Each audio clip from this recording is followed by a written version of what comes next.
When the gun smoke cleared over the Tugfork River, one Hatfield lay dead on the ferry landing, put there by another. The killer wasn't some long-hated McCoy.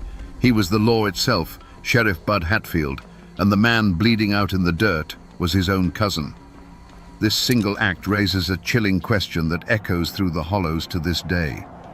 How does a man forged in the fires of the Hatfield feud, a clan that valued blood above all else, bring himself to kill his own family for a tin star? The newspapers of the day called it justice. But those who lived in the shadows of the mountains whispered a different story. A story of a kinslayer, a man who made a deal with the devil, a traitor who sold his soul. Today, we will separate the facts from the folklore to find the truth behind the most feared and complicated lawman in Appalachian history. To understand the man, you have to understand the silence that fell after the storm. By the turn of the 20th century, the great Hatfield-McCoy feud was over. The shooting had mostly stopped. The famous raids were now just stories told to wide-eyed children.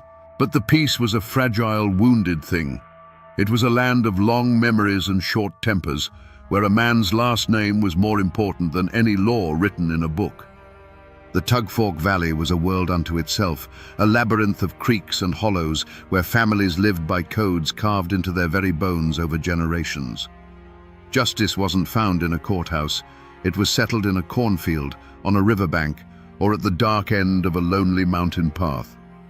In this world of simmering grudges lived William Anderson Hatfield, known to all as Bud. He was not a patriarch like his famous cousin, Devil Anse. He was a younger man, molded by the feud's final bloody years. He had seen the cost of hot-blooded pride firsthand.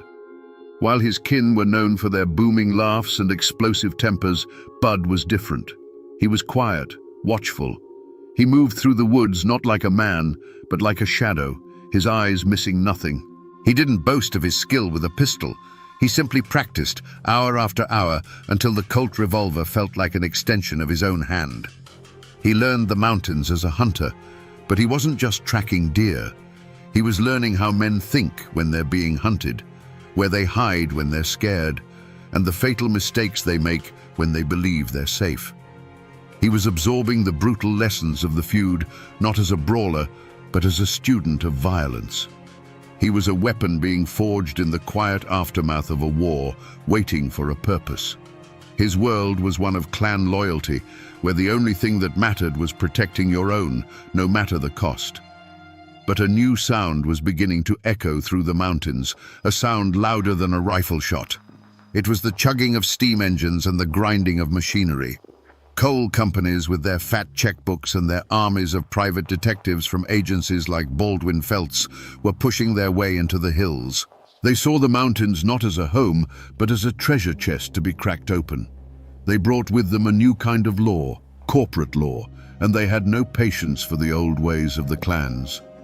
The world that had created Bud Hatfield was about to be devoured, and he would soon have to make a choice that no Hatfield had ever faced. The conflict that would define Bud Hatfield's life didn't begin with a single gunshot. Its seeds were planted generations before, deep in the rocky Appalachian soil. The Hatfields, like many of the Scots-Irish families who first dared to cross the mountains, carved a kingdom for themselves, not with a pen and a deed, but with an axe and a long rifle. This land wasn't just property. It was their lifeblood, their fortress, and their identity. They owed allegiance to no distant government. They were kings of their own hollows, and they held their land with a fierce, possessive grip that outsiders could never understand. The deepest scar on this landscape was the Civil War. While the nation tore itself apart, the borderlands between West Virginia and Kentucky became a brutal theater of guerrilla warfare. The Hatfields were fiercely Confederate, seeing the Union as an invading force trying to impose its will upon them. Devil Anse himself led a band of irregulars, the Logan Wildcats, who fought a vicious war in the hills long after the main armies had gone home. They weren't just fighting for a political cause. They were fighting for their own sovereignty against any and all outside control. This deep-seated division bled directly into the Hatfield-McCoy feud. At its heart, it was a continuation of the war on a more personal scale, with the largely Confederate Hatfields pitted against the largely Unionist McCoys. The conflict was fueled by old loyalties and betrayals that the rest of the country was trying to forget. For these families, the war never ended. It simply smoldered under the surface, waiting for any spark, a stolen pig, a forbidden romance, to erupt into a full-blown inferno. In this world, a family name was everything. It was a heavy cloak of obligation and pride worn from birth. And to be a Hatfield meant you lived by an unwritten, unbreakable code. It meant you stood by your kin, right or wrong. It meant you settled your own scores, answered insults with your fists or your gun, and never backed down from a fight. Above all, it meant you never, ever turned to an outside lawman for justice, and you certainly never became one. The law was the enemy, the outsider, the threat to the clan's power. This was the legacy Bud Hatfield was born into, a legacy of fierce independence, deep suspicion, and a sworn duty to put blood before all else. The end of the feud didn't bring unity. It left a vacuum. With no common enemy to fight, the old clans began to turn on themselves. The Tugfork Valley became a tangled web of personal slights and simmering resentments. The supporting cast wasn't just Hatfield and McCoy anymore. It was the Hatfields who sold timber rights to the coal companies versus the Hatfields who refused. It was the families who wanted schools and roads versus the families who saw every change as an invasion. It was a community teetering on a knife's edge, where everyone was watching everyone else, waiting for the first sign of weakness or betrayal.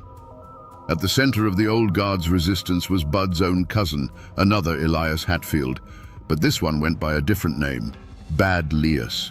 He was everything the old Hatfields were supposed to be, wild, violent, and utterly contemptuous of any law but his own. He drank, he brawled, and he took what he wanted. While Devil Anse was growing old and making calculated deals with the coal barons, Bad Lias was a living, breathing reminder of the clan's lawless past. He was a festering wound, a source of both pride and shame for the family, and his violent exploits kept the old animosities burning bright. The air itself grew thick with gossip. On the porch of the general store, men would speak in low tones about which Hatfield was seen talking to a Baldwin Felts man. Women would whisper over their washboards, speculating on who was behind a mysterious fire that burned a small logging operation. The McCoys and their allies, though quiet, were watching with hungry eyes. They saw the cracks forming in the great Hatfield dynasty and knew that a house divided against itself could not stand. Every fistfight, every land dispute, every drunken threat was fuel for a fire that had never truly been extinguished. This was a world where suspicion was a survival tool. A friendly wave from a man whose grandfather fought for the Union might be a genuine greeting, or it might be a trick to get a better look at the rifle you were carrying. A business deal gone sour wasn't a civil matter. It was a mortal insult that could lead to an ambush on a lonely stretch of road. It was a poison that seeped into the wells, turning neighbor against neighbor and cousin against cousin. The community wasn't healing. It was rotting from the inside out with paranoia and fear. And into this poisonous air, a new rumor began to spread, one more unbelievable than all the others. That Bud Hatfield, the quiet one, the dead shot, was thinking of doing the unthinkable. In the months before Bud Hatfield pinned on his badge, the old folks said the mountains themselves seemed to hold their breath. The air went still and heavy, the way it does before a lightning strike tears the sky open. A hoot owl, that feathered messenger of death, was heard crying in broad daylight near the Hatfield family graveyard. Men hunting deep in the woods came back with stories of feeling unseen eyes on their backs, a cold dread that had nothing to do with the bears or panthers that roamed the hills. The very land seemed to be sending a warning, whispering through the rustling leaves that the old world was dying and its ghost would not go peacefully. The human omen was far less subtle. Strangers began appearing in the hollows, men with clean hands and cold eyes, carrying surveyors' transits and leather briefcases full of contracts. They were the agents of the coal and timber companies, and they moved with a confidence that bordered on arrogance. They spoke of progress and prosperity, but their eyes measured the ancient trees in board feet and sized up the family homesteads by the tons of coal that lay beneath them. Their presence was a constant, grating reminder that the outside world was no longer content to leave the mountains alone. They were a walking, talking prophecy of a new kind of war, one fought not with rifles over family honor, but with lawyers and hired guns over mineral rights. Bud Hatfield, a man who read the woods better than any book, felt this change in his gut. It was a coiled tightness in the air, a new kind of fear in the eyes of his neighbors. He saw men who had once been proud and defiant, now speaking in hushed tones, worried about losing the very land their grandfathers had bled for. He saw the easy smiles of the company men and recognized the look of a predator sizing up its prey. He felt a deep, chilling premonition that the old Hatfield code of settling their own problems and protecting their own kin was no longer enough. It was a code designed for fighting other mountain men, not for fighting a corporation with limitless money and its own private army. Something terrible was coming, and Bud knew, with the certainty of a hunter sensing a shift in the wind, that he was standing directly in its path. The law in Logan County had become a ghost. It haunted the courthouse, but it held no power in the hollows. The chaos that Bud Hatfield had foreseen was no longer a distant storm. It was a flood. Drunken brawls turned into shootouts in broad daylight. Payrolls for the coal mines were robbed on the open road. Witnesses to crimes would suddenly lose their memory, their silence bought by a quiet threat delivered on their doorstep in the dead of night. The old system of clan justice was crumbling, and the new corporate law of the Baldwin Felts agents was nothing more than organized brutality, serving only the interests of the coal barons. The county was bleeding, and there was no one to stop it. It was in this desperate atmosphere that the county officials made their move. They needed a man who could not be intimidated, who knew the mountains and the mindset of the men who haunted them. They needed a man who was feared more than the outlaws themselves. And so, they came to the one man who fit that description perfectly. They came to Bud Hatfield. The offer was laid on the table, a deputy's badge. It wasn't a job offer, it was a plea. They weren't asking him to be a peacekeeper. They were asking him to be a hunter, a one-man army who could walk into the darkest hollows and drag the violence out into the light. For Bud, this was the moment the world stopped. To accept the badge was to turn his back on everything he had ever known. It was a declaration that the code of the Hatfields, the sacred bond of blood, was no longer his law. He was choosing the law of strangers over the blood of his grandfather. He looked at the chaos around him, at men like his cousin Bad Lears, who were becoming rabid dogs, and at the cold-eyed company thugs who were no better. He saw two paths leading to the same ruin, and in that moment he chose a third. With a steady hand, he reached out and took the small piece of tin. He pinned it to his chest.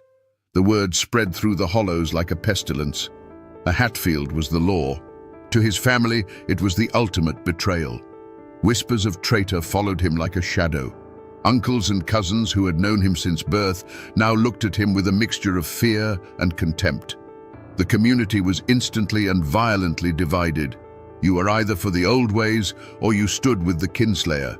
There was no middle ground. This was the first drop of blood. It wasn't spilled by a bullet, but by an oath. By pinning on that badge, Bud Hatfield had drawn a line not on a map, but through the heart of his own family. From that moment on, he was no longer just Bud Hatfield. He was Deputy Hatfield.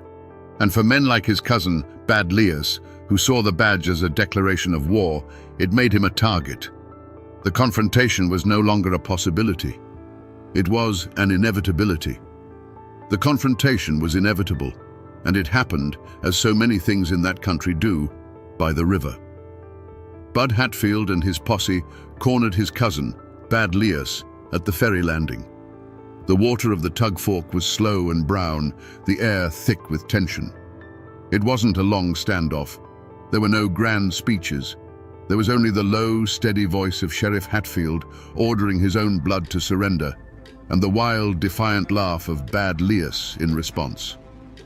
For a moment, the two men stood as living symbols of the two worlds colliding, the old, lawless clan and the new, iron-willed law. What happened next took less time than a single breath, but the silence it created would last forever. There was no Hollywood gunfight, no men diving for cover. There was only a sudden, blurred movement, and then the calm was shattered by a deafening roar that echoed off the water and slammed into the hills. It was followed almost instantly by a second shot, so close to the first they sounded like a single stuttered clap of thunder. The posse froze, their own guns still in their holsters. When the sharp, acrid smell of gun smoke cut through the damp air, Bad Leas was no longer standing. He was on his knees, his head bowed, looking not at his cousin, but down at the wooden planks of the landing. He stayed that way for a single, long second, a statue of defeat. Then, without a sound, he simply pitched forward, his fall making a dull, hollow thud that seemed shockingly loud in the sudden quiet. From across the river, a person would have seen almost nothing. Just two men facing each other, a puff of white smoke quickly stolen by the breeze, and then one man falling. They would not have seen any blood. They would only have seen a dark stain begin to slowly spread across the back of the fallen man's shirt, like a shadow growing in the afternoon sun. The true horror wasn't in the wound, but in the stillness that followed. Bud Hatfield walked forward, his boots making heavy, deliberate sounds on the ferry landing. He stood over the body of his kinsman, his own pistol still smoking in his hand. The pearl handle, they say, felt as cold as a river stone against his palm. He did not speak. He did not offer a prayer. He simply looked down at what the law had required of him. Members of the posse would later whisper that the most terrifying part was the look in Sheriff Hatfield's eyes. It wasn't triumph. It wasn't remorse. It was a chilling, empty calm, the look of a man who had just performed a necessary but terrible piece of work. A Hatfield had killed a Hatfield. In that moment, the old world of clan justice didn't just die. It was executed on a riverbank by one of its own sons. To understand what went through Bud Hatfield's mind on that ferry landing, you must first understand that he likely didn't see himself as a killer.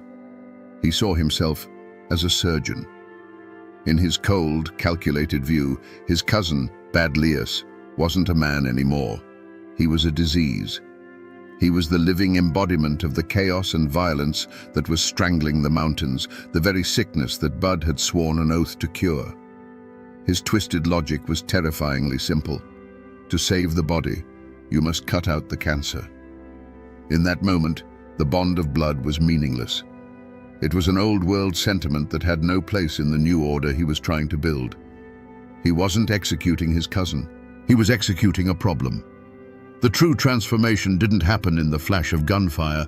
It happened in the quiet moment he first pinned the badge to his chest. That act was a silent vow to kill the part of himself that was a Hatfield clansman. He had to consciously sever the ties of blood and tradition that had defined his entire life. To become Sheriff Hatfield, Bud Hatfield, the cousin, had to die. So when Bad Leas made his move, there was no internal struggle. There was no hesitation. The switch had been flipped months ago. He was no longer acting as a man, but as an instrument of the law he had chosen to serve, and instruments do not feel conflict. As he drew his pistol, the world would have narrowed to a single point, the threat in front of him. His years of relentless practice took over, his mind becoming a place of chilling calm. There was no anger, no hatred, not even a flicker of sadness for the boy he once knew. There was only a target, a distance, and a trigger to be pulled. It was the detached, predatory focus of a hunter, but his prey was his own family. He was operating on a level of pure, brutal efficiency that few men could comprehend, let alone achieve. And afterward, standing in the gun smoke over his cousin's body, he would not have felt triumph or relief. He would have felt a profound and chilling emptiness. It was the quiet that comes after a storm has passed, the silence of a void created where something used to be. He had proven his loyalty to the law, but the price was a piece of his own soul. He had become what the county needed him to be, a monster to hunt monsters, but in doing so, he had become a stranger to his own kin and perhaps even to himself. The legend of the fearless lawman was born in that moment, but so was the ghost of the kinslayer that would haunt him for the rest of his days. The silence that fell on the ferry landing was heavier than a tombstone. Bud Hatfield's posse stood frozen, men who had seen their share of violence now stunned into stillness, not by the death, but by the identity of the killer and the killed. Sheriff Hatfield broke the spell. His voice was flat, devoid of any emotion, as if he were cataloguing supplies. He gave orders to secure the body and retrieve his cousin's weapon. He treated the scene with the cold, methodical procedure of a man clearing away a fallen tree from a road. There was no room for grief or hesitation. The law had been served, and now the paperwork had to follow. The body of Bad Lias was brought back to town, laid out on the back of a wagon. That grim procession was the only announcement needed. The news didn't travel by wire. It moved like a ghost, whispered from porch to porch, from one hollow to the next. A Hatfield has killed a Hatfield. The words carried a terrible weight, a sacrilege against the deepest code of the mountains. It was a wound cut into the very soul of the clan, a wound that would fester and poison everything it touched. For the Hatfield family, it was a moment of profound and terrible clarity. The lines were drawn. Doors that had always been open to Bud were now silently, permanently barred. Eyes that once held kinship now held a cold, hard judgment. They did not raise their guns against him, not yet. Their reaction was a silence more menacing than any threat. He was no longer one of them. He was an outsider, a tool of the very government they had fought for generations. He was a kinslayer. In the eyes of his own blood, his badge was not a symbol of honor, but the brand of a traitor. The official reaction was the polar opposite. The county prosecutor reviewed Bud's report, a document as blunt and efficient as the man who wrote it. It was a lawful killing. Bad Lias had resisted arrest. He had drawn his weapon. The men of the posse, shaken but loyal to their sheriff, corroborated the story. The officials who had hired Bud let out a collective sigh of relief. They had unleashed a force of nature, and it was working. He had done the unthinkable, the very thing no one else had the stomach to do. They saw a hero, a man bringing order through righteous, necessary violence. His power was solidified, his legend cemented in the halls of the courthouse. But for Bud, the hunt was just beginning. It was not a hunt for another outlaw, but a lifelong hunt for a peace he would never find. He had made his choice, and now he had to live in the world he had created, a world where he was feared by all and trusted by none. The ashes of his old life were all around him, the family he had forsaken, the traditions he had shattered. He was the law, but he was utterly alone, a solitary figure standing in the chilling silence that follows the final, fatal shot. The killing of Bad Lias split the county like a bolt of lightning hitting a 100-year-old oak. There was no middle ground left, no place for neutrality. Every single person, from the coal baron in his fine house to the farmer scratching a living from a rocky hillside, was forced to choose. The general store became a silent battlefield. A man's loyalty could be judged by who he tipped his hat to and whose gaze he avoided.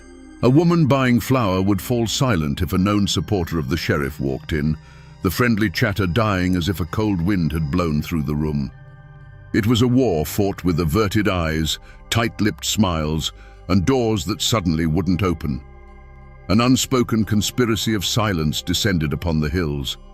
Many knew the official story of the shooting was too clean, too simple.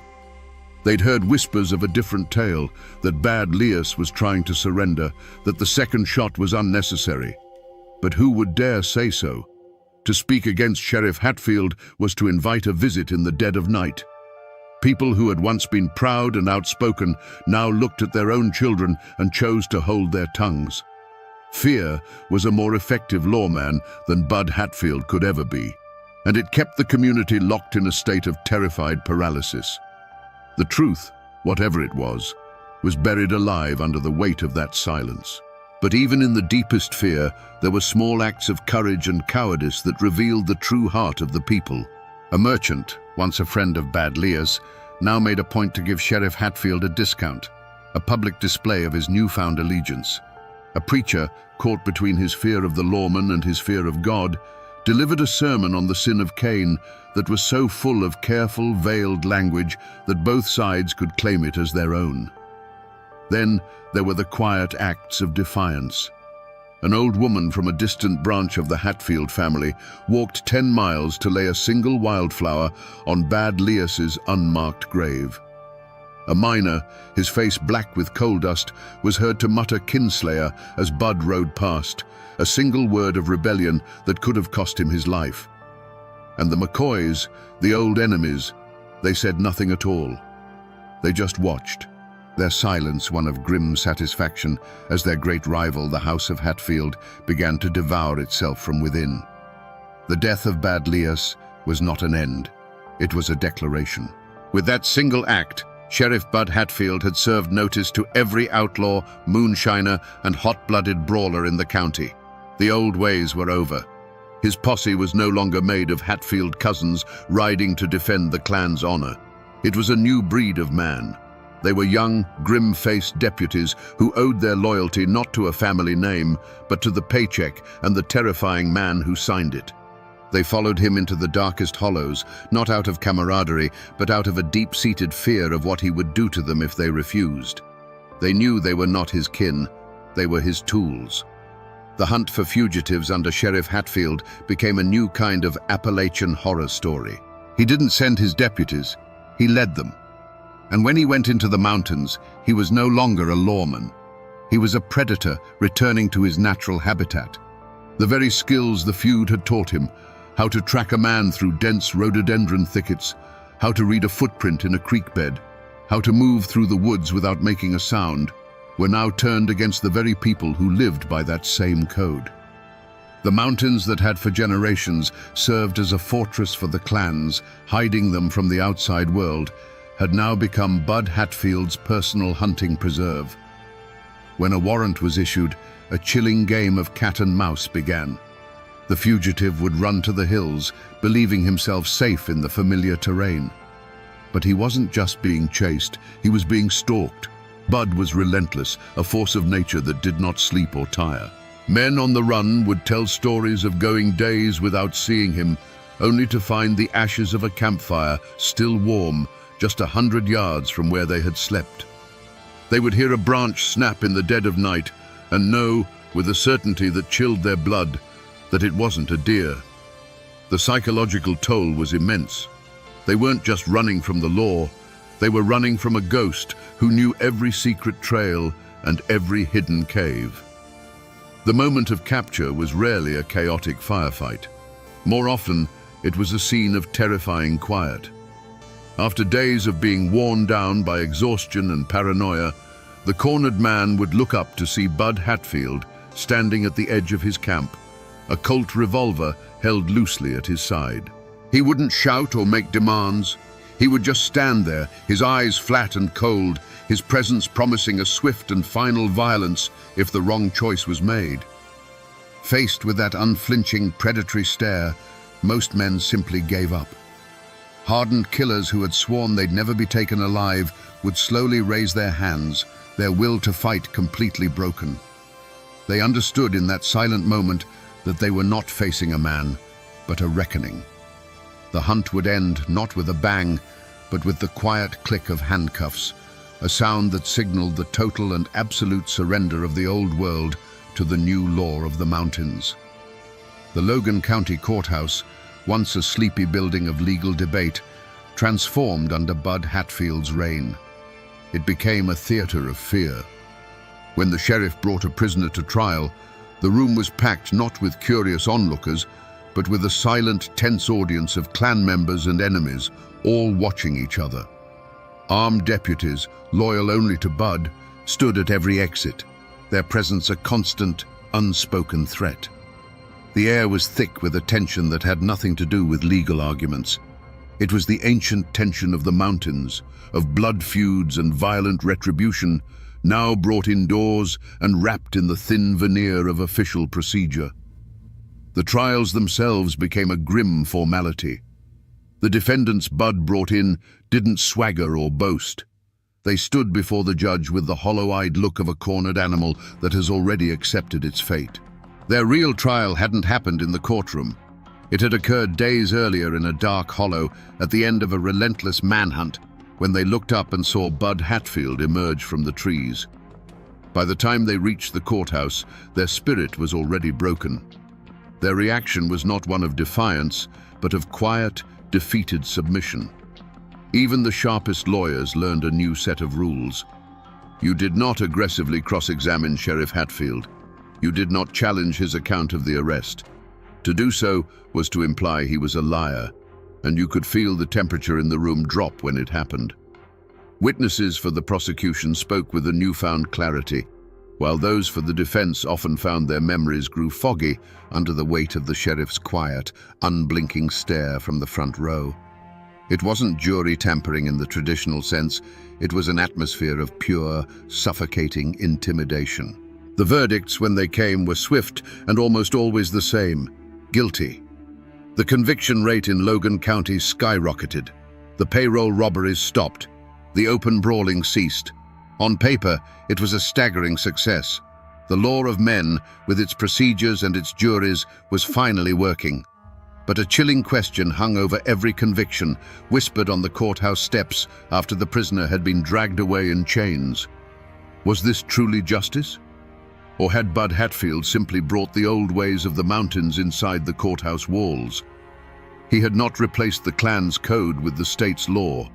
He had merged them into something new and terrifying. He used the tools of the state, the badge, the courts, the prisons, to enforce his own absolute, iron-willed version of mountain justice. The mastermind of it all was Bud himself, and he was never on trial. He was the judge, jury, and executioner long before any gavel fell. The people of Logan County had order, but many wondered if they had sacrificed justice to get it. After the trials were over and the jail cells were full, the Hatfield clan did not declare open war on their cousin.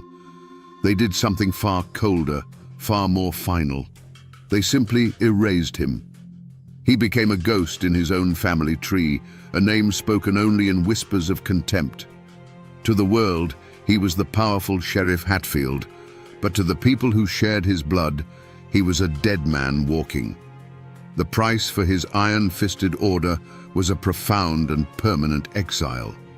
He had brought the law to the mountains, but in the process, he had lost his home. Bud's life became a strange paradox. He was the most powerful man in the county, yet he was also the most alone. He walked the streets of Logan, a solitary king, his throne built on fear, and his kingdom populated by subjects who hated him. The justice he escaped in the courthouse found him in the shadows. Attempts on his life became a regular occurrence. A rifle shot that echoed from a distant ridge, narrowly missing his head. A stick of dynamite found under a bridge he was about to cross. He survived them all, his uncanny instincts and sheer, stubborn meanness keeping death at bay. But it was a life lived on a razor's edge, a constant grinding war of attrition. The mountains themselves seemed to hold a grudge, and every rustling leaf, every snapping twig was a potential threat. He was not a lawman. He was a warden in a prison of his own making. Whether he was truly haunted by the ghost of Bad Lias, as the campfire tales claimed, is a question that lies buried with him. But those who knew him in his later years described a man hollowed out from the inside. The chilling calm he displayed at the ferry landing became his permanent state. The silence around him wasn't just a result of the fear he inspired, it was a reflection of the silence within his own soul. He had made a deal to bring order, but the cost was a lifetime of looking over his shoulder, of seeing his cousin's face in the eyes of every man he arrested, and of knowing that the blood he spilled could never be washed away. This was his true sentence, not a curse from a ghost, but the relentless atonement of a man living with the consequences of an unforgivable choice. As the years passed, and Bud's era of iron rule eventually faded, the community did what communities do after a great trauma. It chose to forget. It was easier to talk about the Hatfield-McCoy feud, a distant, almost romantic conflict, than to speak of the time when a Hatfield hunted Hatfields. The story was too raw, too close, a mirror that showed a reflection of themselves they did not want to see. The tale of Sheriff Bud Hatfield, the kinslayer who brought order, was buried under new roads, new coal mines, and a thick, heavy blanket of willful silence. Today, the name Hatfield is known across the world, often romanticized as a symbol of rugged Appalachian defiance. Tourists flock to see the statue of Devil Anse, the great patriarch, standing proudly in a family cemetery. But there is no statue for Sheriff Bud Hatfield. For his descendants, the inheritance is a far more complicated thing. They carry a name associated not with a legendary feud, but with a kinslaying.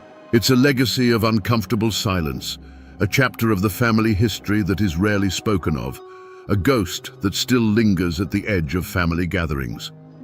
The physical traces of his reign are faint, like old scars on the land. The courthouse in Logan may have been replaced by a newer building, but the spot where it stood remains a symbol of his absolute power, a place where the law of men was bent to the will of one man. But the true monument to his legacy is unmarked, and it lies on a quiet stretch of the Tug Fork River. There is no plaque, no cross to mark the spot where Bad Lias fell.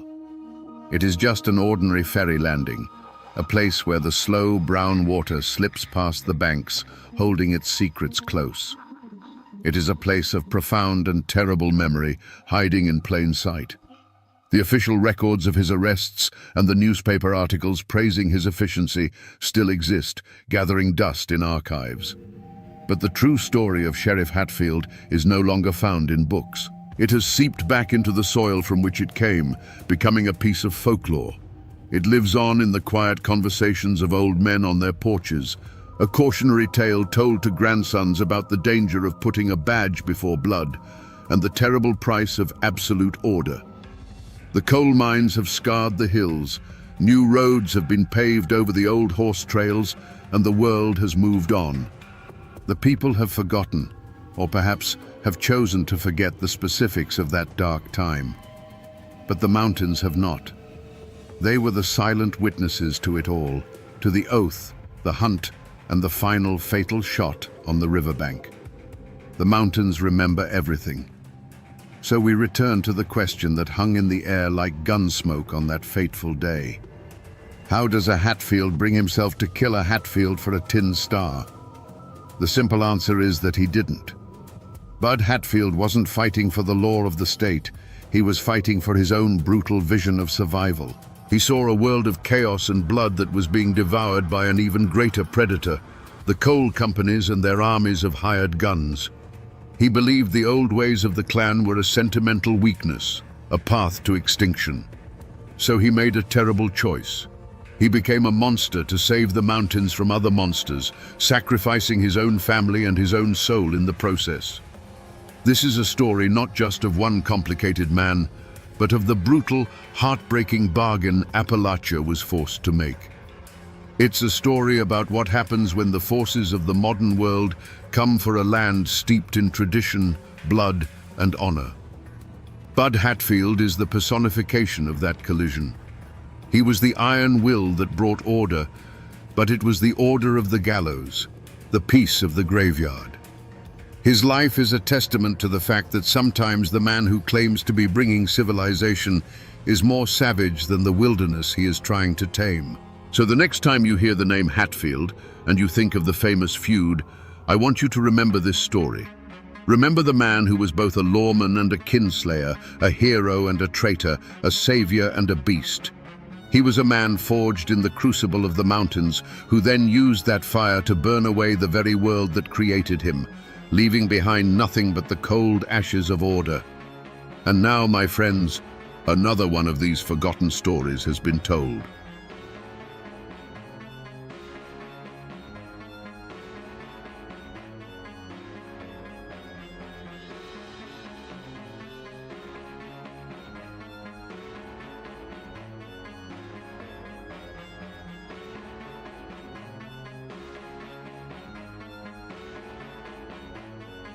They say the law came to Perry County, Kentucky on the back of a horse. But on a cold day in May of 1889, it died on the courthouse steps with a single rifle shot that echoed like a crack of doom. The man who fell was Judge Josiah Combs, a respected elder who believed the law was greater than any family's grudge. He was wrong. That single shot wasn't just a murder, it was the bloody climax of a war. How did a place like this descend into such savagery? What drove men to assassinate the very symbol of justice? Today, we trace the river of bad blood back to its source, to tell the ballad of the Perry County War.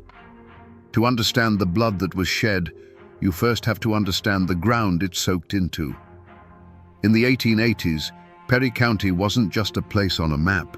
It was a world unto itself, walled in by the ancient, unblinking mountains of eastern Kentucky. The Kentucky River was its one slow artery to the outside, and news traveled up it on flatboats at a crawl. Life here was hard, carved out of the steep hillsides with an axe and a plow. A man's wealth was measured in the corn he grew, the hogs he raised, and the children who bore his name. In this isolation, a different kind of law took root. It wasn't written in any book, but every man, woman, and child knew it by heart. It was the mountain code. Family was everything. Your kin were your nation, your army, and your only true shield against a harsh world.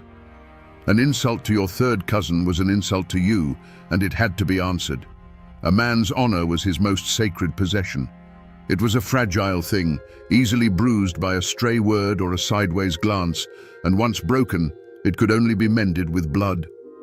The state government in Frankfurt was a distant rumor, and its laws were seen as suggestions at best, an unwelcome intrusion at worst. Justice was a personal matter, dispensed from the barrel of a Winchester rifle. Into this closed world, whispers of change began to drift. Men with strange accents and fancy surveying tools started appearing in the hollows. They were agents of the great northern corporations, geologists and timber scouts who saw something the local folk had taken for granted. They didn't see steep hillsides. They saw mountains of virgin hardwood. They didn't see rocky soil. They saw the richest seams of bituminous coal on God's green earth. The railroad, they promised, was coming. And with it would come a flood of money that would make the old ways of life seem like a dream. Suddenly, the prize wasn't just survival, it was a fortune. And the key to that fortune was locked inside a single building, the Hazard Courthouse. The men who held the offices of sheriff, county clerk, and judge didn't just keep records, they controlled the future. They oversaw the land deeds, they set the tax rates, and they enforced, or chose not to enforce, the law. Whichever clan controlled that courthouse would control who got rich and who got left behind when the coal boom hit. This was the Forge. It took the old mountain code of honor and family loyalty and superheated it with the coming fire of industrial greed. Every election became a battle, every political dispute a potential vendetta.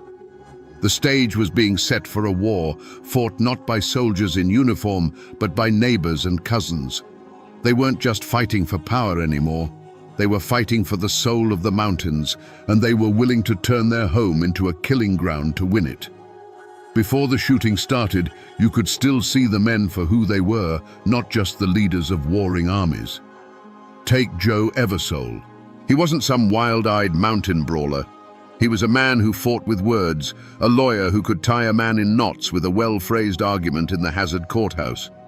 He'd sit with his family on his porch, not cleaning a rifle, but reading a newspaper from Lexington or Frankfurt, talking about the future. He spoke of railroads cutting through the mountains like steel rivers, of coal mines bringing payrolls and prosperity to families who had only ever known back-breaking farm work. His children would listen, and his wife would watch him, and they saw a man building a kingdom not of fear, but of progress. He was a Republican in a staunchly Democratic county, a man who saw the outside world not as a threat, but as an opportunity. He saw the coming corporations as partners, and he intended to be the man who brokered the deal, ensuring his family and his followers would be the first in line to reap the rewards. To his clan, Joe Eversole wasn't a warmonger. He was a visionary, the only man smart enough to guide them into the coming century. Then there was Benjamin Big Ben French. If Joe Eversole was the future, Big Ben was the living, breathing embodiment of the past. He was the sheriff, but his real power came from the sheer force of his presence. He was a massive man, built like one of the oak trees on his land, and his authority was absolute. He didn't need a law book. His word was law. On a Saturday afternoon, you'd find him on the steps of his store, a benevolent titan settling a land dispute between two farmers with a quiet word and a look that promised there would be no more argument. He was the patriarch of his clan in every sense of the word. He was surrounded by a web of kin who looked to him not just for leadership, but for protection. He was suspicious of the foreign money and the smooth-talking lawyers like Eversole. To Big Ben and his people, the coal under the ground wasn't a commodity to be sold to the highest bidder from Philadelphia. It was their birthright, part of the land their grandfathers had fought and bled for. Protecting that land and the old way of life it supported was his sacred duty. He was the wall that stood between his people and a changing world they did not trust. A man's greatest strength is often just the other side of the coin from his deadliest weakness. For Joe Eversole, his sharp, educated mind was his greatest asset, but it was also his blind spot. He saw the world as a chessboard, a place of logic and calculated risks. He believed the old mountain ways, the fierce pride, the stubborn loyalty to the past were simply obstacles to be outmaneuvered. He couldn't understand that in Perry County, honor wasn't a piece on a board. It was the board itself. He once publicly debated an old farmer loyal to the French clan, systematically tearing apart the man's fears about the railroad with facts and figures, and ending by calling his concerns ignorant sentiment. Joe won the argument, but he lost the room. He had shown contempt for their code, and in the mountains, contempt is a sin that demands a heavy price. Big Ben French, on the other hand, was ruled by a pride as massive as his own frame. It was the source of his power, the reason men would follow him into a fight without a second thought. But it was a rigid, unbending thing. For him, there was no such thing as a strategic retreat or a minor compromise. Every challenge, no matter how small, was a test of his authority that had to be met with overwhelming force. They tell a story of how a minor land dispute that could have been settled with a handshake and a jug of whiskey was instead escalated by French into a public standoff, simply because the other party was a distant cousin of the Eversoles. He wasn't just defending his land, he was defending his name, and he was willing to risk blood over it. This was the crack in each man's armor. Joe Eversole's ambition made him believe he was smarter than the old code, that he could push and prod and modernize without consequence. He saw Ben French not as a man to be respected, but as a stubborn relic to be swept aside by the march of progress. And Big Ben French's pride made it impossible for him to ignore a single one of those prods. He saw every move Joe Eversole made not as a political calculation, but as a direct, personal insult to his family and his way of life. One man could not stop pushing, and the other could not bend. Their flaws were perfectly matched, a lit fuse reaching for a barrel of gunpowder. It was no longer a question of if the county would explode, but when.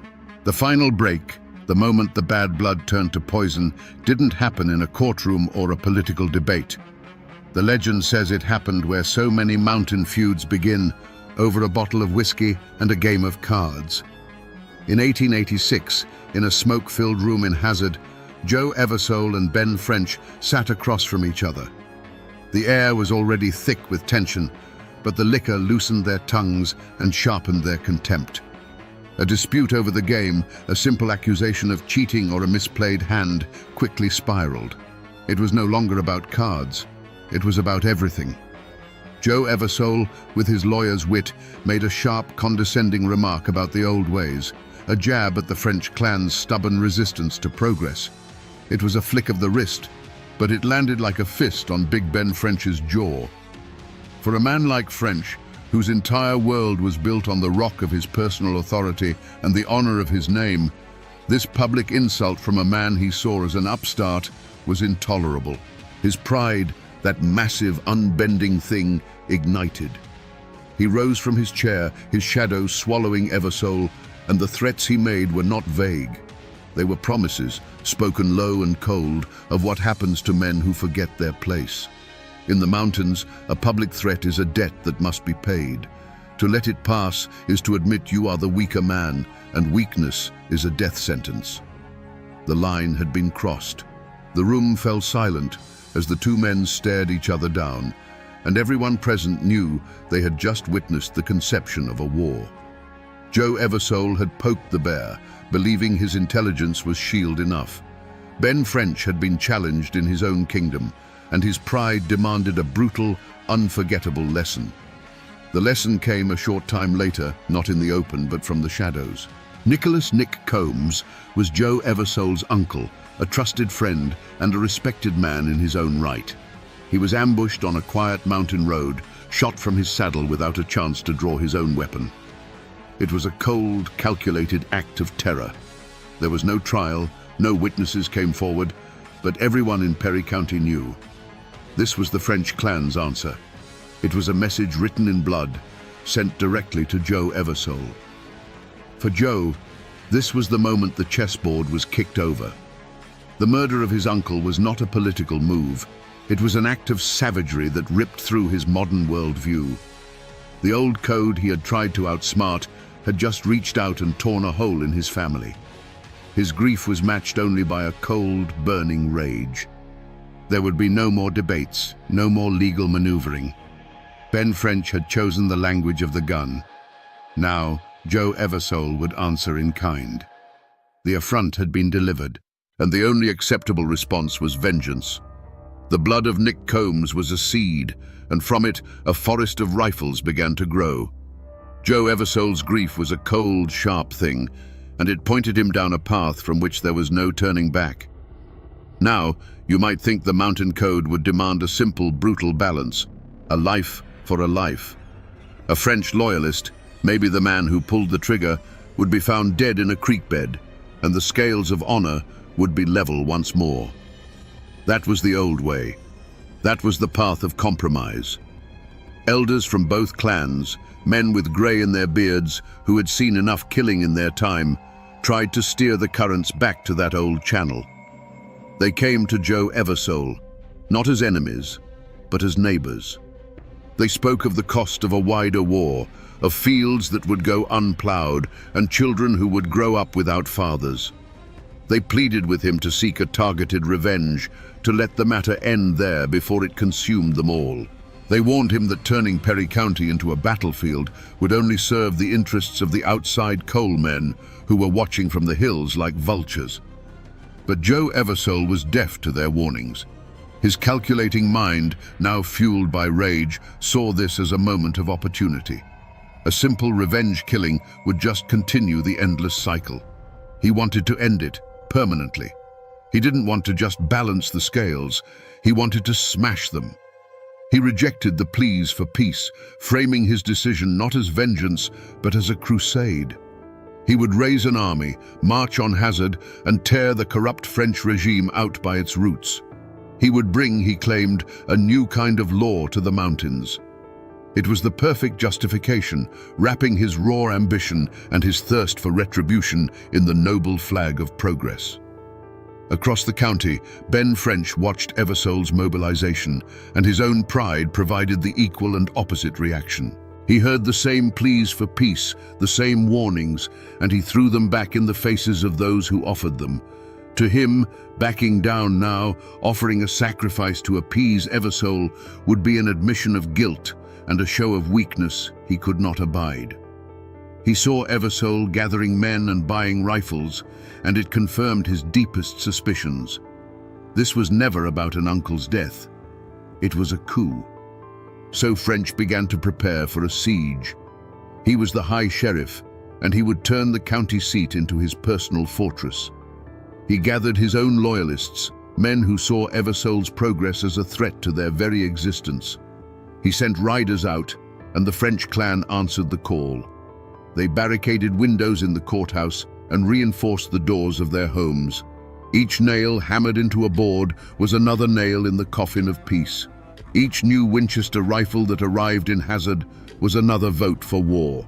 The path of compromise was now completely overgrown, and the two factions were marching down separate parallel roads, destined to collide in the streets of the town they both claimed to be fighting for. On the night before the battle, a heavy silence fell over the hills around Hazard. It was a cold, clear November in 1887, and under a sky full of hard, distant stars, two armies lay waiting for the dawn. On the ridges outside of town, Joe Eversole's men huddled around small, smokeless fires, their Winchester rifles oiled and ready. Inside the town, Ben French's followers stood watch at the darkened windows of the courthouse, their own weapons loaded. The air itself seemed to hold its breath, knowing what the morning light would bring. Into this tense stillness, a single figure walked the lonely road between the two camps. It was an old circuit preacher, a man who belonged to no clan but God's. He had christened babies from both families and spoken the final words over their dead. He represented the last flickering candle flame of peace in a room reeking of gunpowder. He went first to Joe Eversole's camp. He found him staring into the darkness toward Hazard and made his plea, his voice low and urgent. He spoke not of politics, but of souls. He named the men on both sides who would be dead by the next sundown, men whose children he knew by name. "Is this the future you want to build, Joe?" he asked. "A county of widows and orphans?"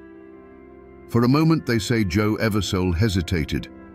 He looked at the faces of his own men, young and old, farmers and loggers who had put their faith in him. He saw the terrible cost of his ambition laid bare. This was his final crossroads. He could call it off, accept the stalemate, and live with his uncle's death unavenged. But then he thought of Nick Combs lying dead on that lonely road, of Ben French's public insult, of the future he had promised his people. His fatal flaw, that cold, calculating logic, took over. To back down now would be to lose everything. He turned to the preacher and said, "Reverend, this isn't war. This is an extermination. The sickness is in that courthouse, and I am the cure." The old preacher then walked into the besieged town of Hazard, past French's armed sentries, and found Big Ben in the darkened sheriff's office. He made a different plea, an appeal to French's duty and his pride. "Ben," he said, "you are the sheriff. You are the law. Don't let your own town become a slaughterhouse. Show them you are the bigger man. Offer a truce." Ben French stood, a giant silhouette against the window, and looked out at the campfires of the Eversole army flickering on his hills like a disease. He too stood at a crossroads. He could offer a concession, perhaps hand over the man suspected of killing Nick Combs and spare the town. But his pride, that unbending mountain of a thing, would not allow it. To him, a truce was surrender. It was an admission that Joe Eversole had the right to march an army to his doorstep. He turned from the window, his face set like stone. "They are the ones who came for a war, Reverend," he said. "My only duty now is to see that they get one. You go and pray for their souls. I'll take care of their bodies." With those words, the final door to peace was slammed shut and bolted. The last chance was gone, burned away by the pride of two men who had chosen the path of no compromise. The dawn came up grey and cold over Hazard, and with the first weak light came the sound that would define Perry County for years to come. It wasn't a single shot, but a volley, a deafening, ripping roar as 100 Winchester rifles opened fire from the hills. The Battle of Hazard had begun. For the people of the town, cowering in their homes, It was as if the sky itself was being torn apart. The sound was everywhere, a physical force that rattled windows and shook the very floorboards. The morning birds fell silent, replaced by the high-pitched whine of ricochets and the sharp, splintering crack of bullets chewing through wooden walls. From the ridge, Joe Eversole watched his plan unfold. The world narrowed to the objective, the county courthouse, now a stone fortress spitting fire. His men moved like shadows, darting from the cover of one house to the next, their rifles barking in short, angry bursts. But for every man who moved, a dozen puffs of smoke would erupt from the courthouse and the surrounding buildings. The air grew thick and acrid with the smell of burnt black powder. This wasn't the swift, surgical strike he had envisioned. This was a meat grinder. The logic and planning that had brought him here felt useless against the sheer, stubborn reality of stone walls and determined men. Inside that courthouse, Big Ben French was no longer a sheriff. He was a general in a siege. The cavernous rooms echoed with the thunder of his own men's rifles. The air was a haze of smoke, and the constant thud of Eversole's bullets against the thick stone walls was a drumbeat of impending doom. He would move from window to window, his massive frame a silhouette against the flashes of gunfire, directing his kin with a quiet word or a nod. His world was reduced to what he could see through those narrow, deadly rectangles of glass, the street below, where men he had known his whole life were now trying to end his. He felt the weight of his unbending pride, not as a burden, but as the foundation holding the building up. For the families of Hazard, the war was a terrifying, unseen monster living on the floor above them. Huddled in their root cellars, they could only listen.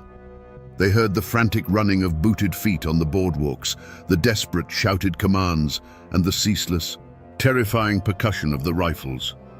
A woman clutched her children as the jars of canned beans on the shelf rattled from the concussions overhead.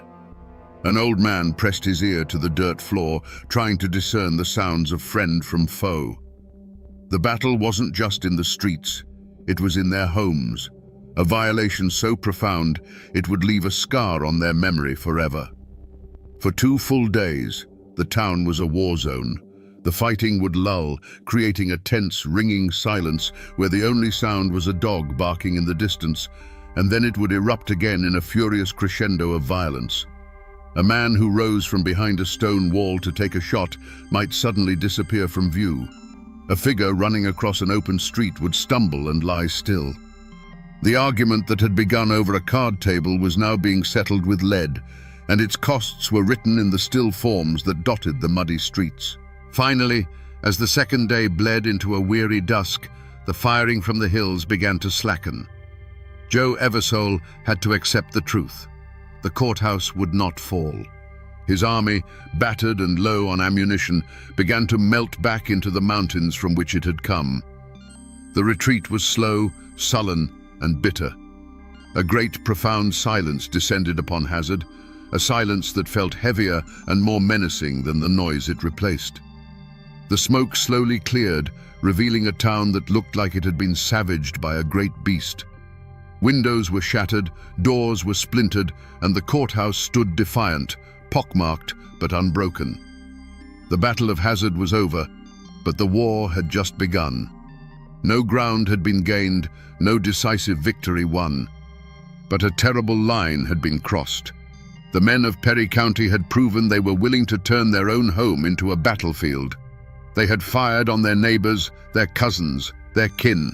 The courthouse still belonged to Ben French, but the town and the soul of the county now belonged to the feud.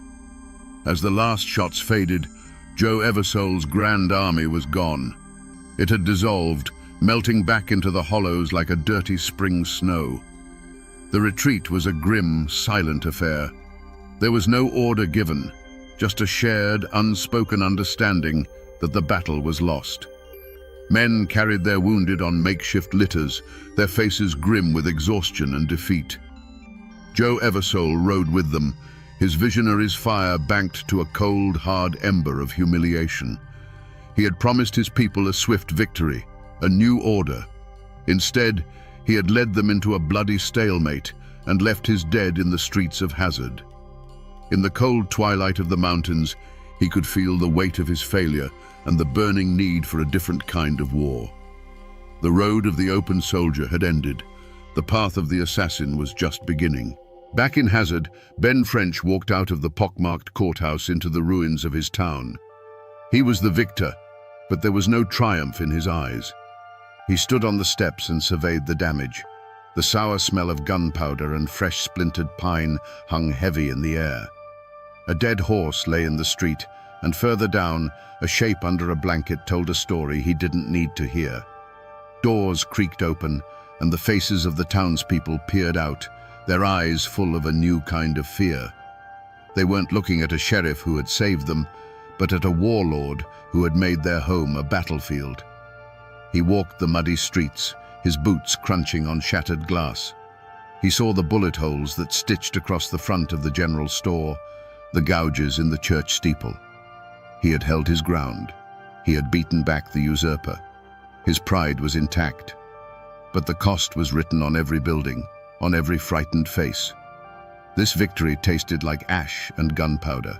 He knew, with a certainty that settled deep in his bones, that this was not the end. Joe Eversole would not simply accept this defeat. The war would not be fought with armies anymore. It would be fought in the dark, on lonely roads, with a single shot from a hidden rifle. He had won the battle, but in doing so, he had sentenced his county and himself to a long, slow bleed. The road hadn't ended. It had just become a darker and more treacherous path for everyone. The silence that followed the Battle of Hazard wasn't peace. It was the sound of a held breath. The Eversole army had retreated, but the war had spread, seeping like a fever into every cabin and hollow in Perry County. Before the battle, you could be a man who was friendly with both sides. After, there was no middle ground. The fighting had drawn a line of blood and gunpowder through the heart of the community, and every single person was now forced to stand on one side or the other. A nod that wasn't returned, a glance held a second too long. These were now potential death sentences. You have to understand what this did to the people. The feud was now a poison in the well water, and everyone had to drink. Men who had hunted together since they were boys now watched each other through the sights of a rifle. Corn rotted on the stalk because the man who planted it was afraid to walk his own fields without a guard.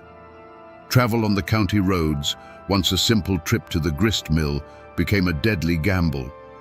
Every rustle in the trees, every shadow that fell across the path, could be an ambush.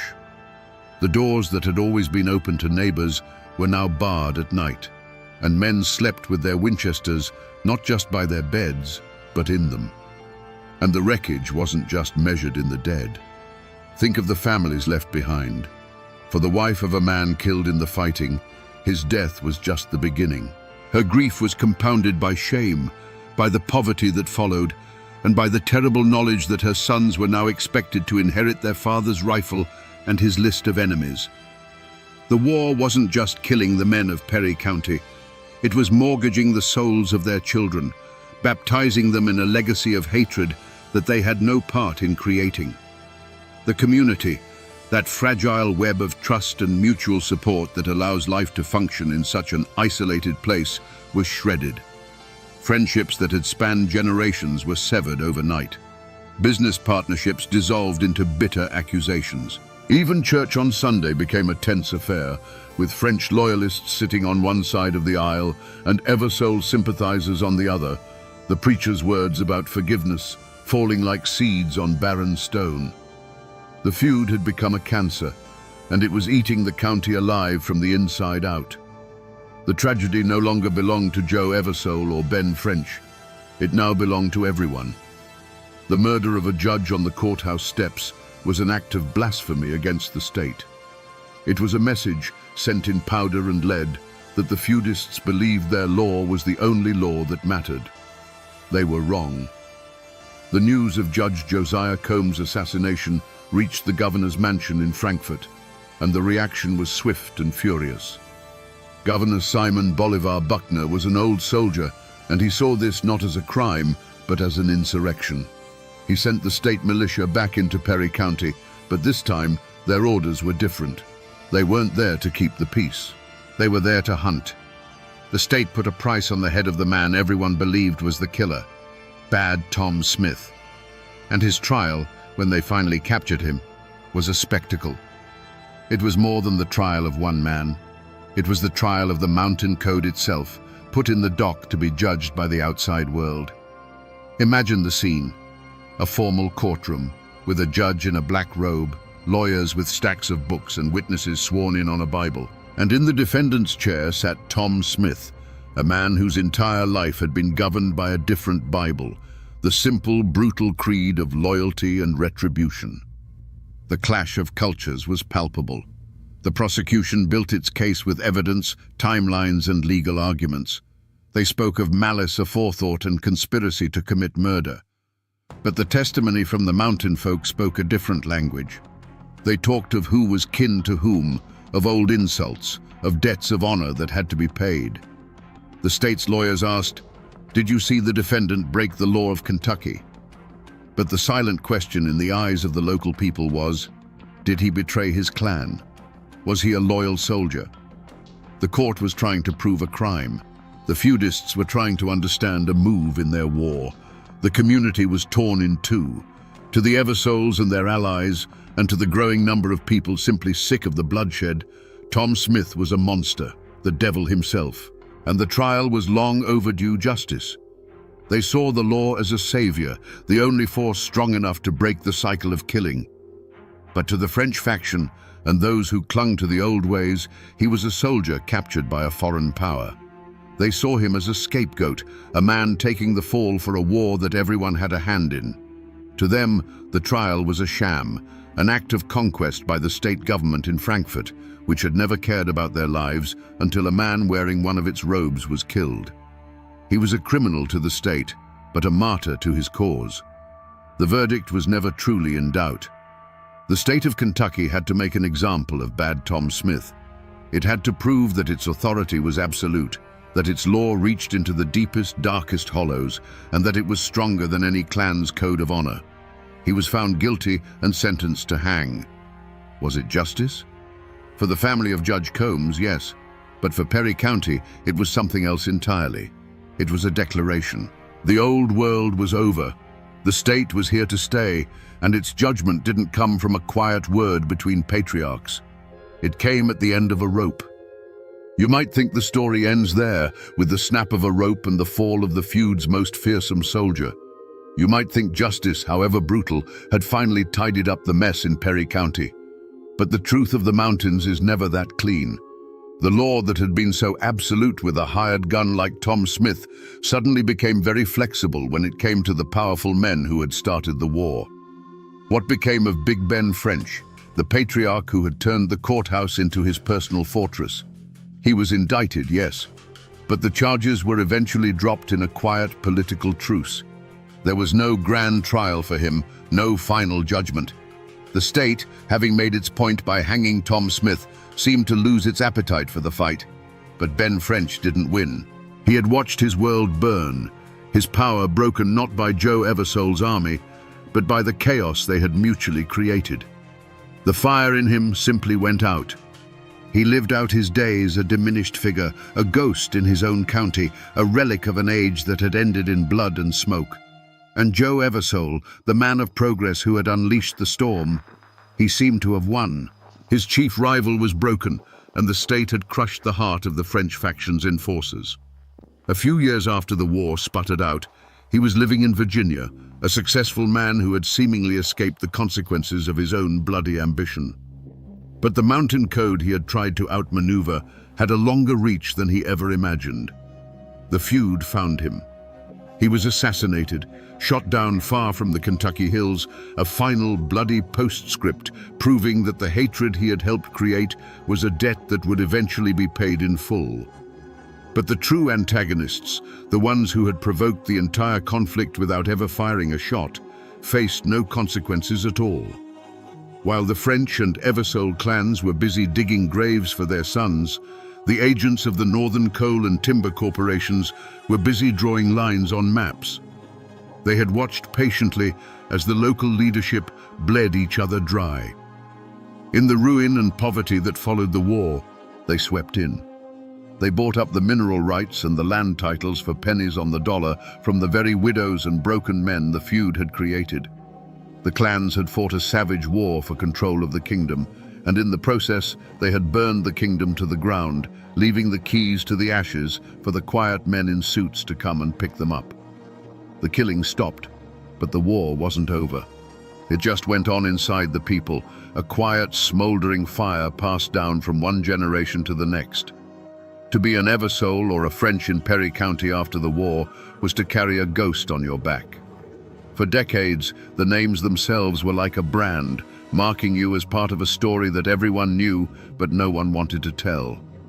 Some descendants fled the mountains entirely, changing their names and trying to outrun the bloody shadow of their past. Others stayed, living under a constant weight of expectation or suspicion, forever defined by the actions of a grandfather they had never even met. The community healed itself in the only way it knew how, by burying the memory alive. A deep and profound silence fell over the history of the feud. It became the great, unspoken trouble. Men who had shot at each other in the streets of Hazard now passed each other at the general store with a quiet, stiff nod. They had to. To survive, they had to pretend it never happened. But the ghost of it was always there. At weddings, people would watch to see which families sat on which side of the church. At funerals, they would remember how the deceased's father had died. The war became a part of the landscape, an invisible mountain that everyone had to live under. And into the vacuum of power left by the shattered clans, a new king came to the mountains. This king didn't carry a rifle. It carried a ledger book and a surveyor's chain. The coal companies, the patient vultures who had watched the battle from afar, now descended. With the old patriarchal system broken, there was no one left with the power to resist them. The Hazard courthouse, the very building the clans had bled for, slowly became just another office for processing the company's land deeds and enforcing its will. The new sheriff wasn't the head of a clan. He was a man who understood his main job was to protect the company payroll and break up union talk.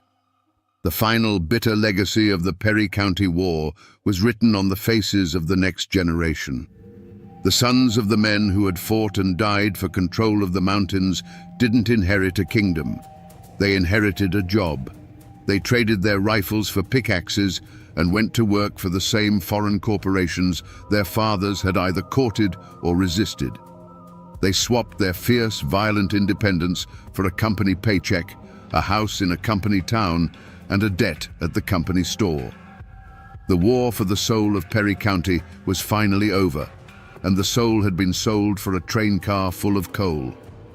If you go to Hazard today, you won't find the same courthouse that Ben French defended. It's been replaced by a more modern building. But you can stand on the very spot where Judge Josiah Combs fell, the threshold of justice where the feud reached its bloody climax. And if you know where to look, out in the old family cemeteries tucked away in the hollows, you can find the graves. You can run your hand over the weathered tombstones of Eversoles and Frenches, their names and dates being slowly erased by a century of wind and rain. These stones are the last physical witnesses, the silent, moss-covered proof that these men lived and fought and died here. But the memory of the war doesn't live in the stone. It lives in the stories.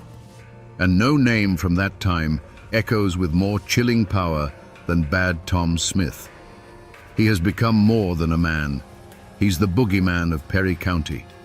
For generations, his story was a cautionary tale told to children on dark nights. His supposed pact with the devil, his cold, dead eyes, and most of all, his final defiant words from the gallows, "Hell is my destination, and I'm not afraid to go," have transformed him from a historical figure into a genuine folk legend. He is the ghost of the feud made flesh, a permanent reminder of how dark a man's soul can get. The war itself has become a ballad, sung not with music, but in the quiet conversations on front porches and in the back of old country stores. It's a story told to explain why things are the way they are.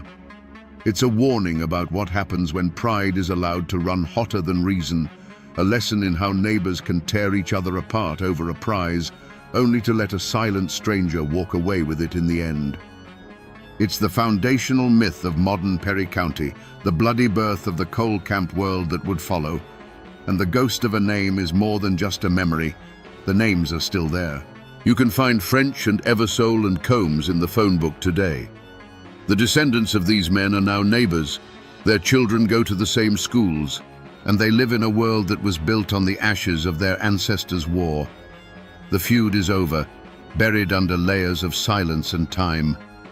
But the spirit of it, that fierce, stubborn mountain pride, that deep suspicion of outsiders, that lingering memory of a time when a man's honor was worth more than his life, that hasn't vanished. It still haunts these hills, an echo that has never truly faded away. So we come to the end of the road, and the question we started with still hangs in the air. Was Joe Eversole a hero or a villain? Was Ben French a protector or a tyrant? The truth, as it so often does in these mountains, lies in the muddy gray between. Eversole was a visionary who saw the future, but his ambition was so great he was willing to pave the road to it with the bodies of his neighbors. French was a patriarch defending his people, but his pride was so rigid he would rather see his kingdom burn than bend an inch. They were not good men or bad men. They were hard men, forged by a hard place, and their flaws were the sparks that lit the world on fire. In the end, this isn't just a story about a feud. It is a timeless, brutal lesson in how a man's greatest strength can become his most profound weakness. Ben French's unshakable honor was the bedrock of his power until it became a stone that drowned him. Joe Eversole's sharp, modern mind was his greatest weapon until it blinded him to the ancient, bloody truths of the human heart. They were two sides of the same coin, destined to destroy each other, and in their destruction, they cleared the path for the very forces they were fighting to control. The Perry County War stands as a dark monument in the heart of Appalachia. It's a story of how a community can be led to tear its own heart out, fighting a savage war for control of a prize, only to wake up from the slaughter and find that a silent, patient stranger has walked away with it all. The clans fought for the land, but the corporations got the coal. And that, my friends, is the ballad of the Perry County War, a story of how mountain men fought like kings for a kingdom, and in the end, lost everything but their graves.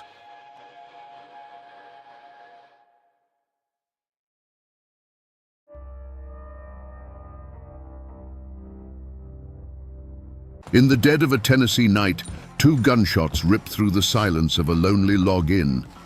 Inside, a man lies bleeding on the floorboards, a man who mapped a continent and gazed upon the Pacific Ocean. It's Meriwether Lewis, a national hero. History tells us a simple, tragic story. A great man, broken by depression, took his own life. But the whispers along the old Natchez Trace tell a different tale. A story of robbery, of political assassination, of a truth so dark it had to be buried. What really happened at Grinder's Stand on that awful night?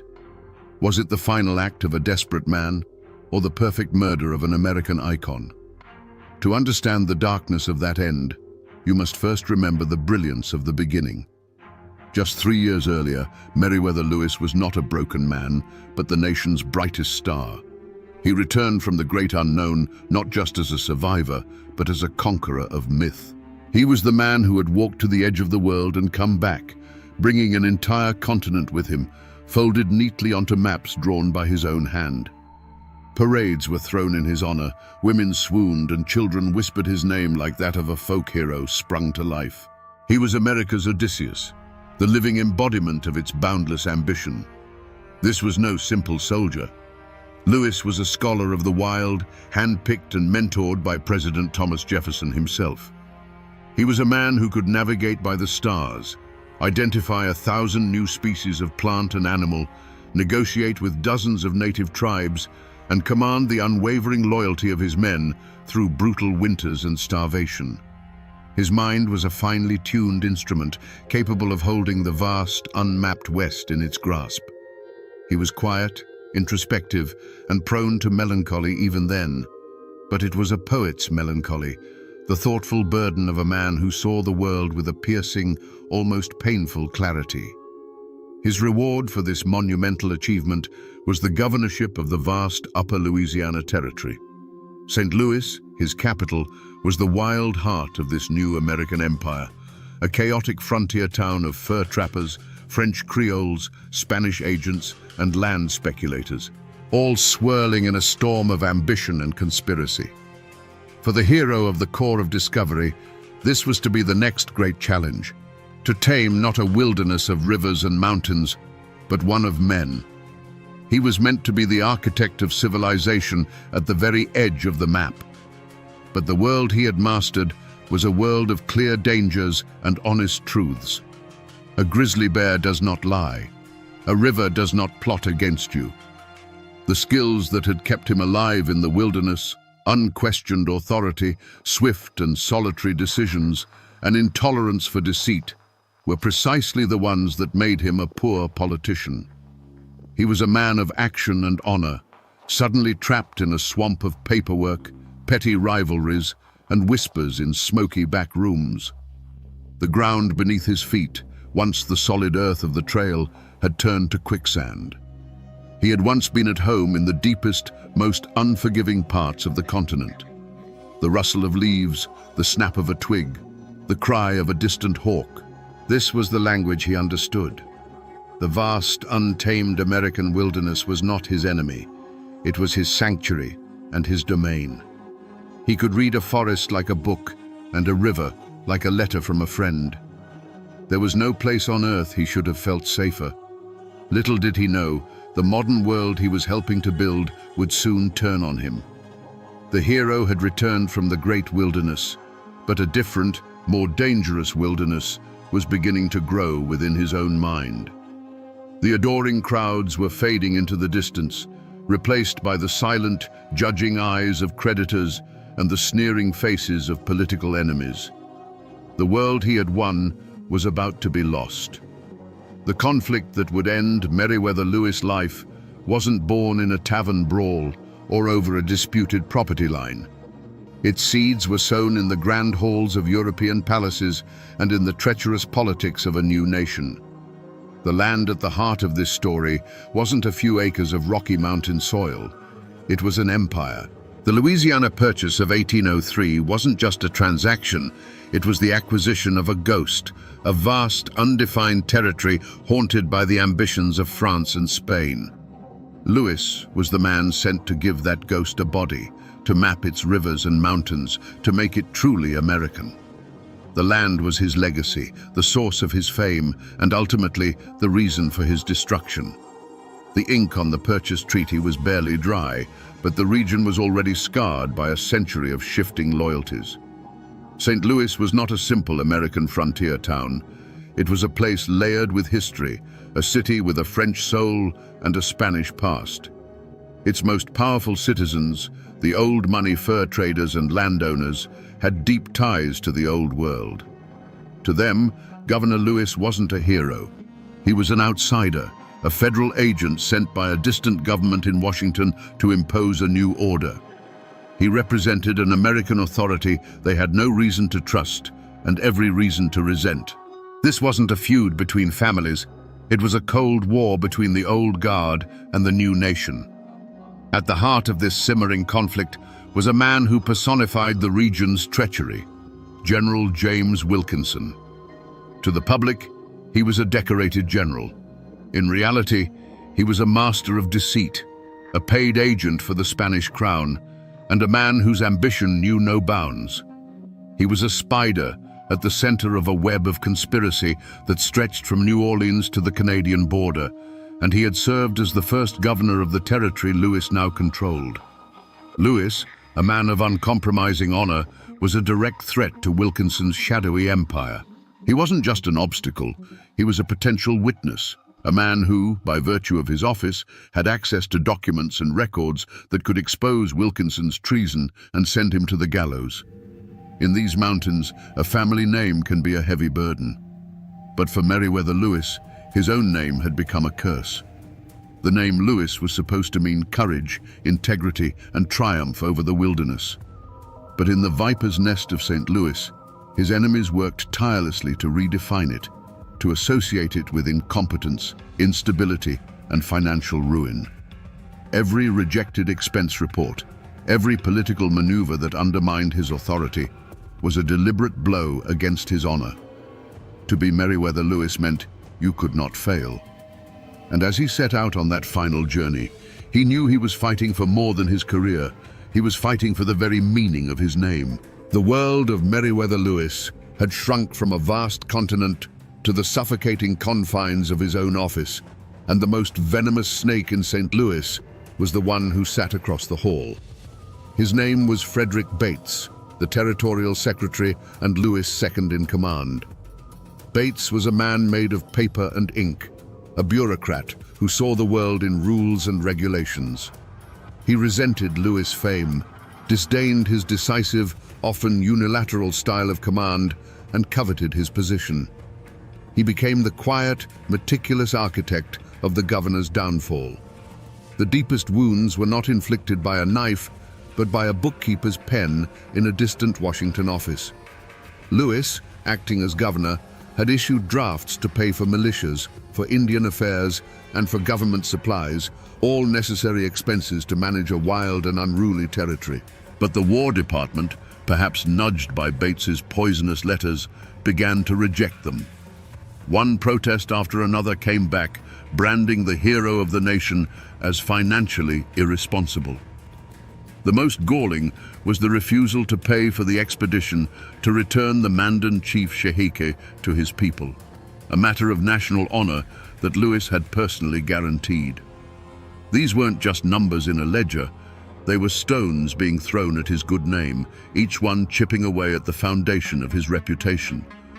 From his desk in St. Louis, Frederick Bates spun a web of insinuation that reached all the way to the capital. He wrote letters to his powerful friends, painting a picture of Governor Lewis as erratic, extravagant, and possibly corrupt. He framed Lewis's decisive actions as reckless overreaches of authority and his bouts of melancholy as evidence of a complete mental breakdown. The rumors took on a life of their own, whispered in the halls of Congress and the offices of the War Department. The hero who had once been praised for his boldness was now being condemned for it. The whispers from St. Louis had become a roar in Washington, and Lewis could feel the ground crumbling beneath him. He was a man isolated. Beyond Bates, he had made powerful enemies among the old guard of St. Louis by challenging their dubious, often fraudulent, Spanish land grants. These were wealthy, influential men who saw Lewis not as a governor, but as a threat to their fortunes. They formed a silent chorus of approval for Bates' campaign of character assassination. Everywhere Lewis turned, he saw a smiling face with daggers hidden behind its back. His few allies were far away, and his mentor, Jefferson, was now retired. His influence diminished. The hero was alone, surrounded by a closing circle of enemies who wanted nothing more than to see him fall. As Meriwether Lewis left the civilized world behind and plunged into the autumn twilight of the Natchez Trace, he entered a different kind of wilderness. This wasn't the majestic, untamed West he had once conquered. This was a place of dark folklore, a path said to be haunted by the ghosts of murdered travelers. Rivermen and traders called it the Devil's Backbone, and they told stories around their campfires of spectral highwaymen and strange, unsettling cries that echoed through the cypress swamps on moonless nights. The trace itself felt like a bad omen, a place where the veil between the living and the dead was thin, a place where a man's worst fears could take solid form in the oppressive shadows. The human omen on this journey was Lewis himself. The hero of the Corps of Discovery was gone, replaced by a tormented figure whose mind was unraveling. At Fort Pickering, near modern-day Memphis, the darkness had surfaced with terrifying force. He had tried to take his own life, not once, but twice. His traveling companion, Major Neely, found him so utterly deranged that he had to be placed under watch. The men around him no longer saw a governor or a great explorer. They saw a man possessed, his eyes wild, his speech frantic and paranoid. He was a storm cloud moving across the land, and everyone in his path could feel the chill in the air. Inside Lewis's own mind, the premonition of dread was a constant screaming torment. Every snap of a twig in the forest was an assassin sent by Wilkinson. Every shadow that danced at the edge of his vision was a debt collector sent from Washington. The papers he carried, the very documents meant to be his salvation, felt like a physical weight, a death warrant, marking him as a target for his enemies. He was caught in a gut-wrenching spiral, unable to trust anyone, not even his own servant. This wasn't just a journey to clear his name, it was a desperate flight. He spurred his horse on, riding ahead of his companions in a frantic burst of energy, as if he could outrun the demons that were chasing him, both from behind and from within. He was riding hard toward a rundown little inn called Grinder's Stand, a place that was waiting in the gloom to claim him. The point of no return wasn't a dusty crossroads or a declaration of war. It was the moment Meriwether Lewis, alone and haggard, rode out of the darkening woods and into the small, squalid clearing of Grinder's Stand. The inn was little more than a pair of crude log cabins huddled against the immense, indifferent wilderness. For a weary traveler, it should have been a sanctuary. For Lewis, it was to be his Gethsemane. The proprietor, Robert Grinder, was gone, leaving his wife, Priscilla, to manage the place alone with her children. She was a simple frontier woman, accustomed to hardship, but she was not prepared for the storm that was about to break upon her doorstep.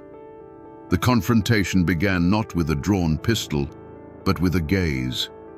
Lewis dismounted, his face flushed, his eyes holding a wild, feverish light that unnerved Mrs. Grinder instantly. He asked for some spirits, and as she served him a simple supper, the governor's torment began to spill out.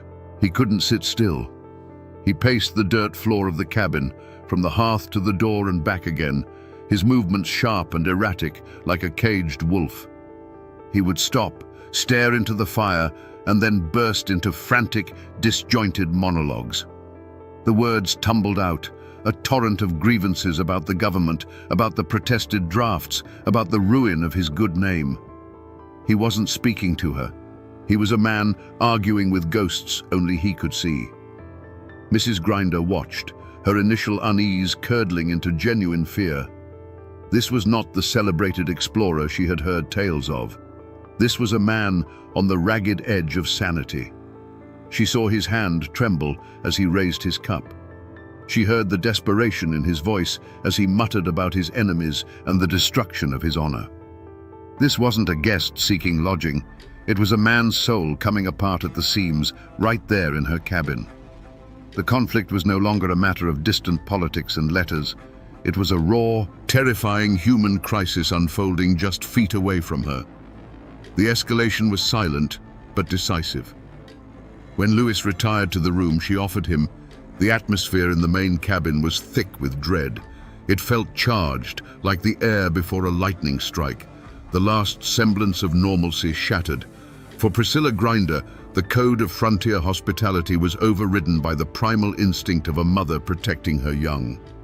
She gathered her children and fled to the separate kitchen cabin, barring the door behind her.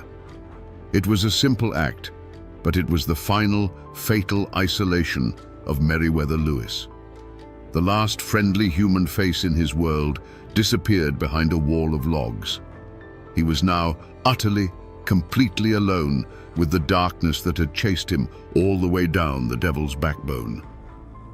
In the suffocating dark of the kitchen cabin, Priscilla Grinder lay awake, her heart pounding a frantic rhythm against her ribs. The silence of the Natchez Trace was absolute, a heavy blanket of blackness that seemed to swallow all sound. And then, the blanket was torn apart. The deafening roar of a pistol shot from the main cabin ripped through the night, a violent crack of thunder from a cloudless sky. She jolted upright. A moment later, she heard a second sound, a heavy, sickening thud, as if a sack of grain or a man's body had crashed to the floor. Silence rushed back in, now more terrifying than before. It was a listening silence, charged with the question of what had just happened. And then another shot rang out, echoing the first, a brutal exclamation point on the night's violence. Fear, cold and sharp, pierced Mrs. Grinder. She didn't dare move. She didn't dare breathe. She was a woman alone with her children, with a terrible violence unfolding just a few yards away. What came next would be seared into her memory forever. It wasn't the sound of fighting or shouting. It was the sound of pure agony. She heard a dragging, scraping noise from the main cabin, the sound of a body, wounded and broken, trying to pull itself across the rough-hewn floorboards. It was a sound of desperate, animalistic struggle. And then a voice, strained and hoarse with pain, cried out into the darkness. "Oh, Mrs. Grinder, give me some water." It was the governor's voice. Paralyzed by a terror she would later call a woman's fear, she remained frozen in the dark. The pleas continued, rising and falling with ragged gasps for air. Through the chinks in the logs of her cabin, she claimed she could see a shadowy figure stumbling outside, reaching for the water bucket before collapsing. For what felt like an eternity, she did nothing but listen to the low, tortured groans of a dying man just beyond her door, a sound that would surely haunt her for the rest of her days. The nightmare only ended with the grey light of dawn. Lewis's servants, finally arriving, found him. He was still breathing. Propped against the cold logs of the cabin, he was a ruin of a man, his clothes stained dark, his body a testament to the night's horrific violence. He had endured for hours. As the sun's first rays touched the clearing, he looked at his servant and whispered his last words, a final, desperate plea for his honor. "I am no coward," he said, "but I am so strong. It is so hard to die." And then, as the sun climbed above the Tennessee wilderness he had helped to claim for his nation, the great explorer's light went out forever. If we are to believe the official story, then the beast that cornered Meriwether Lewis in that cabin was not an assassin or a robber. It was a phantom that had been stalking him for years, his own mind. To understand its twisted logic, you have to understand the code of honor that governed men like Lewis. His reputation was not just a part of his life, it was his life. In his mind, the protested drafts and the whispers from Washington were not just financial problems, they were a mortal wound to his soul. The beast, his depression, his paranoia, told him that a slow public death by 1,000 cuts of disgrace was an agony no man of honor could endure. It whispered a poisoned logic, that a quick, violent end by his own hand was not an act of cowardice, but the last defiant act of a man refusing to be broken by lesser men. The point of transformation likely came in the suffocating solitude of that cabin after Priscilla Grinder had retreated. That simple act of her leaving, of barring a door against him, was the final proof his paranoid mind needed. He was utterly alone, an outcast. The switch flipped. The methodical, brilliant explorer who had charted a continent was gone, consumed by a storm of shame and despair. The beast took the reins, and its only goal was to silence the torment. This wasn't a calculated decision. It was a surrender. The cool-headed commander who had faced down grizzly bears and stared into the abyss of starvation now faced an enemy he could not intimidate, an enemy that lived behind his own eyes. And so, the violence began.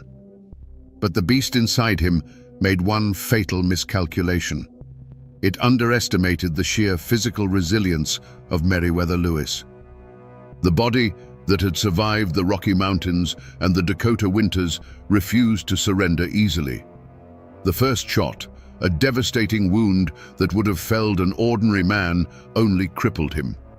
This sparked a new kind of horror, a frantic, desperate rage against his own vitality. The second shot, the razor cuts, these were not part of a plan. They were the savage, chaotic acts of a mind trapped in a body that was simply too strong to die. It was a gruesome, bloody battle, not for life, but for the release of death. After the frenzy passed, as he lay bleeding on the cold dirt floor, there was no triumph. There was no relief. There was only a chilling, agonizing clarity.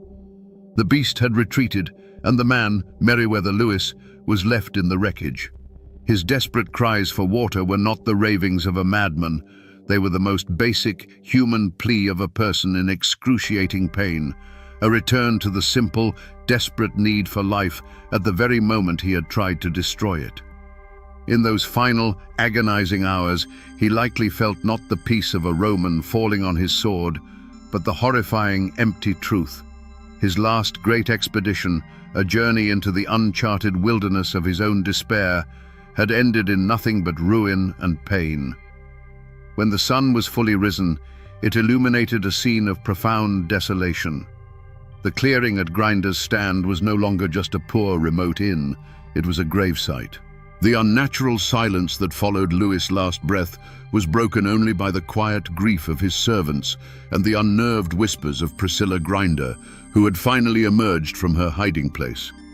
The body of the great explorer, the man who had dined with presidents and stood as a titan of American expansion, lay in the Tennessee dirt, his grand legacy reduced to a bloody spectacle in a place of utter squalor.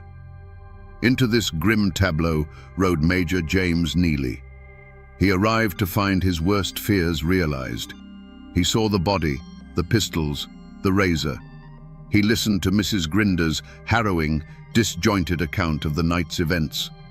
For Neely, there was no mystery here.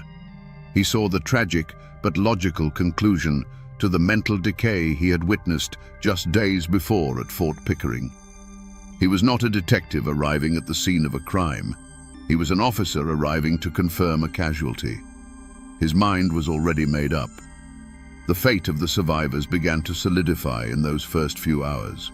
Priscilla Grinder's story, born of terror and confusion, became the one and only official account. She was the sole eyewitness, and her narrative of Lewis's madness and self-destruction provided a simple, horrifying explanation that answered every question, even if it created a dozen more.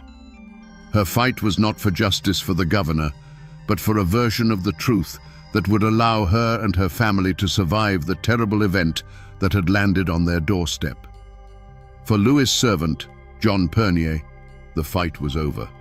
He was a man adrift, his master and protector gone, left with the grim task of attending to the remains. There was no manhunt. No posse was formed to scour the woods for land pirates or assassins. The authority on the scene, Major Neely, saw no need for one. The immediate task was simply to deal with the body.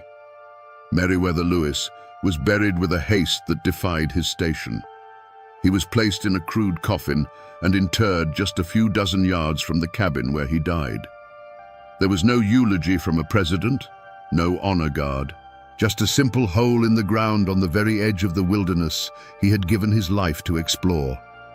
His final resting place was as lonely and desolate as his death. And here, my friends, is where the door to any other possibility was slammed shut and bolted. Major Neely took charge of Lewis's belongings, his trunks, his papers, his remaining money. Then he sat down and composed a letter to Thomas Jefferson. In it, he laid out the story just as he saw it. A clear case of a brilliant but deranged mind finally succumbing to its own demons. That letter, traveling from the dark woods of Tennessee to the quiet study of Monticello, was more powerful than any sheriff's warrant. It wasn't an appeal for an investigation, it was a final report. It sealed the governor's fate in the pages of history, burying any suspicion of foul play under the immense weight of his own mentor's grief and acceptance. The news of Lewis's death traveled fast, but the truth got left behind on the dark and muddy road. As the story spread from the trace to the halls of power, it immediately fractured the world into two camps. In one camp stood the establishment, led by the powerful voice of Thomas Jefferson himself. Grieving the loss of his protege, He accepted Major Neely's report without question. His public declaration that it was an unquestionable suicide, born of hereditary melancholy, became the official history. It was a neat, tragic, and above all, final explanation. For a nation that revered its heroes, it was easier to mourn a fallen angel than to hunt for a mortal demon. But in the other camp, there was a raw, angry disbelief. This was the camp of the Lewis family, led by his mother, Lucy Marks. A mother knows her son, and she refused to accept that the strong, resilient boy she had raised, the man who had faced down the entire continent, would end his own life in such a brutal, clumsy manner. Her conviction was absolute. He was murdered, she stated plainly, a cry of maternal certainty against a chorus of official pronouncements. This wasn't a debate for them. It was a desecration of his memory. They drew a line in the dirt, a line of loyalty and love that has not faded to this day. In St. Louis, a different kind of division took place, a division between public mourning and private relief. For Frederick Bates and Lewis's other political rivals, the news was not a tragedy, it was a solution. The troublesome governor, the man whose honor they had so carefully dismantled, was gone. A collective, unspoken sigh of relief went through the city's old guard. No one in power there had any interest in asking difficult questions that might lead back to their own intrigues. Their silence was a powerful endorsement of the suicide verdict, a quiet conspiracy to let the matter die with the man. Meanwhile, back along the Natchez Trace, the community of settlers and frontiersmen drew their own conclusions. These were practical, often brutal people who understood the dangers of the road.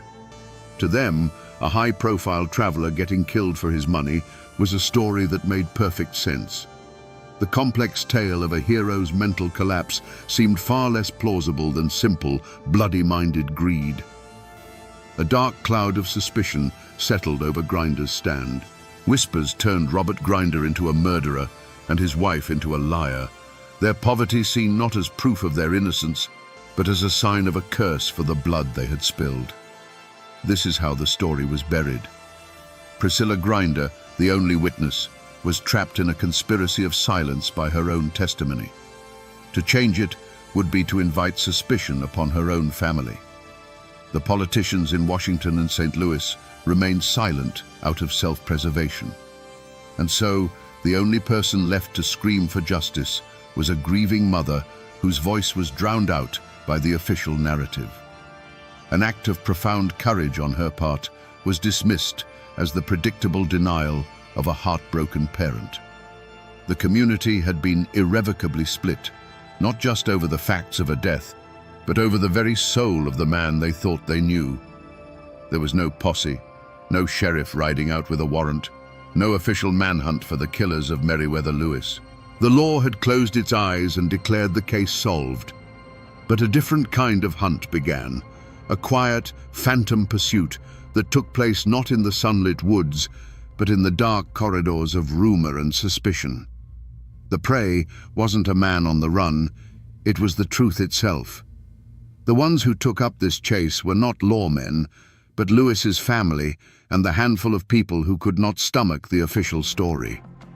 The hunt was led by a ghost, the ghost of General James Wilkinson. For those who suspected murder, every path led back to him. He was the man with the most to gain from Lewis' permanent silence. The papers Lewis was carrying were a loaded gun pointed directly at Wilkinson's treacherous career. Had he dispatched assassins to the trace? The hunters in the shadows, men like Lewis' own kin, looked for clues. They spoke to travelers who had been on the road at the same time. They listened to the whispers in river towns and frontier forts.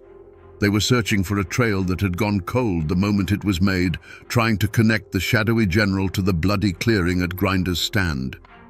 This hunt played out not against the backdrop of the mountains, but on the pages of newspapers and in private letters. It was an ordeal against an enemy you couldn't see. For every claim of foul play, a dozen official voices rose to defend the suicide theory, citing Jefferson as their unassailable source. The hunters found themselves chasing whispers, trying to prove a conspiracy against a powerful establishment that had already declared its verdict. The wilderness they navigated was one of innuendo and political influence, a landscape far more treacherous than the Bitterroot Mountains. The moment of capture never came. There was no fierce firefight, no dramatic arrest. Robert Grinder, the most obvious suspect, lived out his days in obscurity, neither punished nor exonerated, forever trapped in the amber of local suspicion. General Wilkinson, the spider at the center of the web, not only escaped justice but thrived, his treason not fully exposed until decades after his death. The truth, if it was murder, was the perfect crime. The assassins, if they existed, simply melted back into the shadows of the frontier, their identities lost forever. The hunt failed because the quarry was too powerful, the trail was too cold, and the keepers of the official story had no interest in seeing it found. The shadows won. But my friends, the most chilling part of this story is the trial that never happened. There was no packed courtroom with armed guards, no cunning lawyers arguing points of law. The courthouse doors in Hickman County, Tennessee, remained shut. The justice system, the great institution of American law, never once looked into the violent death of one of the nation's most prominent citizens. The trial of Meriwether Lewis was conducted not by a judge and jury, but through private correspondence, and the verdict was sealed before his body was even cold. The courtroom where this case was decided was the quiet study of Thomas Jefferson. The star witness was Major James Neely, whose letter provided the only testimony that mattered. The evidence was not a bloody pistol or a torn shirt, but Jefferson's own memories of his friend's hypochondriac affections. There was no cross-examination, no defense attorney to challenge the narrative. The most powerful and respected man in the country, acting as judge, jury, and executioner of his friend's memory, declared the case closed. It was the law of powerful men, swift and absolute. The defendants, if there were any, never had to offer a plea. Robert Grinder, the innkeeper, simply faded back into the obscurity of the frontier, though he would live out his life under the permanent shadow of suspicion from his neighbors. Frederick Bates, back in St. Louis, received the news and seamlessly continued his campaign to secure the governorship for himself. And General James Wilkinson, the master of shadows, watched from a distance as a great threat to his treasonous career was not just eliminated, but erased in a way that left no questions and no trail back to him. They offered no remorse, no defiant smirks. They offered only a profound and damning silence. The verdict was announced to the world, not with the bang of a gavel, but with the quiet scratch of Jefferson's quill pen. Suicide, he wrote, and the word became history. It was a clean, simple answer to a messy, horrifying death. It allowed the nation to mourn a tragic hero without having to confront a darker possibility, that its institutions were so corrupt and its frontier so lawless that a man like Lewis could be murdered with absolute impunity. So was this justice? Or was it merely the tidiest story? The law of men delivered a verdict of convenience, one that protected the powerful and quieted the scandal. But the justice of the mountains, the justice whispered around campfires and passed down through generations along the Natchez Trace, rendered a different verdict. It was a verdict of murder, a verdict that kept the case file open in the hearts of the people, even as the official record was slammed shut. The law had failed, leaving only the stubborn, unquiet ghost of the story to wander the trace, forever searching for a trial that was never held. For Meriwether Lewis's mother, Lucy Marks, life after the verdict was a long, cold winter of grief. She was forced to endure not only the loss of her son, but the official staining of his honor. While the nation's leaders accepted the story of a weak mind succumbing to madness, she began a mother's lonely crusade. She insisted to anyone who would listen that her son was a victim of foul play, fighting to reclaim his memory from the official narrative.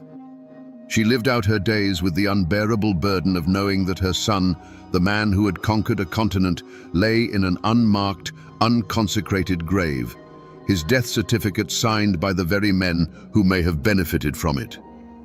And what of John Pernier, Lewis's servant, the man who should have been by his side that night? His fate is one of the darkest and most unsettling footnotes to this story. He eventually made his way back to civilization, reportedly carrying some of Lewis's final possessions, but he never made it to Washington to deliver them. Shortly after his return, Pernier himself was dead. The official cause was a sudden illness, but rumors immediately swirled that he had been poisoned. Was he a loose end that needed to be tied up? A man who knew too much about who his master was meeting, or what was in those papers he carried? His quiet death feels less like a tragedy and more like the final chilling act of a cover-up. For Robert and Priscilla Grinder, there was no atonement, only a curse. They did not profit from the governor's death. In fact, their life spiraled downward. Their remote inn, once a simple stopover, became a place of infamy, a landmark of horror that travelers began to avoid. They lived out their lives in poverty, forever branded by the whispers of their neighbors. The justice of the mountains is slow, and it takes the form of suspicion and isolation. Whether they were guilty or innocent, the blood that soaked into their floorboards that night left a permanent stain on their lives, a ghost that would haunt their family for generations. But for the men in the halls of power, there was no curse, only reward. Frederick Bates, the meticulous schemer, got exactly what he wanted. With Lewis out of the way, he became the acting governor of the Upper Louisiana Territory, his ambition finally realized. And far away, the master of shadows, General James Wilkinson, breathed a sigh of relief. A great danger had been neutralized. He would continue his treacherous career for years, his secrets safe, his reputation intact. For them, Lewis's death wasn't a tragedy. It was a stepping stone. And so, the community did what communities always do in the face of an uncomfortable truth. It tried to forget. The story of what happened at Grinder's stand was pushed down, relegated from a national scandal to a local ghost story. The grave of the great explorer became overgrown, the wooden marker rotting away, his final resting place nearly reclaimed by the same wilderness he had once mapped. The scar on the land was slowly, deliberately, covered over by a blanket of collective silence, in the desperate hope that if no one spoke of it, the ghosts of that terrible night might finally fade away. The bloodline of Meriwether Lewis did not end in that lonely clearing, and the fire of his mother's conviction still burns in the hearts of his descendants. For decades, they have continued her fight. They are not hunting with rifles in the dark woods, but with petitions and the promise of forensic science. They have pleaded with the National Park Service to allow for the exhumation of his remains, arguing that a modern examination could finally answer the question of the bullet trajectories and settle the 200-year-old debate. But just as Lewis was blocked by the bureaucracy of the War Department, so too are his descendants, met with a wall of resistance that prefers to let the past lie undisturbed. The fight for the truth continues, a modern echo of a very old battle. If you travel the old Natchez Trace today, you won't find the squalid, terrifying cabins of Grinder's stand. The wilderness has reclaimed them. In their place, under the quiet shade of old trees, you will find a quiet, solemn monument. In 1848, the state of Tennessee erected a stone column over his grave. But it is not a whole column. It is broken, deliberately so, a powerful and tragic symbol of a great life cut violently short. It is a place of strange and somber peace now, a stop along a scenic parkway where visitors can read a plaque and pay their respects, many of them completely unaware of the furious, bloody mystery that lies just a few feet beneath the soil. But the monument is not the only thing that remains. For 200 years, the people who live in these hills and hollows have told another story, an echo that refuses to fade. They say the site is haunted. Travelers report seeing a spectral figure in early 19th century dress, pacing frantically near the grave, his face a mask of torment. They tell of phantom gunshots that ring out on cold October nights, and some swear that if you listen closely, when the wind is just right, you can still hear a desperate, disembodied voice crying out for a simple cup of water. They say his spirit cannot rest, because the truth of his end has never been brought into the light. So you see, my friends, the story never really ended. It is etched into stone, carried in the blood of his family, and whispered on the wind. The official documents may gather dust in an archive, and the politicians may prefer a tidy, simple history. But the land itself has not forgotten the blood that was spilled upon it. The mountains remember everything. And so we come back to the question that has haunted this patch of Tennessee ground for 2 centuries. Was it the final, desperate act of a broken man, or was it the perfect, cold-blooded murder of an American icon?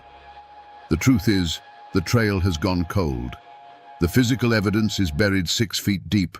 The only eyewitness told a story riddled with fear and contradiction, and the men who had the most to gain are long since turned to dust. In the end, we are left with 2 ghosts. The ghost of a hero whose mind, like an unmapped territory, contained shadows he could no longer navigate. And the ghost of a man of honor, silenced by assassins before he could expose the treason at the heart of the new nation. Which one you choose to believe depends on how much you trust the official story and how much you believe in the darkness that so often lurks just beyond the firelight. But this is more than just a murder mystery. It's a cautionary tale about the cost of greatness and the brutal transition from the wilderness of nature to the wilderness of men. Meriwether Lewis was a man who could face down a grizzly bear, but who was ultimately torn apart by whispers, paperwork, and the quiet betrayals of so-called civilization. His story is a chilling reminder that our greatest heroes are still just men, vulnerable to the same darkness that touches us all, whether it comes from within or from the barrel of an enemy's pistol. This is a profoundly Appalachian story. It teaches us that the most important truths are rarely written down in official reports or history books. They are kept alive in the hills and in the hollows. They are whispered from one generation to the next, becoming part of the land itself. The government closed its file on Meriwether Lewis over 200 years ago, but for those who listen to the whispers on the wind along the old Natchez Trace, the case is far from closed. And now, my friends, you know why.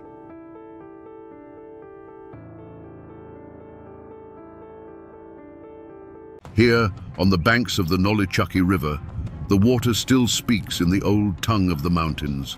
It tumbles over rocks that have seen empires rise and fall, and it whispers through trees that remember a time when this was the very edge of the world. It was here, in this misty East Tennessee valley, that a man came and took the river's name for his own, branding himself into the landscape forever. They called him Nolichucky Jack. But was he a hero, a rebel, or a king in buckskin? Today, we're going to follow the current back in time, because these waters hold a story of fire, blood, and ambition that shaped the very soul of Appalachia. Let's go back to 1773. Imagine this valley not as a quiet, settled place, but as the raw, bleeding edge of a new continent. This was a world of towering hardwoods and shadow-filled hollows, where the law was whatever a man could enforce with a long rifle and a steady hand. The settlements here, places like Watauga and Holston, weren't towns. They were clusters of raw log cabins huddled together for warmth and safety, islands in a vast, untamed wilderness. This was land that was promised by God, but forbidden by a king across the ocean, and more importantly, it was the ancestral hunting ground of the Cherokee. Into this crucible walked John Sevier. He wasn't born of these mountains. He was a man from Virginia with a hunger for land that was sharper than any axe. When he arrived and built his home on the Nolichucky, he didn't look like a mountain-born brawler. He was handsome, charming, with a gaze that could disarm a rival or win the loyalty of a stranger in a single glance. He had the easy smile of a man who knew deep in his bones that you'd follow him, that you'd trust him with your life. But those who looked closer saw something else. Beneath the charisma was a core of cold, hard steel. This wasn't just a farmer looking for a homestead. This was a born leader, a speculator, a man who saw this forbidden land not just as a home, but as an empire in the making. He was building a life here with his wife and children, but every nail he hammered was an act of defiance against a distant government and a declaration of war against the people who had called this place home for centuries. The air itself was thick with tension. To the west, Cherokee leaders like Dragging Canoe watched the endless stream of settlers and swore a blood oath to drive them back across the mountains. To the east, the whispers of rebellion against the British Crown were growing into a roar. Sevier and his neighbors were caught in the middle, squatters on stolen land, poised on the brink of a war that would force them to choose a side. They had come seeking freedom, but they had found themselves in a powder keg, and John Sevier was the man holding the match. To really understand what forged John Sevier from a simple settler into a legend, you can't just look at maps or read treaties. You have to feel the weight of the times. I'm holding a piece of that weight right here in my hands. It's a trade tomahawk, the kind that were mass-produced in English foundries. The iron head is simple, brutal, and efficient. The hickory handle is smooth from a century of handling. It feels cold, balanced, and deadly. But this isn't just an antique weapon. This is a political document written in steel. When the revolution began, the British had a strategy for their southern frontier: turn the mountains red. They funneled weapons like this one to the Cherokee and other tribes, encouraging them to attack the rebellious settlements. For the British, it was a calculated move in a global war. But for the families living in those isolated cabins, it meant this object became a symbol of their worst nightmares. It was the face of a war that didn't happen on distant battlefields, but on their own doorsteps. This simple tool forces us to ask a visceral question, one that cuts through the pages of history. What happens when the world outside your thin wooden walls is consumed by fire and screams? What does a man like John Sevier do when he's looking over the palisade of a besieged fort and sees a young woman running for her life, with a weapon just like this one slicing through the air right behind her? When the revolution finally broke, it wasn't a glorious affair of flags and cannons on the frontier. It was a wave of pure terror. The British strategy was simple and brutal. They would unleash their allies, the Cherokee, upon the settlements. The war had come to the mountains, and it came on silent, moccasined feet, armed with English steel. Suddenly, every rustle in the woods, every shadow at dusk, could mean death. Cabins were burned, families scattered, and the survivors fled to the flimsy security of their forts. At Fort Watauga, the air was thick with the stench of fear and gunpowder. Hundreds of Cherokee warriors, led by the brilliant and implacable Dragging Canoe, materialized from the forest and laid siege to the crude wooden walls. Inside, John Sevier was no longer just a landowner. He was a commander, responsible for the lives of every man, woman, and child huddled within. The siege was a grinding nightmare of sniper fire, of terrifying war cries that echoed through the night, a constant reminder that death was only a few feet of log wall away. It was during this chaos that the legend of Nolichucky Jack was truly born. A young woman, Catherine Sherrill, was caught outside the walls when the attack began. As she sprinted across the cleared ground toward the fort, she was a lone figure of desperation. She could hear the footsteps pounding behind her, could feel the nearness of her pursuers. A tomahawk, a weapon just like this one, its polished edge glinting in the sun, whizzed past her ear and thudded into the gate just as she reached it. It was barred shut. For a heart-stopping second, her hope died. But from the top of the wall, John Sevier had seen it all. As Catherine, in a final act of pure will, leapt for the top of the palisade, his hands shot out, grabbing her arms and hauling her over the edge to safety. In that single breathtaking moment, Sevier became more than a man. He became a protector, a hero. The seeds of conflict, sown by a distant king, had just bloomed into a very personal war for him, and that heroic rescue planted the seeds of a love story, that would itself become a cornerstone of Appalachian folklore. History books can give you the dates and the names, but they can't give you the soul of a story. For that, you have to talk to the people who are its living keepers. My search for the soul of the Kings Mountain story led me to the back room of a county historical society, a place that smelled of old paper and cedar. It's there I met a local historian, a man in his 80s whose family had been in these hills since before Tennessee was even a dream. His name isn't important. What is important is that the stories of this place run in his blood. I asked him about Major Ferguson's threat.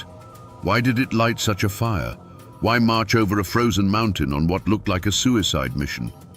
He leaned back in his creaky wooden chair and gave me a look that said I was asking the wrong question entirely. "You have to understand," he said, his voice a low Appalachian rumble. "Ferguson didn't threaten an army. There was no army. He threatened their hearthstones." He explained that these weren't soldiers who answered to a distant general. They were clans. They were families. Their loyalty was to the man whose land bordered their own, to the neighbor who helped them raise a barn. When Patrick Ferguson promised to hang their leaders and lay their country waste with fire and sword, it wasn't a threat of war. It was a promise of annihilation aimed directly at their wives, their children, and their homes. "My great-great-great-uncle was there," the old man continued, tapping a weathered finger on a map.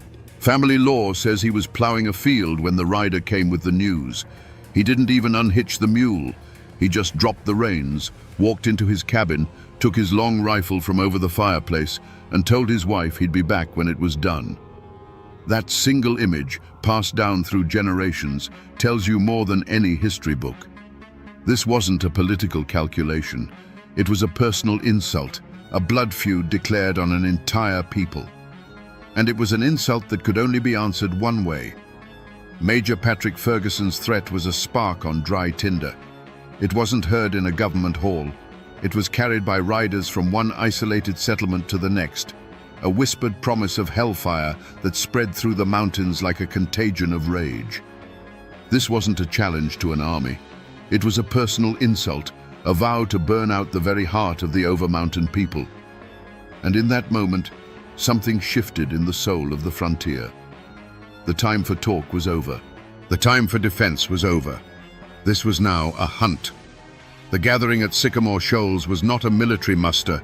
It was a human flood. Men poured out of the hollows and down from the ridges, their faces set like stone. They were a rough-hewn army, clad in buckskin and homespun, their only uniform a shared fury. Their weapon was the American long rifle, a tool of subsistence that had become an instrument of vengeance. They left their plows in the field, their harvests in the barn, and their families with a grim promise to return. In the center of this storm of men stood John Sevier. Alongside Isaac Shelby, he was the axis around which this whole desperate enterprise turned. He didn't need to give speeches. His presence was enough.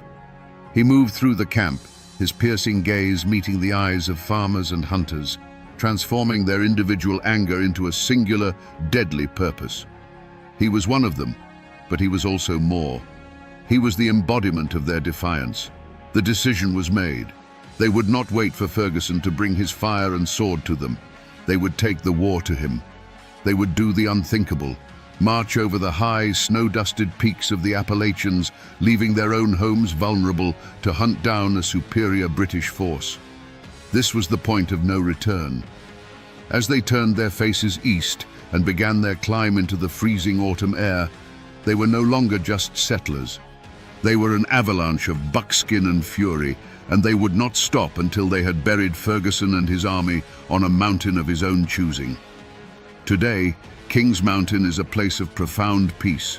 You can walk the paved trails, hear the wind rustling the leaves, and read the solemn granite monuments that mark the place where a battle turned the tide of a war. But the true evidence, the real scar left on this landscape, isn't carved in stone. It's the land itself. You have to leave the path and feel the ground under your feet to understand what happened here. This isn't a mountain in the way you might imagine. It's a long, steep-sided ridge that rises abruptly from the surrounding country. When Major Ferguson brought his loyalist army up here, he thought he had found the perfect fortress. From this high ground, he could see in every direction, and he believed no army could assault such a steep, rugged slope. He was so confident, he reportedly boasted that he was king of this mountain, and that God Almighty and all the rebels out of hell could not drive him from it. He saw a fortress. He failed to understand that he was choosing a tomb, right here. Stand at the bottom of the slope and look up. You can feel the steepness in your legs and your lungs. This is where it happened. Ferguson's men were arrayed on the cleared summit, a perfect target against the skyline. But the over-mountain men didn't attack in formation. They used the dense woods on these slopes for cover, melting between the very trees that still stand here today. Each of these ancient oaks, each of these weathered rock outcroppings, became a silent testament to the chaos of that day. This whole ridge became a killing jar, and the over-mountain men were about to seal the lid. It began with a sound that was not quite human. From the base of the mountain on all sides, a terrifying chorus of whoops and yells erupted from the trees, the sound of panthers, of wolves, of men who had become something primal. The over-mountain men didn't march. They swarmed up the wooded slopes, a relentless tide of buckskin and iron will. It was a kind of warfare the British had never truly understood. For every volley of musketry the Loyalists fired down the hill, hitting little more than bark and shadow. A dozen puffs of white smoke would answer from the trees below. The crack of the long rifles was sharp, personal. Each one was a sentence of death delivered from an unseen judge. A man in a bright red coat would be reloading on the summit, and then he would simply fold, vanishing into the chaos. The Loyalists charged with bayonets, a wave of disciplined steel meant to break any line, but there was no line to break. The frontiersmen just melted back into the forest, letting the charge pass, only to rise up on their flanks and rear, their rifles speaking again and again. The fortress had become a slaughter pen. Above the din, Major Ferguson's silver whistle could be heard, a shrill, piercing note trying to impose order on pure chaos. He rode his white horse back and forth across the summit, a magnificent, defiant target, rallying his crumbling lines. For an hour, the mountain was consumed by a storm of lead and fury. The air grew heavy and acrid with the smell of gunpowder. The roar of battle was continuous, a deafening drumbeat of rifle fire, screams and war cries. Then, suddenly, the silver whistle fell silent. The man on the white horse, who had seemed invincible just moments before, reeled in his saddle. He swayed for a moment, a stunned look on his face, before sliding to the ground. With his fall, the last bit of fight drained from the Loyalist force. White handkerchiefs began to appear, tied to the ends of ramrods and held aloft in surrender. The shooting didn't stop immediately. The raw fury that had carried them over a frozen mountain demanded a final, terrible price. But soon, a new sound replaced the gunfire, the triumphant, breathless roar of men who knew they had just broken the back of the British war in the south. After the gun smoke clears, the ink begins to flow. This is a copy of the official report on the Battle of King's Mountain, written by the commanders and sent to the Continental Congress. It's written in the formal, looping script of the 18th century, and its language is as detached as the battle itself was intimate and brutal. It talks of troop movements, of casualties, and of objectives secured. It describes the battle in a single, sanitized phrase: a sharp conflict. A sharp conflict. Those three words are the cold ashes left over from a raging fire. There is no mention in this dry report of the war cries that echoed through the trees, or the raw fury of men avenging a threat against their homes. The official record doesn't tell you about the terror in the eyes of the Loyalists as they were swarmed from all sides, or the grim satisfaction of the frontiersmen as they won. The paperwork of war is always a ghost of the real thing, a sterile summary that strips away the blood and the humanity. And this is where the story of John Sevier takes its most important turn. In this document, he is a hero of the new United States, a loyal officer serving the cause of liberty. But what this paper trail doesn't show is what was happening in Sevier's own mind. He had just seen how power was won, not in distant congresses, but by the will of determined men with rifles in their hands. As he rode home over the mountains, a hero of continental fame, he wasn't just thinking about the war he had won, he was thinking about the kingdom he was about to build. The official record sealed his legend as a patriot, but it was a title he was already preparing to betray. The hero returned from Kings Mountain not just to a home, but to a vacuum of power. North Carolina, broke and exhausted from the war, ceded its western lands to the federal government, effectively abandoning the over-mountain settlements. Left without courts, laws, or protection, the people did what they had always done. They took matters into their own hands. In 1784, they declared themselves a new, independent state, the state of Franklin, and there was only one man they would trust to be its governor, John Sevier. For a brief, shining moment, Nolichucky Jack was a king in his own right, ruling over a renegade republic carved out of the wilderness. But the law, however distant, has a long memory. North Carolina quickly regretted its decision and reasserted its claim, creating chaos. Two governments now claimed the same land. The conflict became a bitter personal feud between Sevier and a man named John Tipton, a former brother-in-arms from Kings Mountain who now led the North Carolina Loyalist faction. This wasn't a political debate, it was a civil war in miniature, a clash of two frontier titans who refused to bend. The breaking point came in the dead of winter. Tipton's faction, acting for North Carolina, seized some of Sevier's enslaved people as payment for back taxes. For Sevier, this was the ultimate insult. Enraged, he raised a small army and laid siege to Tipton's farm. The Battle of Franklin was a tragic farce played out in a blizzard. For days, the two sides traded insults and gunfire from behind fences and trees until a surprise attack by Tipton's reinforcements shattered Sevier's force. The state of Franklin collapsed in the snow and mud, and its governor was now a wanted man. The law's pursuit began.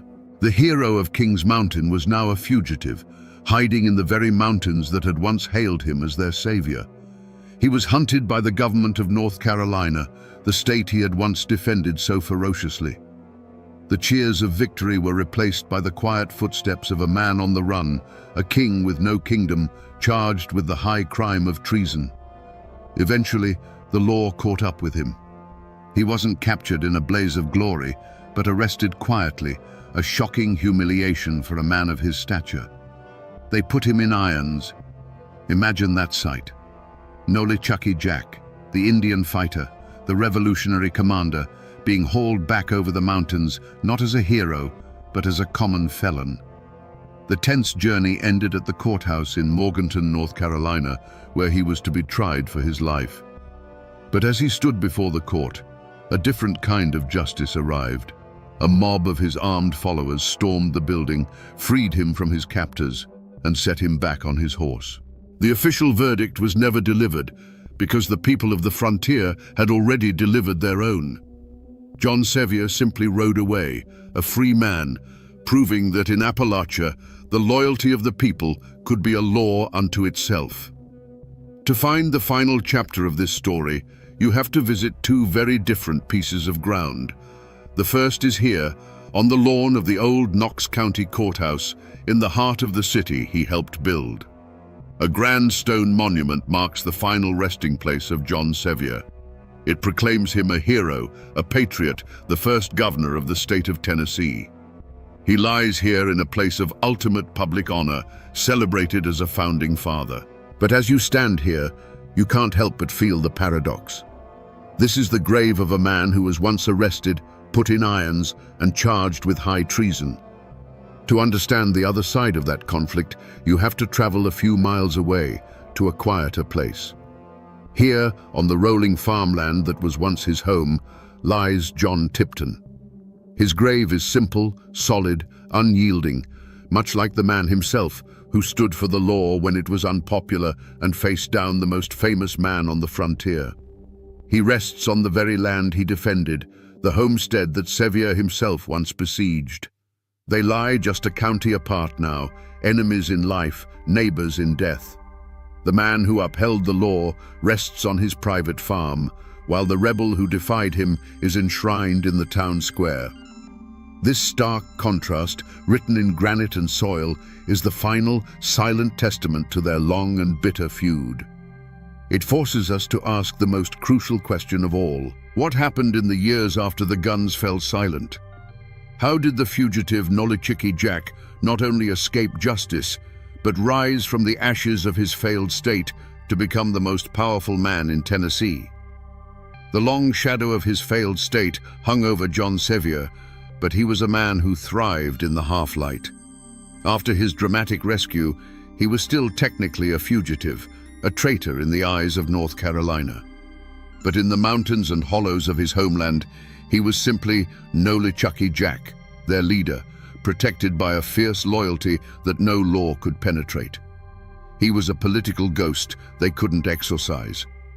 So what does a man do when his kingdom has crumbled and his enemies hold all the legal cards? He finds a new game to play.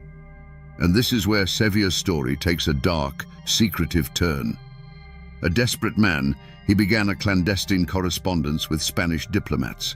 He hinted that the frustrated people of the frontier, feeling abandoned by the United States, might be willing to secede entirely and place themselves under the protection of the King of Spain in exchange for free navigation of the Mississippi River.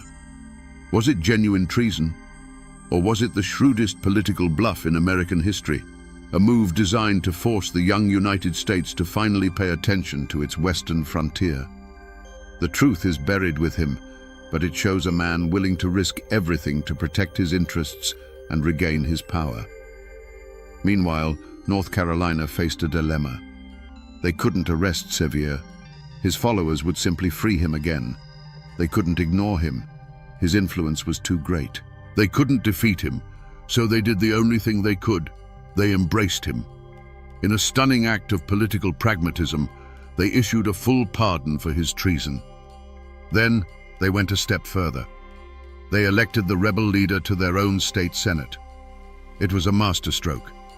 By bringing him into the system, they neutralized him as an outlaw. But they had underestimated Nolichucky Jack. He wasn't neutralized. He was legitimized.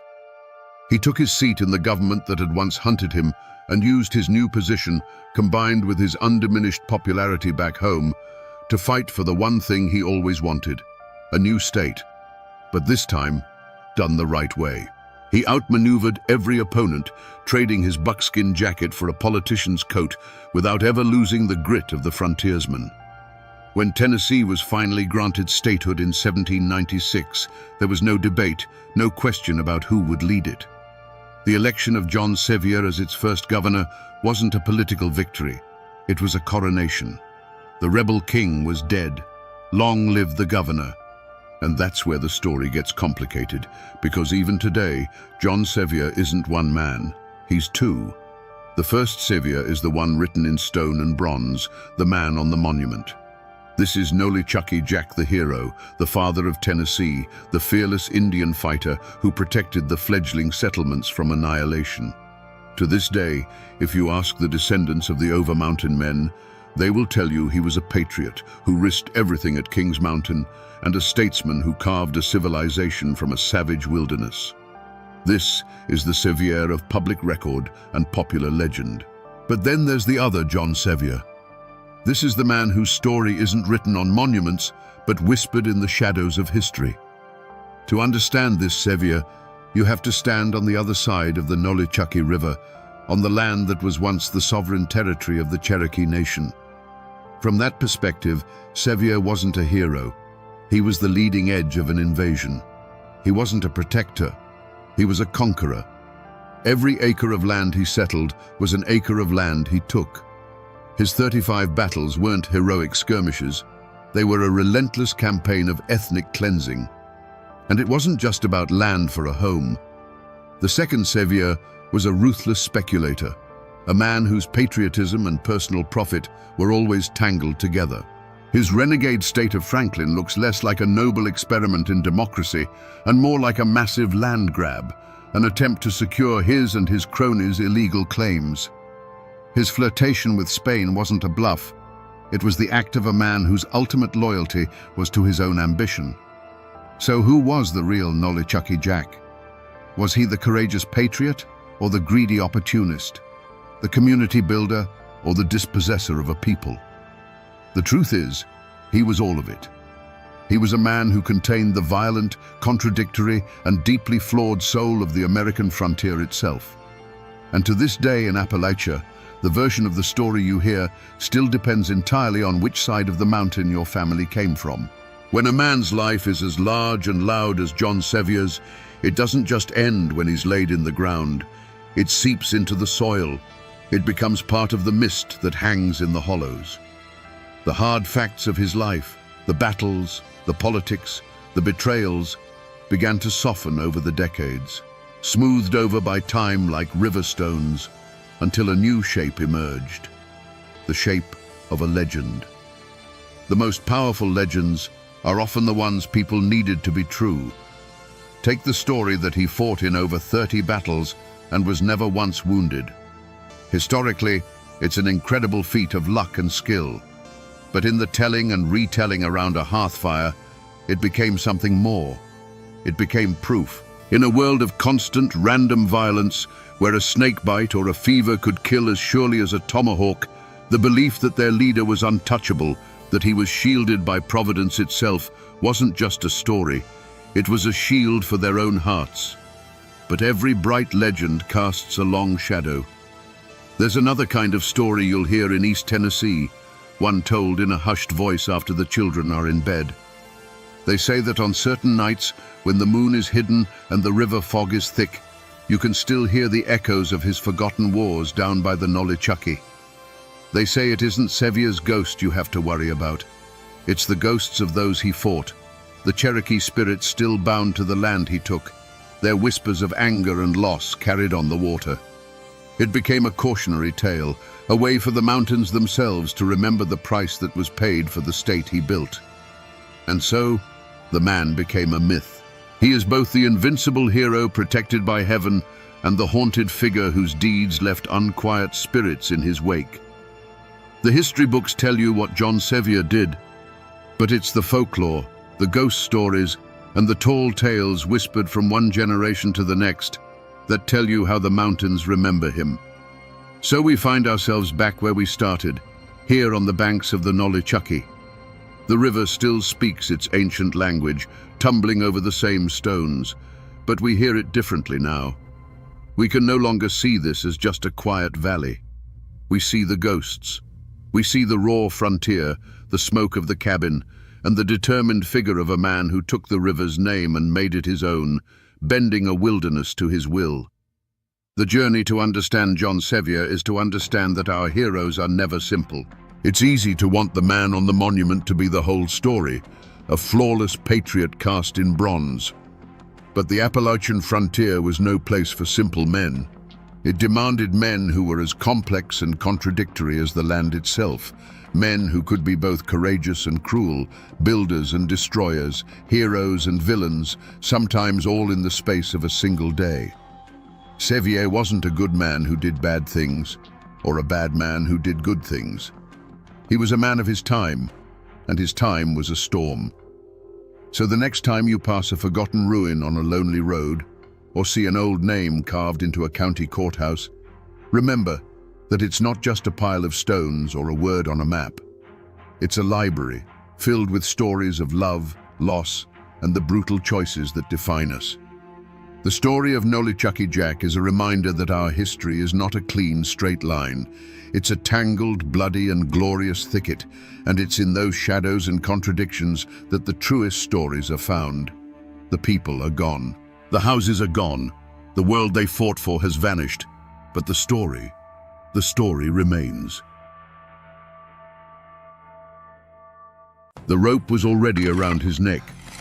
On May 1st, 1868, Tom Dooley looked out over the crowd and with his last breath spoke the words that would seal a woman's reputation in darkness for eternity. He said, "If it wasn't for Anne Melton, I wouldn't be on this scaffold today." Was it a damning accusation? A confession of his own weakness? Or the last desperate act of a man protecting the woman he truly loved? We all know the song about the hanged man and his dead lover, Laura Foster. But the legend has a third name, a shadow at its heart. Today, we separate the ballad from the bitter truth to answer one question. Was the true monster in this story the one who walked away free? To understand the blood that was spilled, you first have to understand the soil it stained. This was Wilkes County, North Carolina, in the year 1866. The air in these mountains still tasted of gunpowder and defeat. The Civil War had bled the hollows dry, sending its sons home not as conquering heroes, but as ghosts. Men returned to find their farms overgrown, their families gaunt with poverty, and a silence in the valleys that felt heavier than before. Life was a stubborn, grinding affair, measured by the seasons and the sweat of your brow. It was a world of hard work, quiet faith, and passions that, once stirred, ran deeper and faster than any mountain creek. Into this world walked Thomas Dooler, known to everyone as Tom Dooley. Before the war, he was the boy with the quick smile and the fiddle that could make the devil himself tap his feet. But the Tom who came back was different. He'd survived the living hell of Point Lookout prison camp, and the experience had burned something out of him, replacing it with a reckless charm and a darkness in his eyes. He still played the fiddle, but now the tunes seemed wilder, more desperate, as if he was trying to drown out memories that followed him from the battlefield. At the unshakable center of Tom's world was Anne Pauline Melton.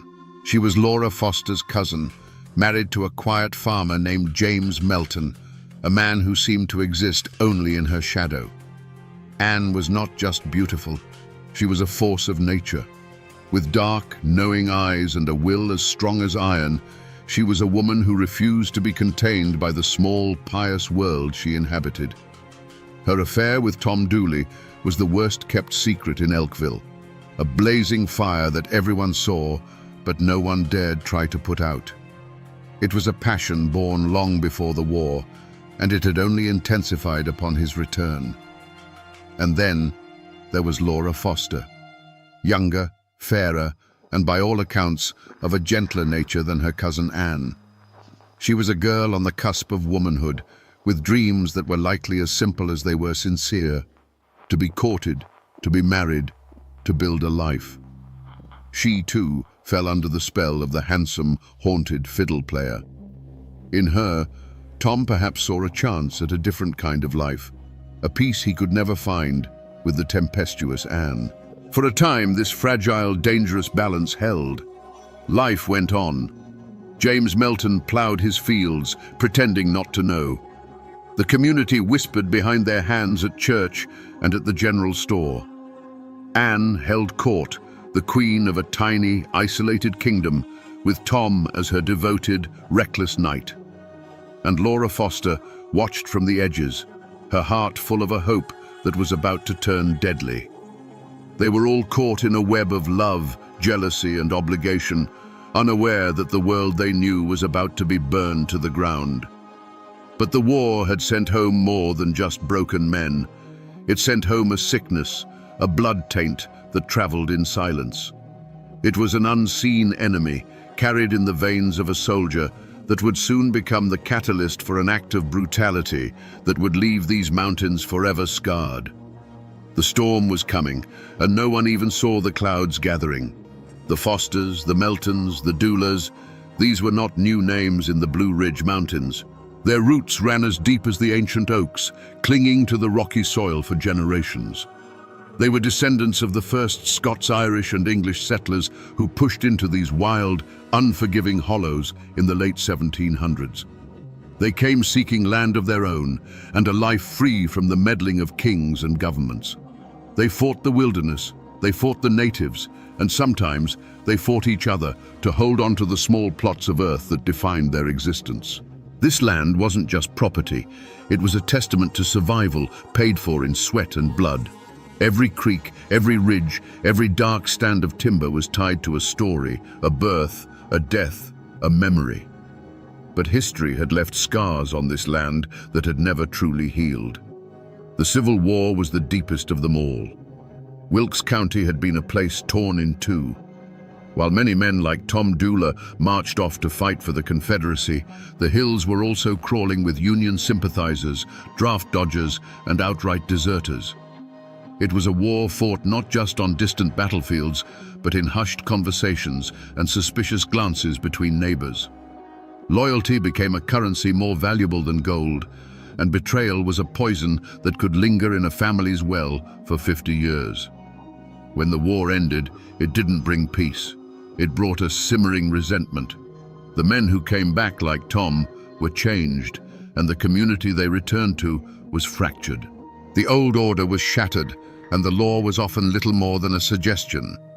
In this power vacuum, the oldest laws of the mountains reasserted themselves, the laws of clan and kin. And in this world, a name was a heavy thing to carry. To be a foster in these hills meant something. It meant you were part of a sprawling, tangled web of blood relations. You were never truly alone, but you were never truly free either.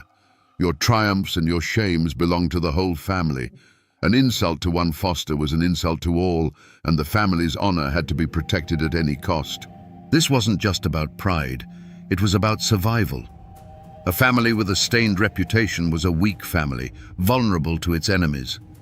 The weight of that name, and the secrets it had to protect, was a burden every foster, including Anne and Laura, carried from the day they were born.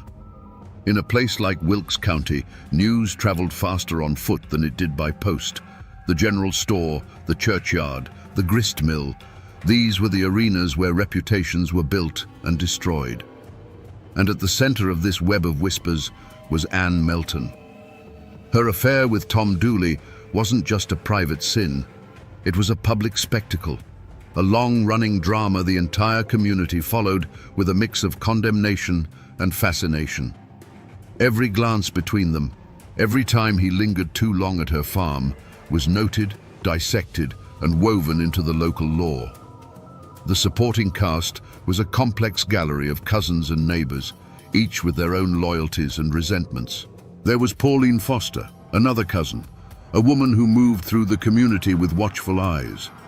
The exact nature of her relationship with Anne is lost to history, but the court records would later suggest a deep-seated animosity, the kind that festers between women who are too much alike or who have vied for the same things. Then there were the Meltons, James's family, who had to endure the shame of his wife's open infidelity.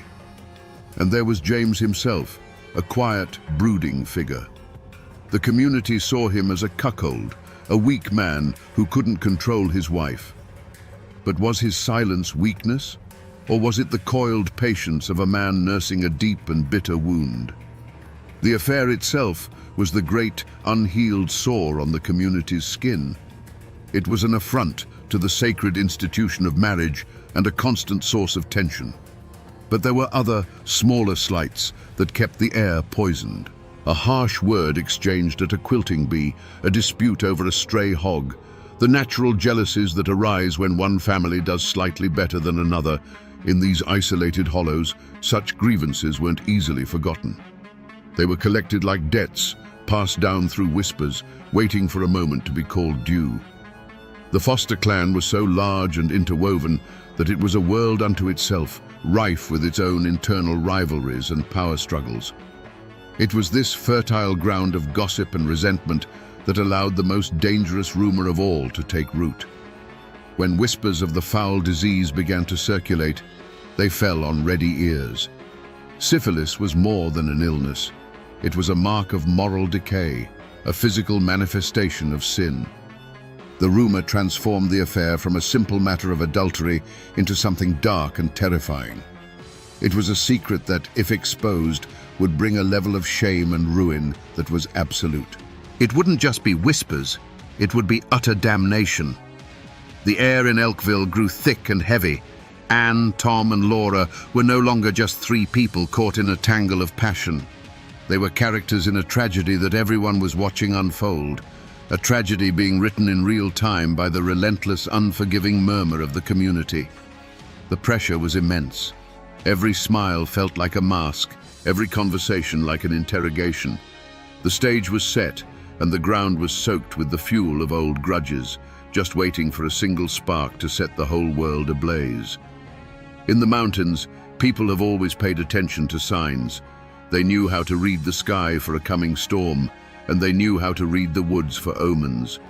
And in the spring of 1866, the old folks would later claim the signs were all bad. They said the whippoorwills called too close to the houses, a sure sign of a soul about to depart. A strange, unnatural quiet seemed to settle in the hollows, a silence that felt sharp and heavy in the air, as if the mountains themselves were holding their breath, waiting for a coming violence. These were the whispers of the woods, the ancient language of dread that every mountain person understood in their bones. The true omen, however, was not a bird or a dream. It was a human one. It was the change that came over Laura Foster. The young, hopeful girl disappeared, replaced by a woman who had been handed a death sentence. When Laura learned she was sick and understood the shameful truth of how she'd gotten that way, the desperation must have been absolute. She was no longer just a spurned lover. She was a victim facing a slow, ugly decay. And she was not going to suffer that fate alone and in silence. Her threat to expose Tom, and by extension the married Anne Melton, was not the blackmail of a schemer. It was the last, defiant cry of a girl whose life had been ruined. That cry was a prophecy, and it spelled doom for Anne. Anne Melton would have felt it most of all.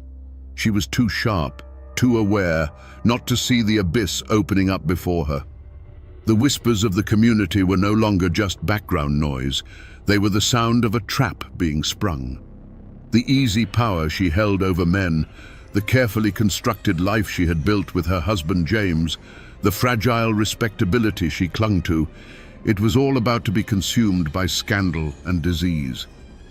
She must have felt a cold knot of dread in her stomach that never went away, a premonition that the poison that had entered their lives had finally reached the heart. The walls of her world were groaning, and she knew that soon they would either come crashing down on top of her, or she would have to tear down someone else's first. The dam of whispers and threats was about to break. On a bright May morning, Laura Foster made her move. She walked out of her family's home, went to the barn, and saddled her father's mare.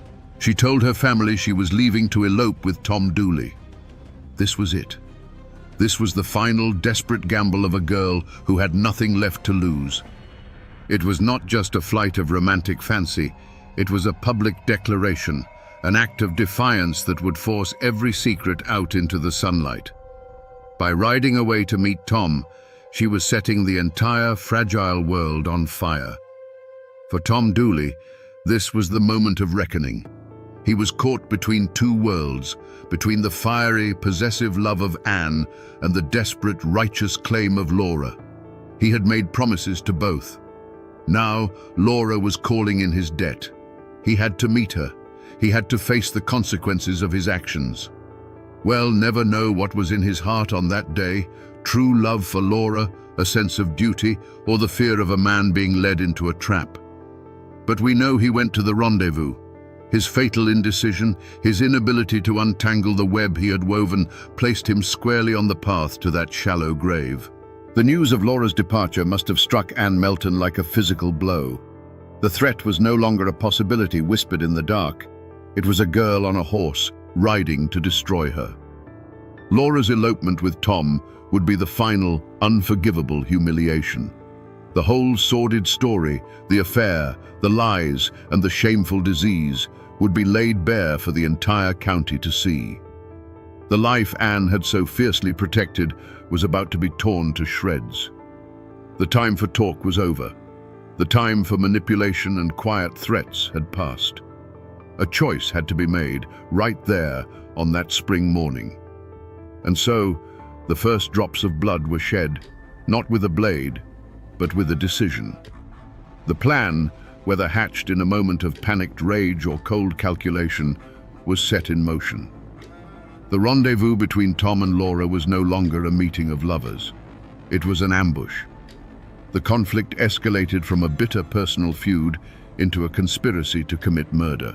Someone, Anne or Tom, under her influence, decided that the only way to silence Laura Foster forever was to put her in the ground. As Laura rode away, the sun warm on her back, she must have felt a mix of terror and hope. She was leaving everything she had ever known behind, riding toward an uncertain future with the man she loved. She didn't know that she was not riding toward a new life. She was riding into a silence that had been carefully prepared for her, a silence as deep and final as the Appalachian earth itself. The point of no return had been crossed. The spot where Laura Foster drew rein on her father's mare was quiet and secluded. Sunlight filtered through the new spring leaves, dappling the forest floor. This was the place where her future was supposed to begin. She looked for Tom, her heart a frantic mix of hope and fear. But the figure, or figures, that emerged from the shadows of the rhododendron thicket did not offer the embrace she was expecting.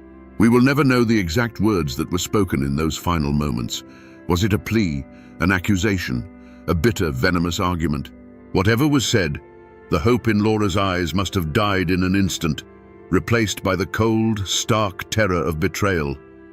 There was no long, drawn-out scream to echo through the hollow. The violence was too sudden, too brutally intimate for that. There was likely just a sharp, choked gasp, the sound of a frantic, brief struggle in the dry leaves on the forest floor, and then a heavy, sickening thud. A sound of such finality that it seemed to drain all the life from the air around it. The sound of a life being abruptly, horribly extinguished. The world did not stop. It simply went on without her in it. The mare, panicked by the scent of terror and the sudden chaos, reared back, its eyes wide with fright. It tore through the underbrush, reins flying, the empty saddle a stark and terrible testament to what had just occurred. The horse ran without stopping, a mindless flight back toward the familiar scent of home, leaving behind a scene of unnatural stillness.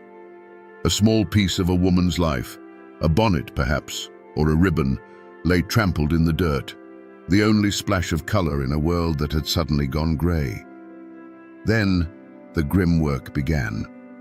The silence was broken not by cries or laments, but by the rhythmic, labored sound of digging. It was the scrape and clank of a tool, a shovel or a mattock, striking the hard, unforgiving Appalachian earth. It was a desperate, sweating labor, a race against the setting sun and the possibility of a chance wanderer. Each shovelful of dirt was not just soil being moved, it was an act of concealment, an attempt to erase a person, to bury a terrible secret so deep that it might never be found. The grave was shallow, dug with the frantic haste of those who wanted to be gone from that cursed place. There was no reverence, no ceremony. The burden of Laura's body, now just a thing to be hidden, was placed into the shallow trench. The sounds were muted and awful. The rustle of her homespun dress against the dirt, the dull weight of her form settling into the earth. It was a final, profound act of desecration. Then came the final sounds, the soft, heavy thuds of dirt being shoveled back into the hole, covering the last evidence of the crime.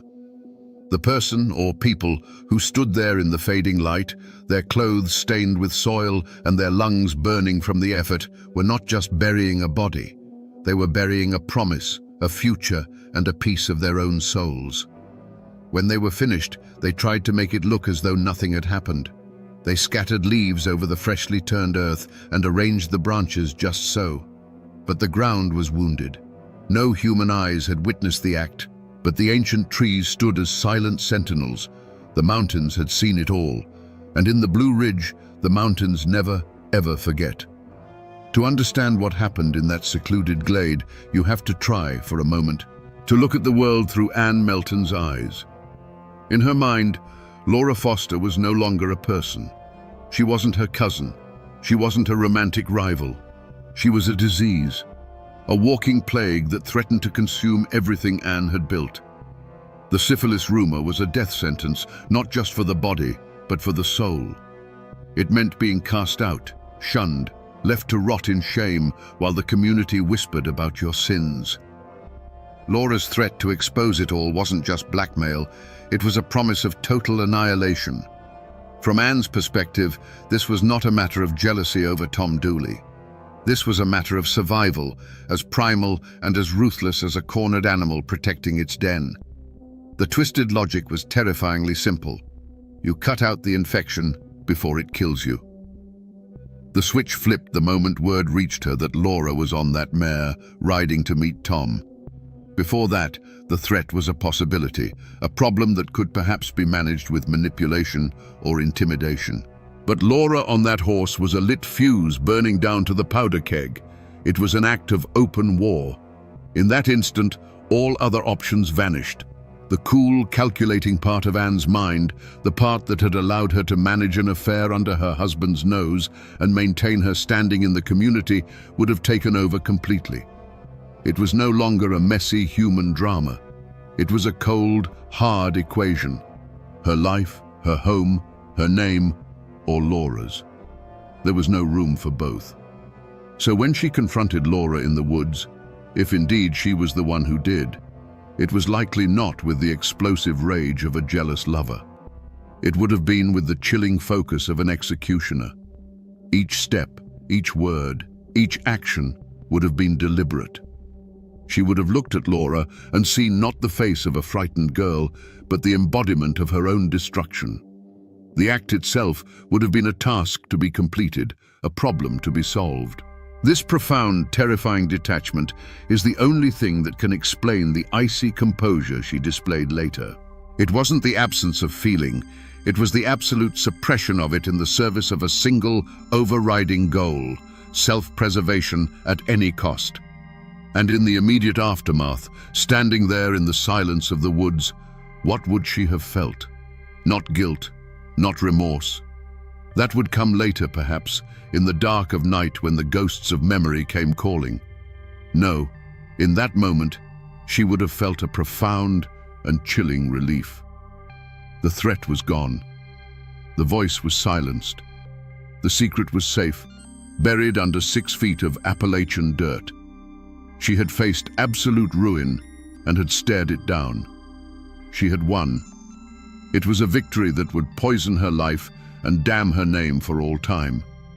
But as she walked away from that shallow grave, it was a victory nonetheless.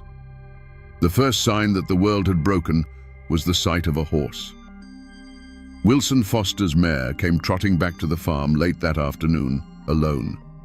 Its coat was slick with sweat and streaked with mud. Its eyes were wild with a terror it couldn't speak. The empty saddle was a screaming accusation. A father's heart knows a specific kind of cold dread, and as Wilson Foster caught the reins of the panicked animal, that coldness flooded his veins. The story of an elopement suddenly felt like a lie, a thin blanket thrown over a horrible truth. In the days that followed, Wilson and his family scoured the woods. Their calls of Laura echoed through the hollows, answered only by the cawing of crows. The search was a frantic, desperate ritual. The woods that had been Laura's playground now felt like a tomb, each shadow seeming to hold a terrible secret.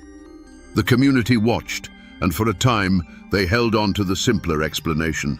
They whispered that she had run off, that she and Tom were likely halfway to Tennessee by now. It was easier to believe in a reckless girl than a dead one. This casual dismissal left the Foster family isolated in their growing nightmare. Meanwhile, the main players in the drama had scattered. Tom Dooley had vanished. One day he was a fixture in the community, the next he was gone, his absence a thunderous confession of guilt. But Anne Melton was right where she had always been. She went about her daily chores on the Melton farm, a picture of domestic calm. When questioned, her face was a mask of innocence and concern. She knew nothing. She had seen nothing. Her icy composure was a wall that no one could breach. and it was, in its own way, more terrifying than Tom's flight. Weeks turned into a long, agonizing summer. The search parties grew smaller as hope withered on the vine. Laura Foster was now officially a missing person, a ghost story whispered around the supper table. But her family, particularly her father, refused to let the silence win. They kept looking, kept asking questions, their grief hardening into a grim resolve to find the truth, no matter how ugly it might be. The whispers in the community began to change, the simple story of elopement giving way to darker suspicions of foul play. The discovery, when it finally came, was a grim and heartbreaking affair. A man named Colonel James Grayson, a local justice of the peace and a friend of the Fosters, was led to a spot deep in the woods. There, under a thin covering of leaves and branches, he saw what he had been dreading for months, a patch of earth that was too soft, too new. He began to dig. It didn't take long to uncover the horror. The search was over. Laura Foster had been found. The news ripped through Wilkes County like a flash flood. The whispers became a roar of outrage. With the discovery of the body, a missing persons case became a murder investigation. The law, which had been passive for months, was now spurred into action. The full weight of suspicion fell squarely on the man who had run. A warrant was issued for the arrest of Thomas C. Dooley. A reward was posted for his capture. Tom Dooley was no longer just a reckless local boy. He was a wanted murderer, and the hunt was on. The discovery of Laura's body was like a rock thrown into a still pond, and the ripples of suspicion and fear spread to every last cabin in the county. The comfortable lie of elopement was shattered, and in its place, a terrible truth took root. A murder had been committed.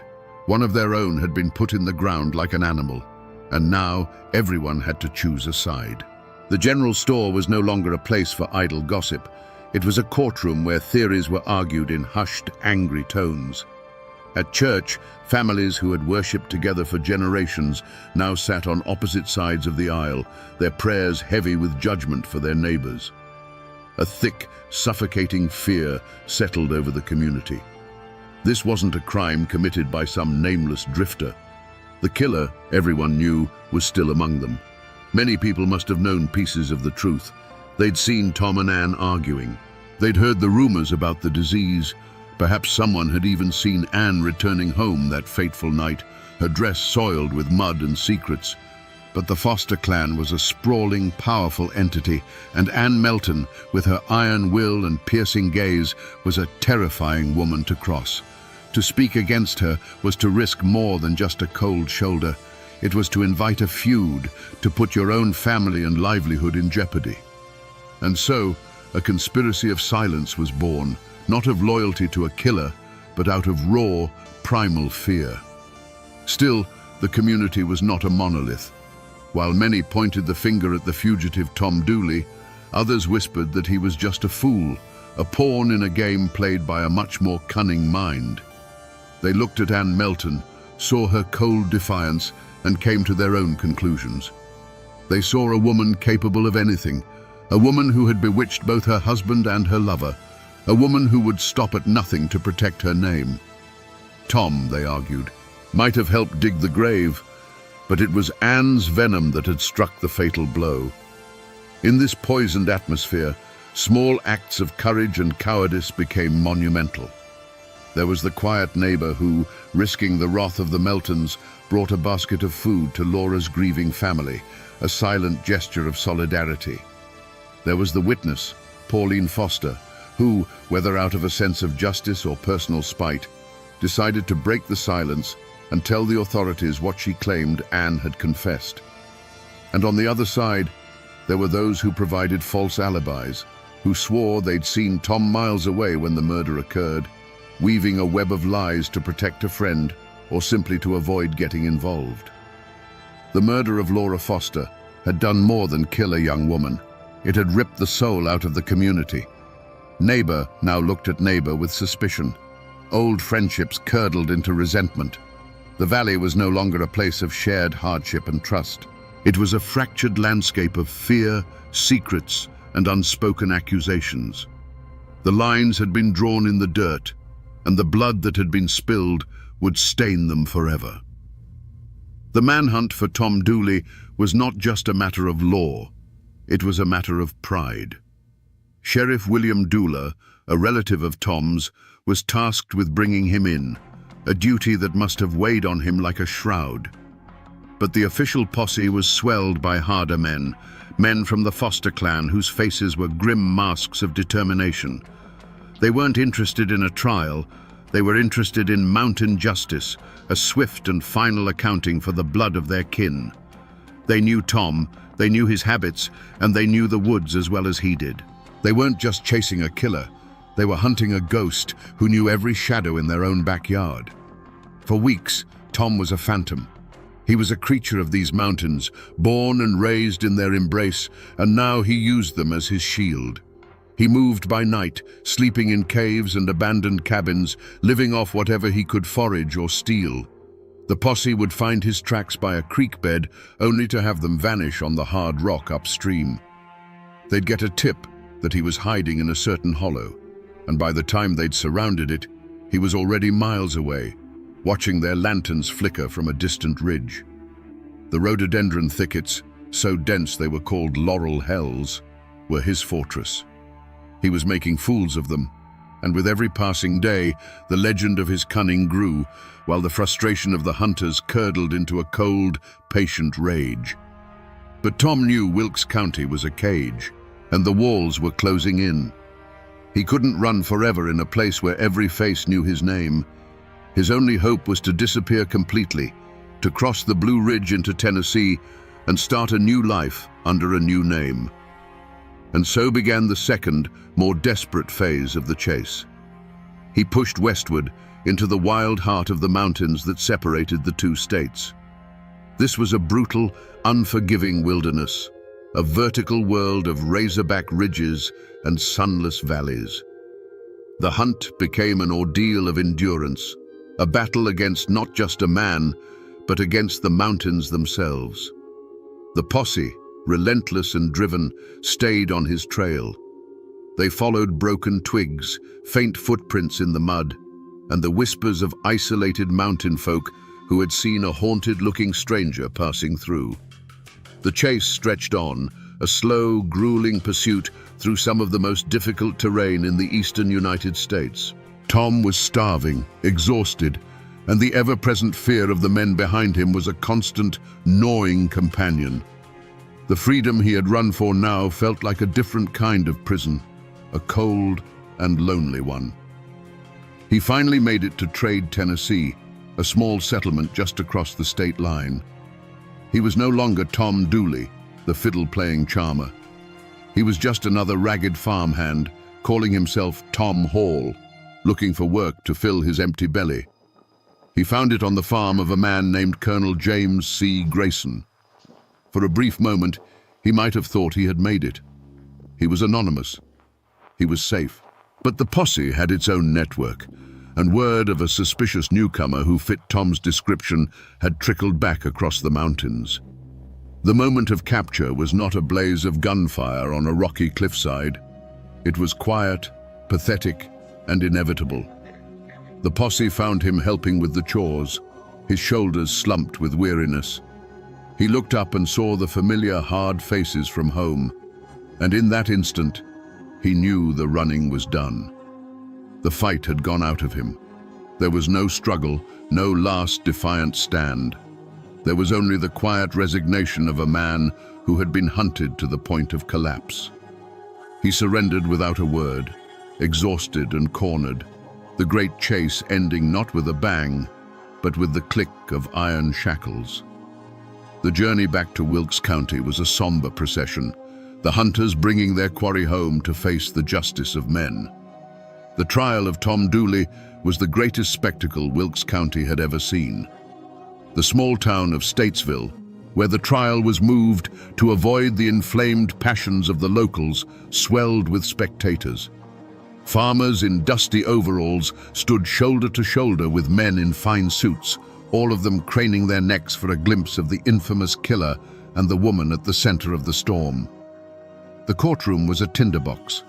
Armed deputies stood guard at the doors, their eyes scanning the crowd, wary of the foster kin who were there to see justice done one way or another. Tom Dooley, gaunt and broken from his time on the run, looked like a condemned man from the moment he walked in. His defense was led by Zebulon Vance, a former governor of North Carolina and one of the most brilliant lawyers in the state. Vance argued passionately that the evidence against his client was purely circumstantial, a flimsy case built on rumor and the hysteria of a community desperate for a scapegoat.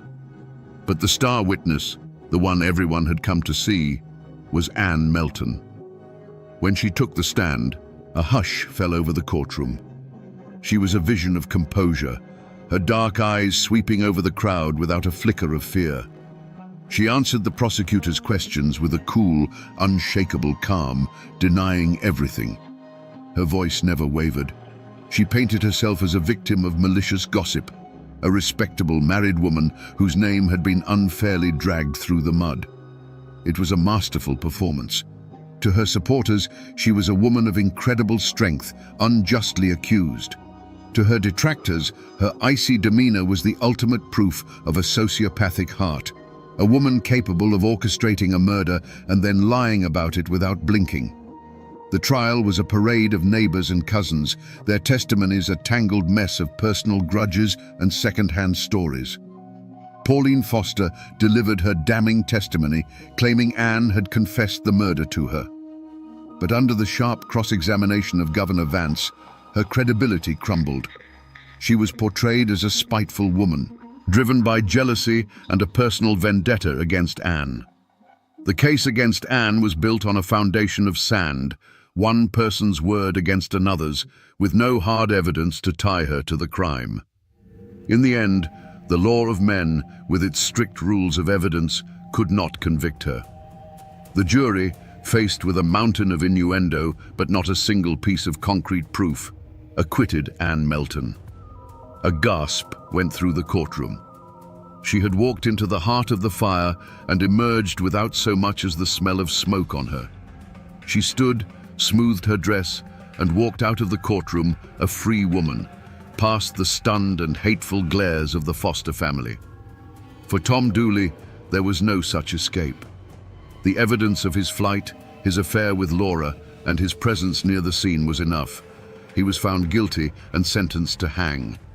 Justice had been delivered, but to many in that courtroom and in the hollows back home, it felt like a grotesque mockery. They had hanged the fool, but the mastermind, the true author of the crime, had just walked out the front door, free to return to her life as if nothing had ever happened. Was this the law of men? Or was it proof that some people were so cunning they could outwit justice itself? The thud of the trapdoor beneath Tom Dooley's feet was the final brutal punctuation mark on his life. With his death, the law was satisfied. But his last words from the gallows did not fade into the air. They hung over the hollows, a permanent stain on Ann Melton's name, a curse delivered with a dying man's breath. The trial was over, but the verdict of the mountains had just begun. For the Foster family, life became a long, quiet exercise in grief. They had a grave to tend now, a permanent scar on their land and on their hearts. But there was no closure. Every trip to the general store, every Sunday at church, held the possibility of seeing her, Ann Melton, the woman they believed had orchestrated their daughter's murder, living freely, her life continuing while Laura's had been cut short. They became the silent keepers of Laura's memory, their sorrow a cold, hard stone in the belly of the community, a constant, unspoken rebuke to the verdict of the court. And what of Anne? She had won her freedom, but she had lost everything else. The acquittal was not a pardon.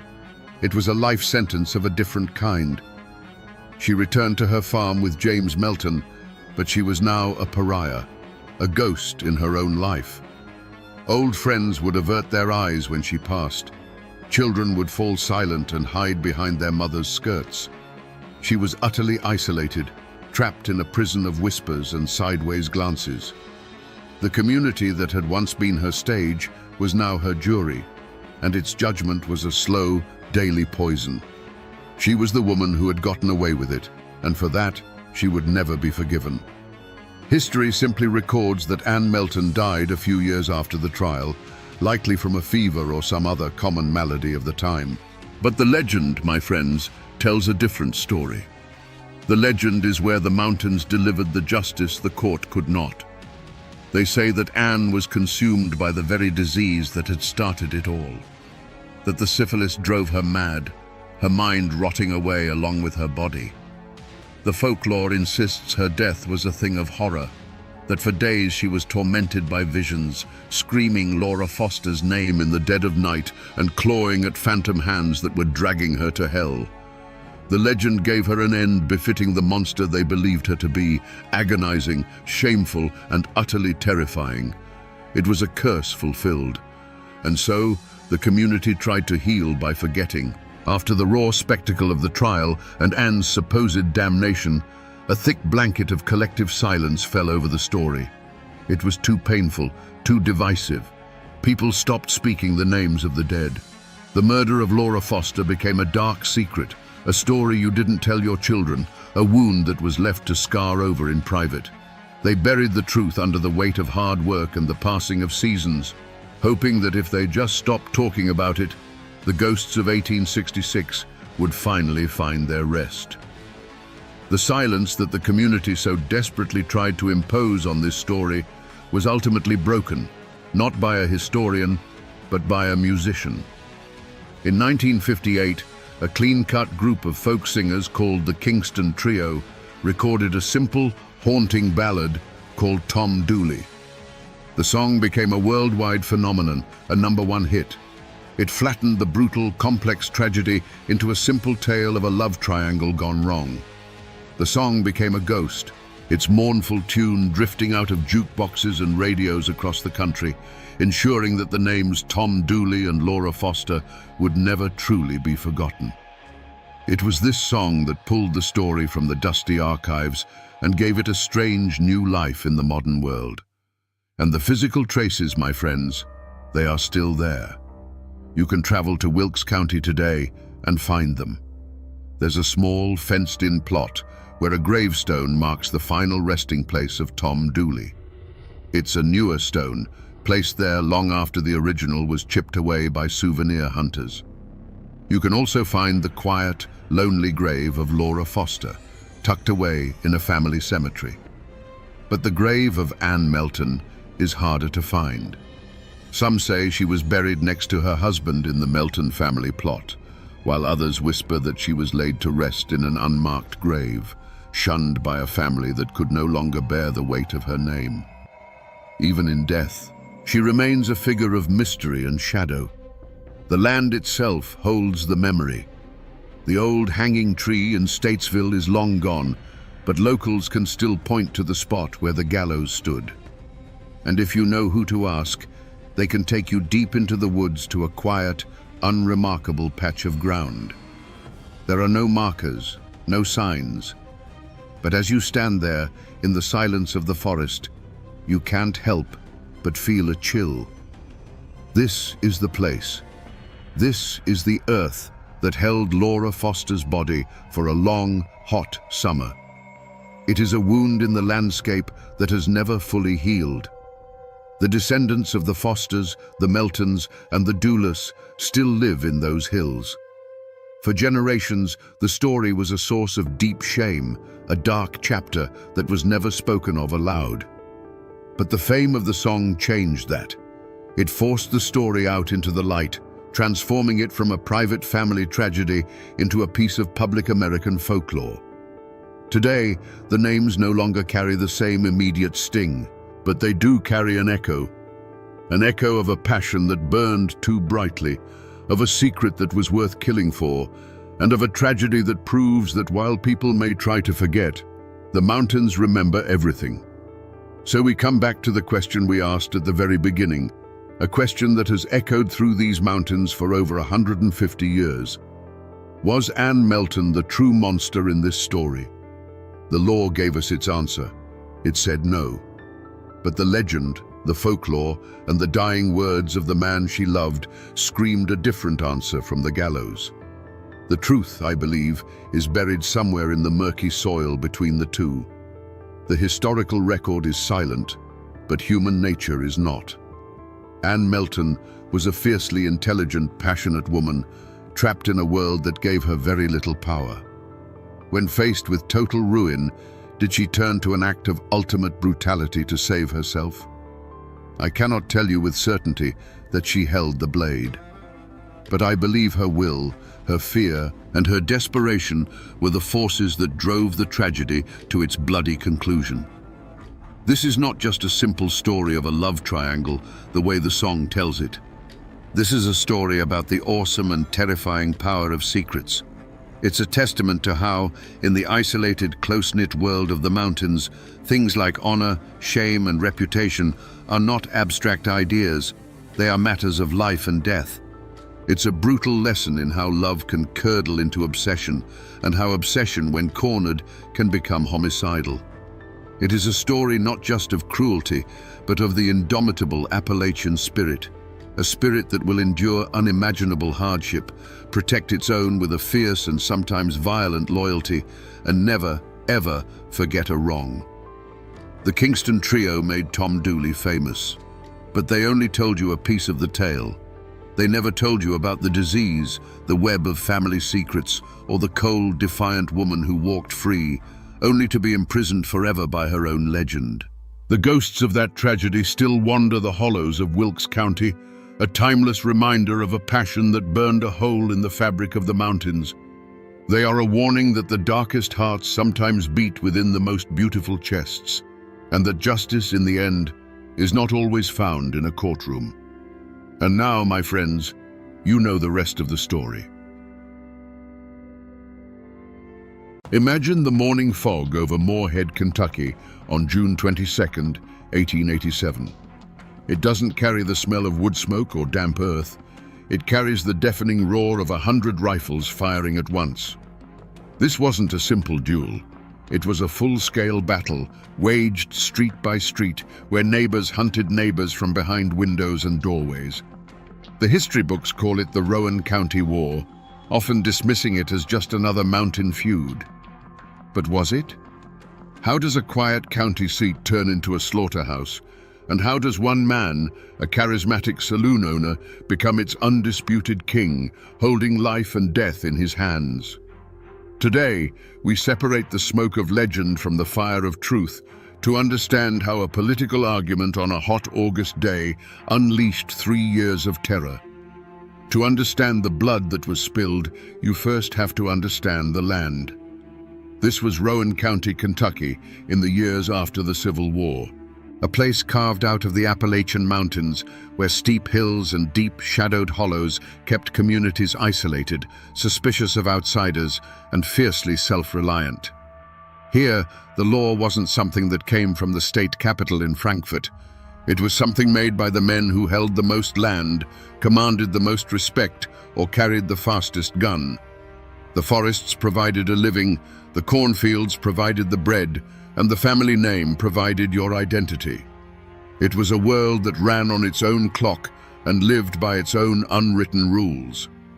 At the heart of this world were two powerful currents, pulling the county in opposite directions. On one side, you had the Martins and their allies. These were the Democrats, the old guard. They were farmers and landowners, men whose families had worked this soil for generations. They saw Rowan County as their birthright, a legacy to be protected. Their leader, John Martin, was a respected figure, the patriarch of a clan that embodied the traditional values of the mountains. They were the establishment, the deep roots of the county. On the other side stood Craig Tolliver and his followers. They were the Republicans, the ambitious newcomers who saw the future not just in farming, but in business, commerce, and control of the growing town of Moorhead. Tolliver himself was a force of nature. He wasn't some backwoods brawler. He was a sharp, charismatic, and utterly ruthless man who ran the town's most prosperous saloons. He knew that real power didn't come from owning a few acres of land. It came from controlling the flow of money, whiskey, and votes. He was a political boss in the making, and his iron will was beginning to forge Moorhead into his personal kingdom. This wasn't a simple family feud, not in the way the legends tell it. The names Martin and Tolliver became flags, banners under which people gathered based on their politics, their debts, their family ties, or simple fear. If you were a Democrat who felt the old ways were best, you stood with the Martins. If you were a Republican who saw opportunity in the changing times, you threw your lot in with Tolliver. Choosing a side wasn't just a political preference, it was a declaration of loyalty that could determine whether your family ate well or starved, whether you found justice in a courtroom or at the end of a rope. Life in Rowan County went on, with harvests and church socials, births and funerals. But underneath the surface, a bitter tension was simmering. It was the friction between the old world and the new, between the farmer and the businessman, the Democrat and the Republican. Every election, every business deal, every drunken argument was another ounce of pressure building in a sealed container. They were living in a powder keg, and they all knew it. All they were waiting for was the spark that would blow their world to pieces. The spark finally landed on Election Day, in the thick, muggy air of August 1884. You can almost feel it. The town of Moorhead is buzzing, not with excitement, but with a raw, nervous energy. The air is heavy with the smell of sweat, cheap whiskey, and the metallic tang of unspoken threats. Men, their loyalties and their tempers stoked by liquor and politics, are gathered near the polling station, eyeing each other with suspicion. It was here that the first words were thrown like stones. The argument started between a Republican named Solomon Bradley and the Democratic patriarch John Martin. It was the same argument happening all over the county, a clash of the old world and the new. But then, a new player stepped into the circle, Floyd Tolliver, a relative of Craig's. The shouting quickly turned to shoving, and in the chaotic scuffle there was a flash of steel. In a single brutal motion, Floyd Tolliver's knife found its mark, and John Martin, the leader of the county's Democrats, fell bleeding into the dust. This was more than a murder.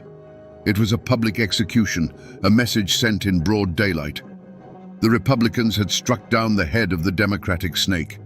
The Martin clan, stunned and enraged, demanded justice.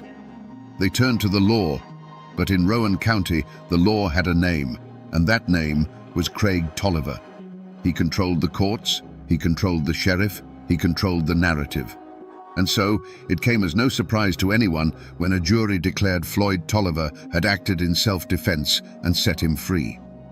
For the Martin clan, that verdict wasn't justice. It was a declaration of war. It was proof that the system was rotted through, and that the only law they could trust was the one they enforced themselves.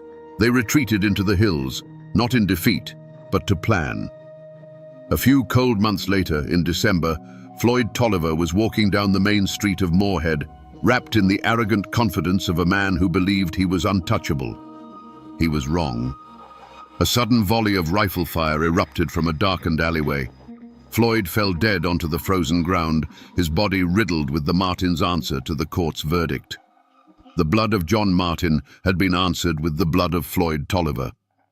A personal score had been settled, but a terrible line had been crossed. There was no going back now.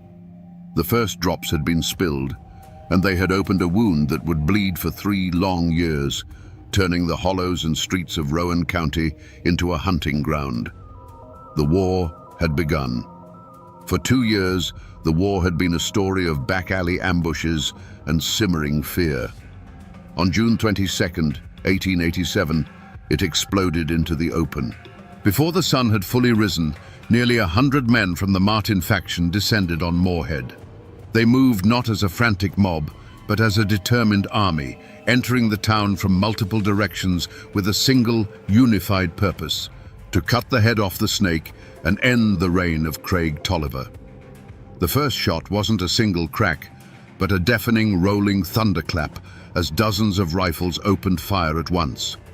For the townspeople huddled in their homes and cellars, the world dissolved into a terrifying storm of noise. They could hear the high-pitched whistle of bullets passing overhead, the splintering crash of lead tearing through wooden walls, and the sharp ring of ricochets off anything solid. The street outside was no longer a place for commerce or conversation. It had become a no-man's land. Through the shifting curtains of gunsmoke, a deadly ballet unfolded. Tolliver's men, barricaded inside saloons and hotels, turned second-story windows into sniper nests. The Martins and their allies returned fire from behind overturned carts and the corners of buildings, methodically advancing toward the center of town. Moorhead had become a brutal chessboard where every move was a gamble with death, and the air was thick with the acrid smell of burnt black powder. This was a war of neighbors, and the cost was intimate. At some point during the hours of relentless battle, a sharp cry of grief cut through the roar of the guns from the Martin side. One of their own had fallen, John Martin's son. A leader in the fight had been forced to watch his own bloodline severed in the chaos, a father's worst nightmare realized in a hail of gunfire. The stakes, already impossibly high, had just become personal in the most painful way imaginable. And then, at the height of the battle, the central pillar of the conflict simply vanished. Craig Tolliver, the undisputed king of Moorhead, had been directing his defense from a fortified position, a commanding presence against the storm. One moment, his voice was the anchor for his men. The next, there was only silence from his post. There was no heroic last stand, no dramatic duel, just a sudden, shocking absence. A single, unseen shot, fired by a Martin sharpshooter or a treacherous ally no one would ever know for sure, had found its mark. As the news rippled through the ranks, the fighting faltered. The organized defense collapsed into confusion. The gunfire sputtered out, replaced by an eerie, ringing silence. When the smoke finally began to clear, it revealed a town that had been brutalized. The walls of buildings were scarred with hundreds of dark marks, silent witnesses to the fury that had just passed. The battle was over. The king was dead. When the last echo of gunfire faded, a stunned silence fell over Moorhead. It was the silence of a graveyard. Slowly, cautiously, doors creaked open. Townspeople emerged from their cellars and hiding places, not to a town celebrating a victory, but to a scene of utter devastation. The streets were littered with shattered glass, splintered wood, and the dark, still shapes of men who had been alive just hours before. The air, thick with the lingering scent of gunpowder, now carried the heavy weight of shock and grief. The war was over, but the town felt like it had died with it. For the Martin faction, their objective was complete. Craig Tolliver was dead. They hadn't stayed to claim Moorhead as a prize. That was never the point. Their army of 100 men melted back into the hills and hollows from which they came, leaving the chaos behind them. They had rid the county of the man they saw as a tyrant, but in doing so, they had declared war not just on a rival faction, but on the state of Kentucky itself. They were no longer just feuding mountaineers, they were now fugitives. The Tolliver faction, once the iron fist that ruled the county, was shattered. With their leader gone, they were a body without a head. Panic and fear replaced the arrogant confidence they once held. Some of his most loyal men lay dead in the streets, while others, wounded or terrified of what was to come, fled the county, knowing that either the Martins' revenge or the state's justice would soon be coming for them. The empire Craig Tolliver had built with bullets and fear had crumbled into dust in a single morning. This time, the news of the slaughter didn't just prompt a temporary response from the governor, it demanded a permanent solution. The state of Kentucky had had enough. Soldiers of the state militia were dispatched to Rowan County, but they didn't come as peacekeepers to separate two bickering families. They arrived as an occupying force, with orders to disarm the populace and impose state law by force. Martial law, ineffective not in name, descended on Moorhead. The era of clan rule was over, brought to an end by the cold steel of state-issued bayonets. With the militia securing the town, the gears of official justice began to grind. Warrants were issued for dozens of men from the Martin faction. Rewards were posted for their capture, turning neighbors against one another with the promise of gold. But the fear in Rowan County didn't disappear. It simply went quiet. People who had witnessed the battle locked their doors and their mouths, terrified of getting caught in the crossfire between the vengeful Martins and the newly empowered state authorities. The gun smoke had cleared, but a new suffocating fog of suspicion and fear had settled over the hills. The gavels that fell in the Rowan County courthouse weren't just calling a room to order. They were trying to hammer a new reality into place. The trials that followed the Moorhead massacre were meant to be a display of state power, a clear message that the days of clan law were over. The courtroom itself was a theater of tension. It was the same building whose walls were still pockmarked with bullet holes from the battle. Armed militia guards stood at every entrance, their presence a constant reminder that this was not business as usual. The benches were packed with onlookers, family of the accused, Tolliver sympathizers, and curious strangers, all watching to see if the law of Kentucky was stronger than the code of the mountains. In the defendant's box sat the men of the Martin faction. But they didn't look like defeated criminals. You have to understand, in their own eyes, and in the eyes of many in the county, they weren't murderers. They were liberators. They had faced a tyrant that the law itself had failed to control. So they sat there, not with remorse, but with a quiet, stubborn dignity. They had done what they felt they had to do, and they were prepared to face the consequences, convinced of the righteousness of their cause. Their defiance was a silent challenge to the entire proceeding. The legal battle was as fierce as the gunfight that preceded it. Cunning lawyers for the defense didn't just argue points of law, they put Craig Tolliver's entire reign of terror on trial. They painted a picture of a county held hostage, where the legal system was a corrupt tool in the hands of one man. They argued that the attack on Moorhead wasn't an act of aggression, but an act of desperation, a people rising up to reclaim their own government. It was a powerful narrative that resonated deeply with the jury of their peers, men who had lived through those same dark years. And then came the verdicts. One by one, the men who had marched on Moorhead and waged open war in its streets faced the judge. And one by one, the astonishing results came in. Some were convicted of lesser charges and given light sentences. Others were acquitted entirely. In the end, not a single man was executed for their role in the battle. The most prominent leaders of the Martin faction eventually received pardons from a sympathetic Democratic governor, effectively wiping their slates clean. The state had flexed its muscle, but the outcome felt less like a verdict and more like a negotiated truce. The old power structure was broken, and a new one, led by the Democrats, had taken its place.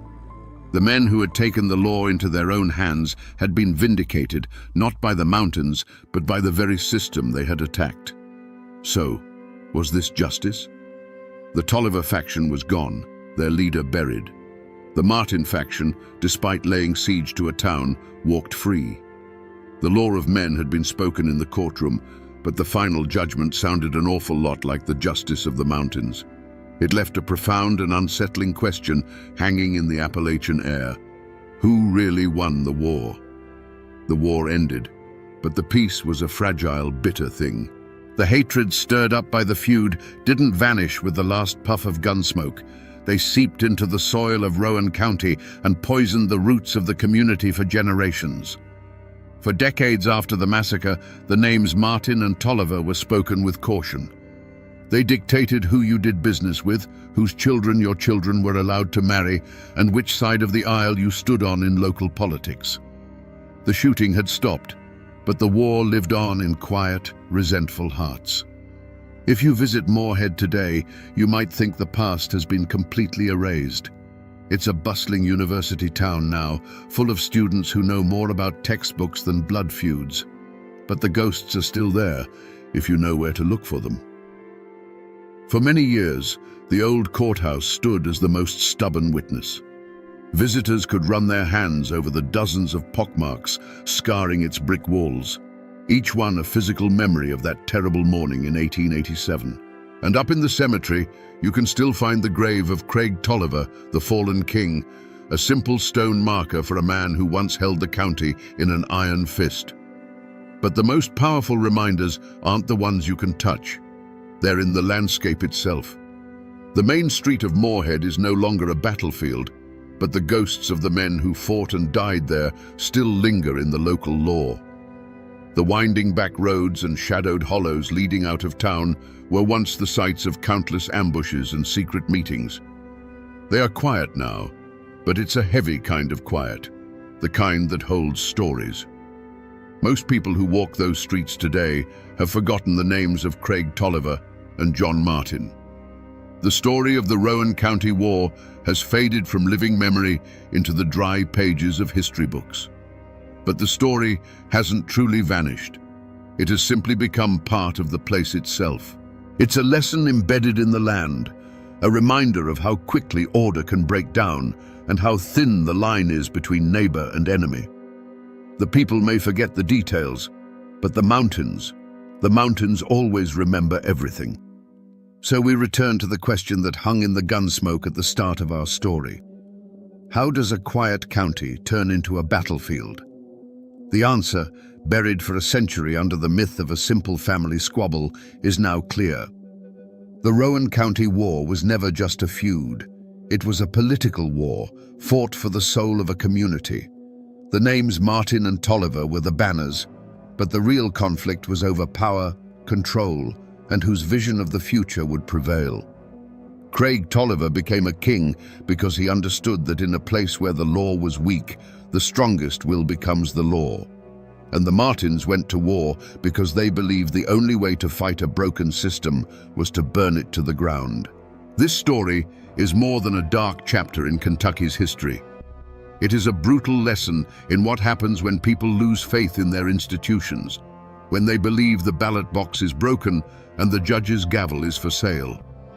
It shows that when official justice becomes a mockery, men will seek out their own, older and bloodier form of justice in the streets. This is a story not just of Appalachian violence, but of the indomitable and sometimes terrifying spirit of people who refuse to be ruled by a tyrant, even if it means becoming killers themselves. It is a grim reminder that the line between civilization and chaos is not a fortress wall, but a thin, fragile thread of trust. And when that thread is cut, the most ordinary of places can become a hell on earth. The men who fought and died in Moorhead have long since turned to dust, but the lesson they left behind, written in blood and gunpowder, must never be forgotten.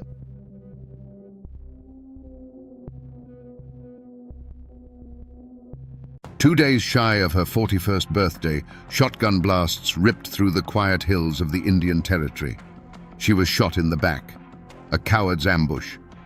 The woman they called the Bandit Queen lay dead in the dirt, just feet from her own gate.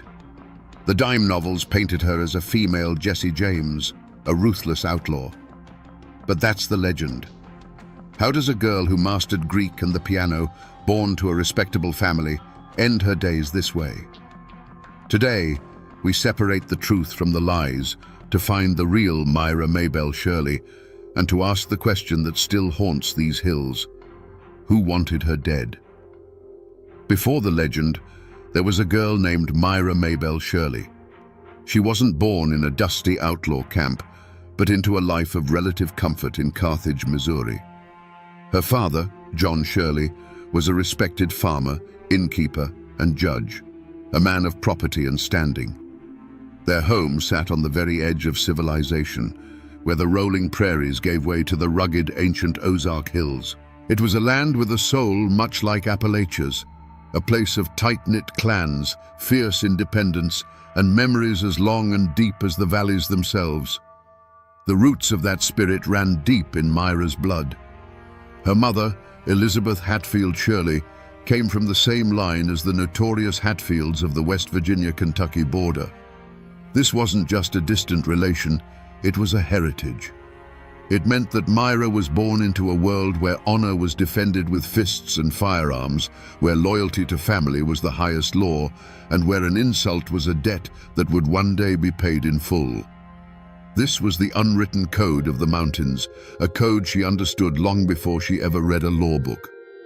On the surface, however, Myra was being molded into a proper southern lady. Her father sent her to the Carthage Female Academy, a place of refinement and learning. She studied the classics, mastered Greek and Latin, and could fill the Shirley home with the beautiful, complex notes of a piano sonata. She was intelligent, articulate, and poised. Everything a daughter of a prominent family was expected to be. She was destined for a life of quiet dignity, of ball gowns and polite conversation. But beneath the corset and silk beat the heart of a rebel.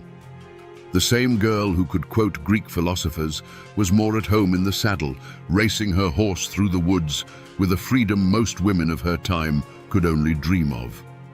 She preferred the company of her older brother, Bud, and his friends, learning from them the ways of the wilderness. She could handle a shotgun with a skill that shamed grown men and knew the hidden trails of the Ozarks as if they were lines on the palm of her hand. Two worlds were at war inside this young woman: the polished, respectable world her father was building for her, and the wild, untamed world of the hills that flowed in her Hatfield blood. For a time, she could walk in both. But a storm was gathering on the horizon of America, a storm of fire and steel that would sweep across the nation, and it would force Myra Maybelle Shirley to choose, once and for all, which world she truly belonged to. Little did she know that choice would burn the life she knew to the ground. If the Ozark Hills were the anvil of Myra's character, the Civil War was the hammer that shattered it and reforged it into something hard and sharp. When the war came, it didn't just divide the nation, it ripped through Missouri, turning neighbor against neighbor in a savage guerrilla conflict. The Shirley family didn't hesitate. Their loyalty was to the Confederacy, and their home soon became a clandestine way station for the most feared Southern partisans, the Bushwhackers. Men like William Quantrill and Bloody Bill Anderson, men who fought with a cold fury, found refuge under the Shirley roof. And riding with them were boys who would become legends in their own right, the James brothers and the Younger brothers. This was the world that consumed Myra Maybelle. She saw these men not as outlaws, but as heroes defending their homes. And her greatest hero was her own brother, Edwin, whom everyone called Bud. He was everything she admired: brave, defiant, and free. When he joined the Bushwhackers, Myra's war began. The polite young lady from the academy vanished, replaced by a cunning operative for the Southern cause. Legends say she would use her charm and education to flirt with Union officers, prying information from them about troop movements, which she would then pass on to her brother and his comrades. She became a scout, a spy, a vital part of the shadow war being fought in the Missouri hills.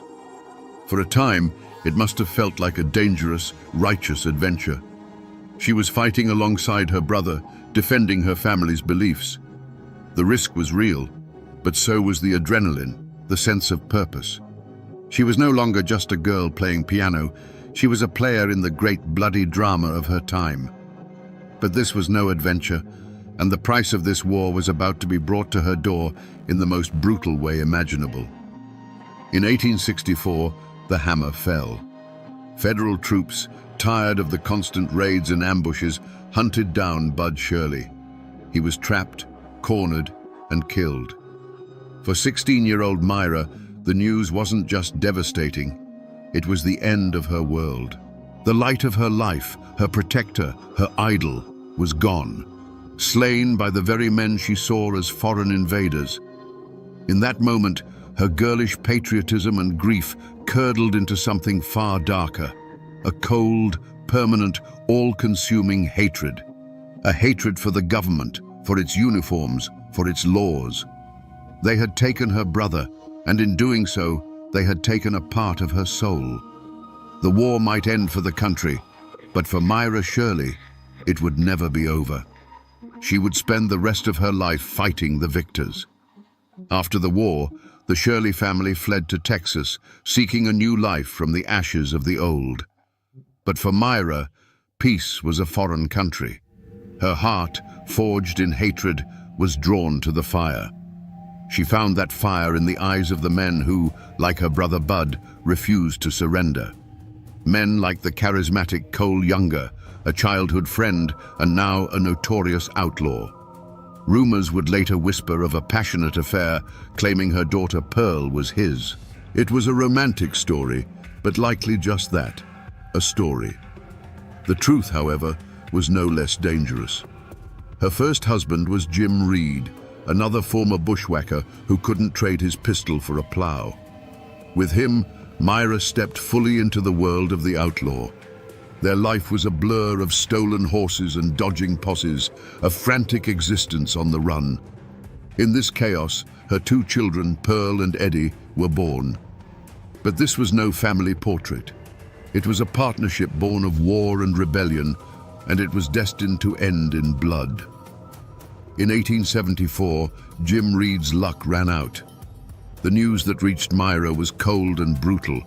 Her husband had been shot down, not in a blaze of glory, but by an acquaintance who valued the reward money more than friendship. At 26, Myra was a widow, a mother of two, and officially branded the accomplice of a dead bandit. This was the world she had chosen, a world with no honor among thieves. So she moved deeper into the shadows, to a place where the law of the United States was thin and the old ways were strong, the Indian Territory of Oklahoma. There, she met and married Sam Starr, a man from a proud Cherokee family. This wasn't just a marriage, it was the founding of a dynasty. On their land, tucked away in the rugged hills, they established a stronghold. It had a name that was a tribute to her old friends and a warning to her new enemies: Younger's Bend. Younger's Bend wasn't a ranch. It was a sanctuary for the damned. It was a place where men on the run, men like Jesse James and the Younger brothers themselves, could find a hot meal, a fresh horse, and a place to lay low, protected by the cunning of its queen. The air there was thick with the smell of wood smoke, whiskey, and paranoia. Every rider on the horizon was either a friend or a hangman. This was the heart of darkness, a kingdom built on stolen goods and guarded by guns. Here, the final transformation of Myra Maybelle Shirley was complete. She was no longer just a bandit's wife, she was the mastermind. She never led a charge, her hands weren't on the triggers during the robberies. Her weapons were her intellect and her will.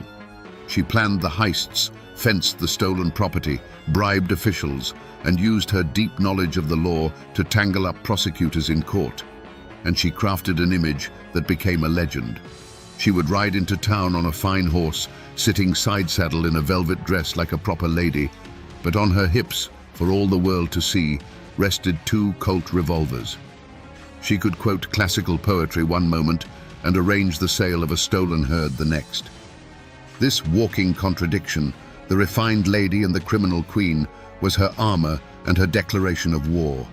She had created a monster, and her name was Belle Starr. The two shotgun blasts echoed through the hills and then faded into an unnerving quiet. Belle Starr's horse, spooked and riderless, galloped the rest of the way to the ranch house, its panicked whinny the first alarm. Her daughter Pearl, hearing the sound, ran out to see what was wrong. The discovery she made in the mud of the road, just outside their own gate, would become the final bloody chapter of her mother's legend. The bandit queen was dead, her velvet riding habit stained with the earth and her own blood, her back riddled with buckshot. News of a murder like that travels fast, even in the isolated Indian Territory. It moved from ranch to ranch on the lips of breathless riders, then crackled across the telegraph wires to the newspapers in Fort Smith and beyond. The death of Belle Starr was an event. For the lawmen, it was the closing of a long and frustrating case file. For the dime novelists, it was a dramatic ending they couldn't have written better themselves.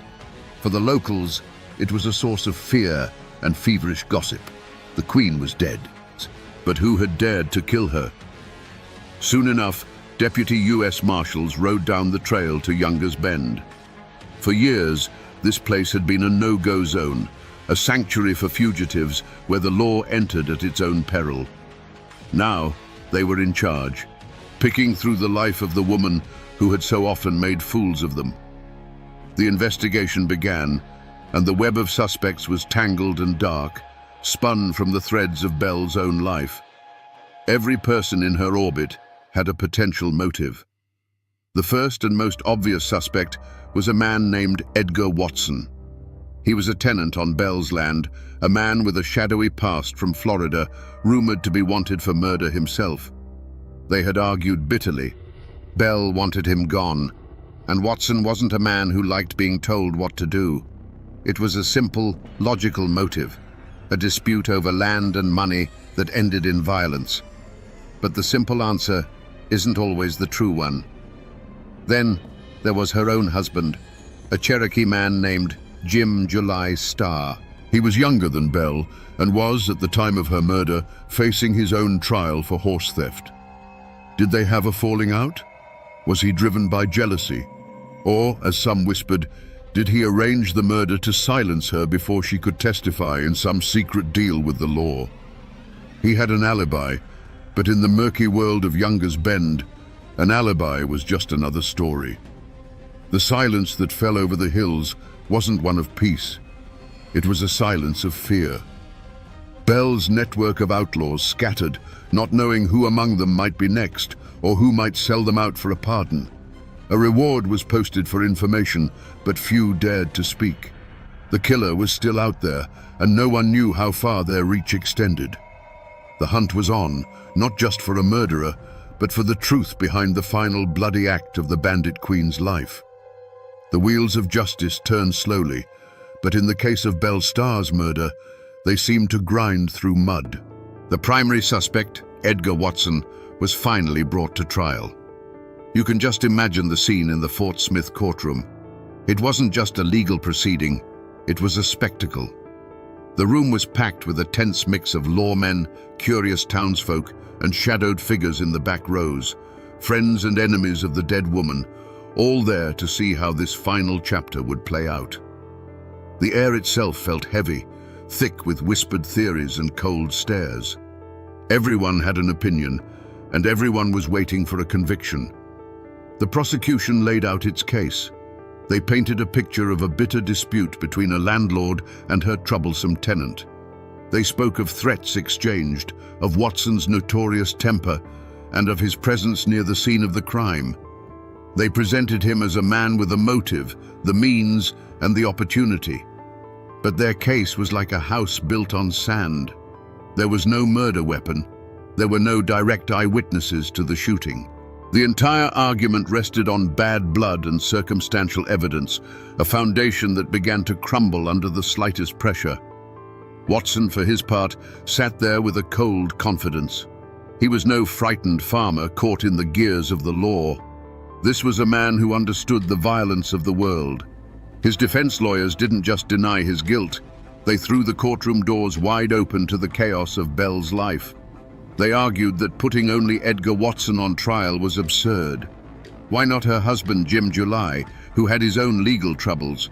Why not any of the dozens of spurned lovers, jilted partners, or vengeful victims Belle had created over the years? To have an enemy, they argued, was to be Belle Starr's acquaintance. And then, the darkest rumor of all, a chilling whisper that slithered through the courtroom, gave everyone pause. The story of Belle and her own son, Eddie. Their relationship was poison. He was a disappointment, and she was a harsh mother. The gossip was that just before her death, she had taken a whip to him for mistreating her favorite horse. Had the boy's resentment finally boiled over into an unspeakable act? Could he have pulled the trigger himself, or perhaps paid Watson to do it for him? It was a monstrous thought, but in the world Belle had built, it wasn't an impossible one. Faced with a weak case and a sea of reasonable doubt, the jury was trapped. They could condemn a man on suspicion, or they could let a potential killer walk free. They deliberated, and when they returned, the foreman's voice cut through the silence. "Not guilty," A shockwave went through the room. Edgar Watson, the man everyone was so sure had done it, stood up and walked out of the courtroom a free man. And so the law of men had spoken. But was it justice? Or was it just a failure of a system that couldn't comprehend the complex, violent world of Younger's Bend? The court case was closed, but the murder remained unsolved. The killer had vanished back into the hills, becoming just another ghost in the bloody history of the territory. The truth, it seemed, was buried with the bandit queen. The murder of Belle Starr wasn't the end of the story. It was the explosion that scattered the pieces. Her kingdom, Younger's Bend, crumbled without its queen. The outlaws who had found sanctuary there drifted away, seeking new shadows to hide in. The land itself was eventually swallowed up by the relentless tide of settlement and progress. Today, what was once the most notorious hideout in the Indian Territory lies quiet and still, submerged beneath the placid waters of Lake Eufaula. A concrete historical marker stands on a nearby hill, a lone sentinel pointing toward the drowned land, the only official sign that this infamous chapter of the West ever happened here. The fates of those in her orbit were as tangled and often as tragic as her own. Edgar Watson, the acquitted suspect, moved on, but his reputation followed him. He eventually met a violent end himself, gunned down by a vigilante mob in Florida. Her last husband, Jim July Starr, died in a gunfight with lawmen not long after Belle's murder. Her son, Eddie Reed, who some whispered was the true killer, lived a troubled life, eventually becoming a deputy sheriff himself before being killed in a saloon brawl. It seems the violence that Belle had courted her whole life clung to those she left behind, an inescapable inheritance. But there is one final strange twist. Her daughter Pearl, the one rumored to be Cole Younger's child, chose a different path of rebellion. She turned her back on the world of guns and stolen horses and moved to Fort Smith, where she opened a high-class brothel. In a way, she too became a queen, presiding over her own illicit kingdom, a world with its own codes and dangers, just a stone's throw from the courthouse where her mother's killer had been set free. The strongest echo of Belle Starr, however, is not in the ground, but in the story itself. After her death, the legend took on a life of its own. A journalist named Richard Fox penned a lurid book called Belle Starr, the Bandit Queen, or the Female Jesse James. It was a work of pure fiction, filled with sensational tales of her leading bank robberies and stagecoach heists, things she never actually did. This book, and the countless dime novels that followed, created the image we think of today, the pistol-packing outlaw in a feathered hat. The myth completely consumed the woman. You can still visit her grave, tucked away in the woods not far from where Younger's Bend once stood. The original headstone, carved with a bell, a star, and a poignant poem, was chipped away to nothing by souvenir hunters over the decades. A new, protected monument stands in its place. And as you stand there, in the quiet of those Oklahoma hills, you realize the mountains do remember. They remember the real Myra Maybelle Shirley, the educated girl, the grieving sister, the cunning organizer, and the woman who gambled her life on a defiant dream of freedom and lost. So we return to the question that has hung in the air since those shotgun blasts first rang out. Who killed Belle Starr? The law of men never gave us a name. Was it the vengeful tenant, Edgar Watson? Was it one of her own family, a final, terrible betrayal? We will never know for sure. But maybe the real answer isn't a name. Maybe what killed Belle Starr was the violent, lawless world she had so carefully constructed around herself. In the end, the snake she had nurtured in the heart of Younger's Bend finally turned and bit its queen. Her story is a powerful reminder that the Civil War didn't truly end at Appomattox. It continued to rage in the hearts of people like Myra Shirley, leaving scars that festered into a deep and abiding hatred for the authority that had won. She was not a hero. She was not the cartoon villain of the penny press. She was a casualty, a woman whose fierce mountain pride, when poisoned by grief, became a force of self-destruction. She waged a 25-year war against a world she felt had wronged her, and in that war, there could only be one victor. Myra Mabel Shirley was a woman of stark contradictions, the educated lady who could quote the classics and the ruthless godmother who ruled a den of thieves. She was born with the spirit of the mountains in her blood, proud, defiant, and unforgiving. But that spirit, when broken, forged a legend written in gunsmoke and blood. A girl who was meant to be a lady became the bandit queen, a cautionary tale that still echoes in the hills where she once rode.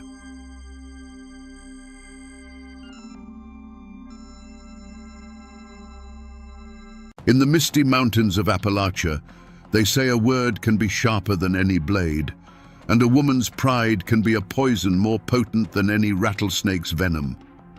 They tell a story of a young man lying on his deathbed, not from fever or from battle, but from love. And they whisper the name of the woman who put him there with a single cruel sentence. Her name was Barbara Allen. Most folks have heard the song, a sad little tune about a hard-hearted girl. But here, in the isolated hollows, that song became more than music. It became a legend of a heart so cold it could freeze a man's soul. It raises a question that still echoes in these hills.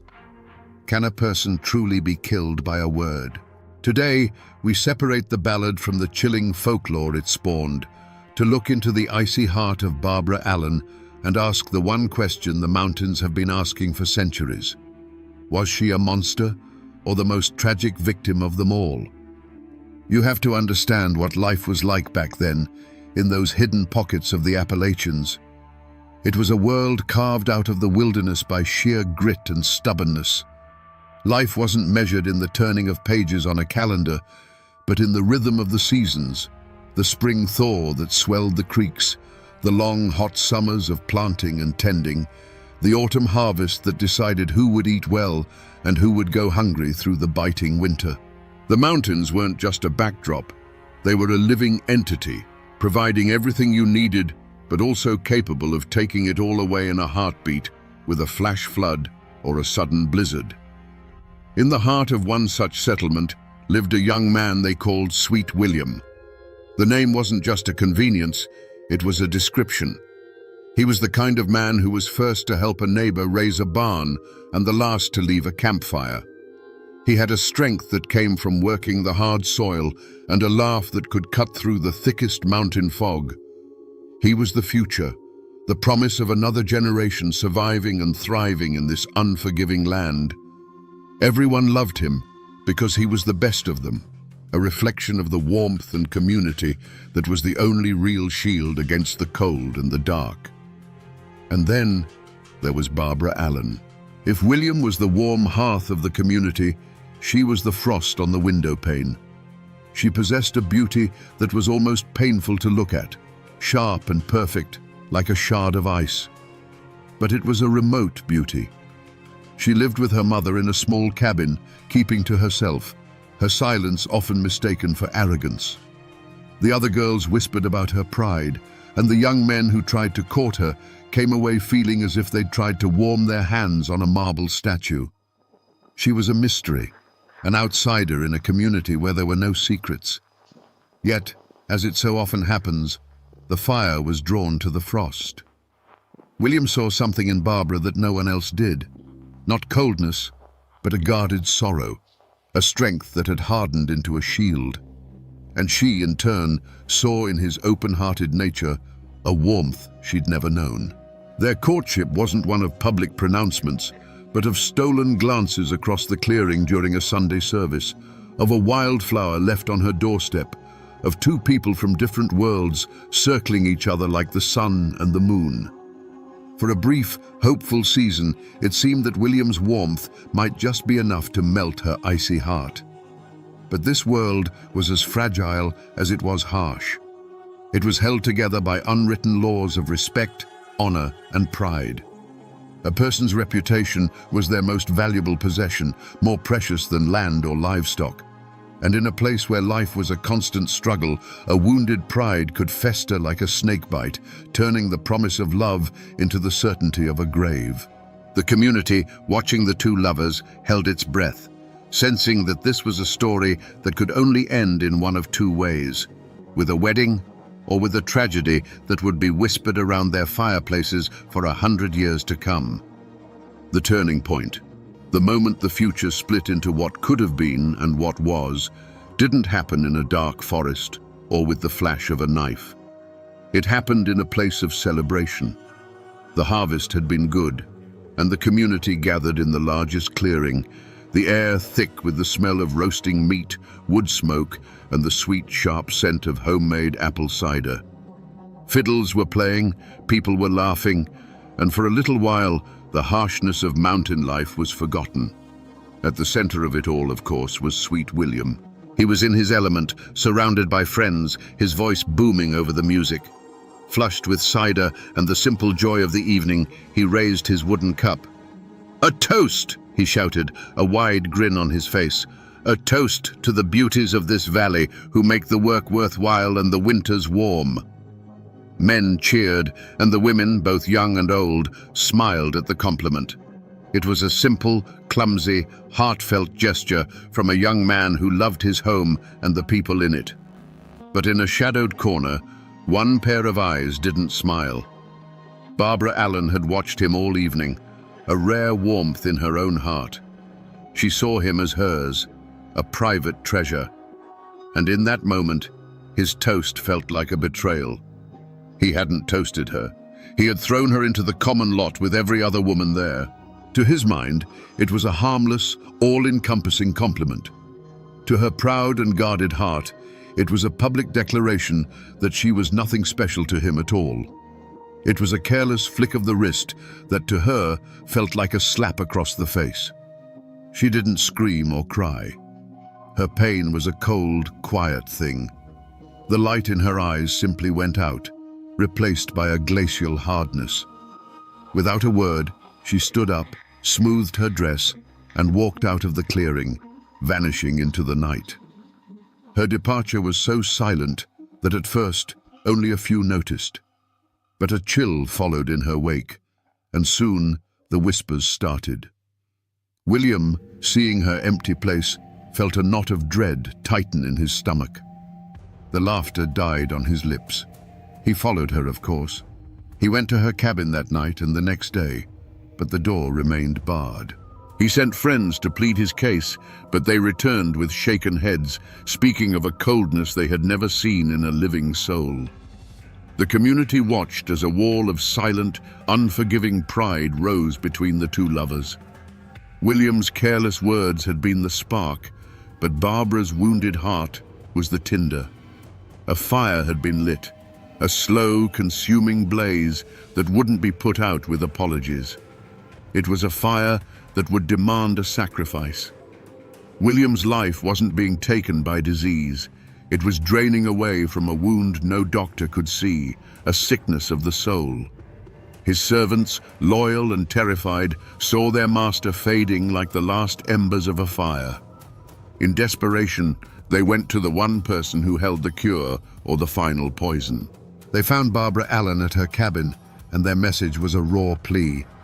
"Our Lord is dying, and he is calling for the one named Barbara Allen." There was no command in their voice, only a prayer. She rose slowly, so slowly you'd think time itself was wading through molasses. Every step she took from her cabin to his bedside was deliberate, a leisurely stroll towards a man's last moments. When she finally entered his room, the servant standing helplessly by the door felt a sudden chill, a damp cold that had nothing to do with the weather. It was as if she had brought the dead of winter into that small, suffocating space with her.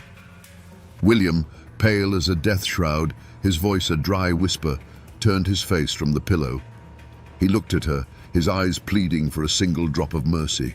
"I am sick, and very, very low," he rasped. "And it's all for the love of you, Barbara Allen." It was his last gamble, his entire being laid bare, hoping to find a flicker of the woman he loved beneath the ice. But the woman who stood over him was not a lover. She was a judge. Her face was a mask of cold indifference.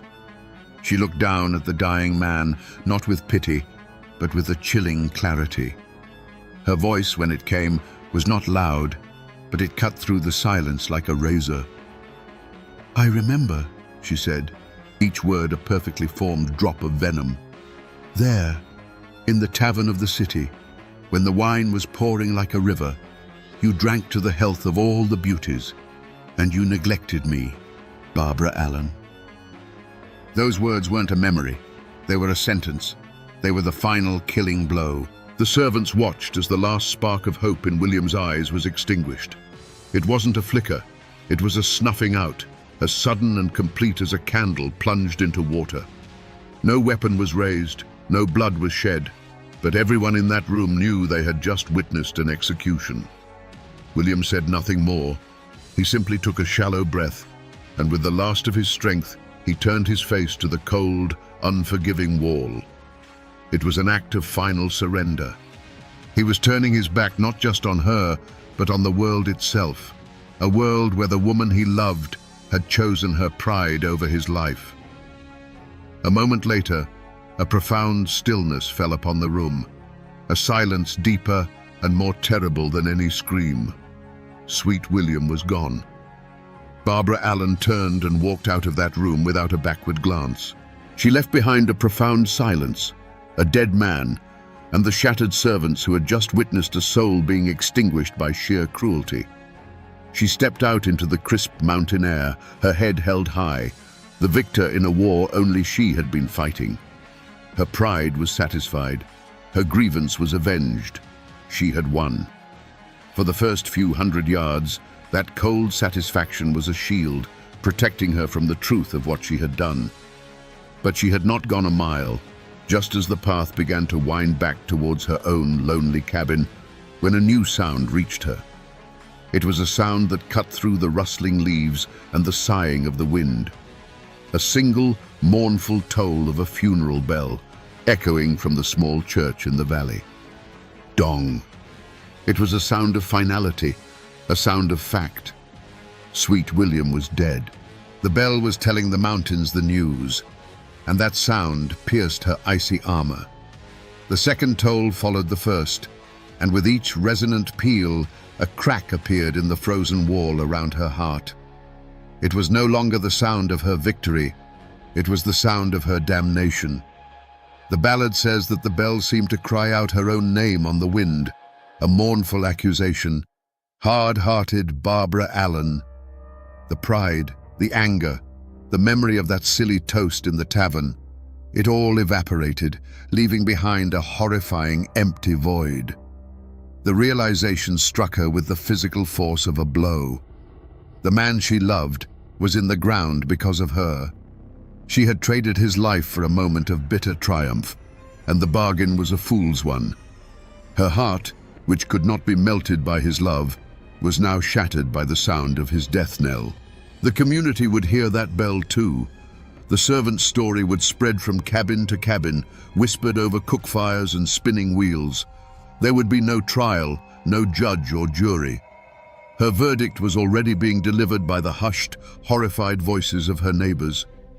She was no longer just the proud girl.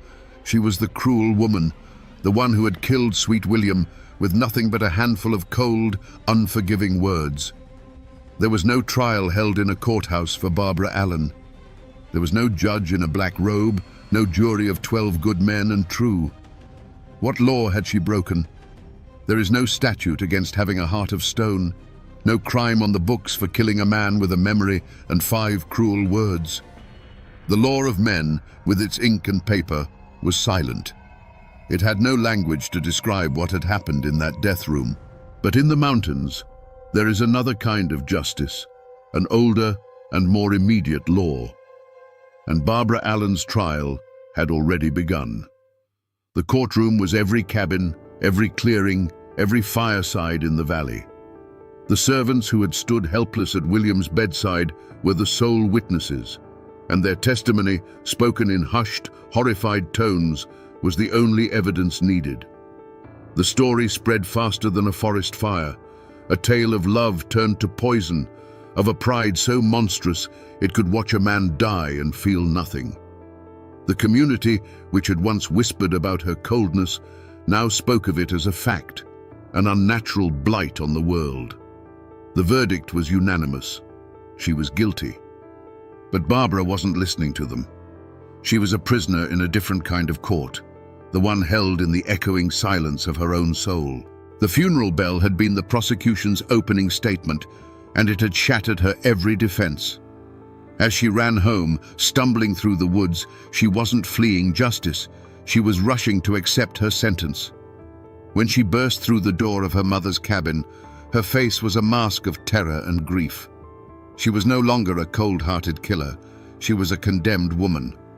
Her confession was not a plea for mercy, but a final, desperate command.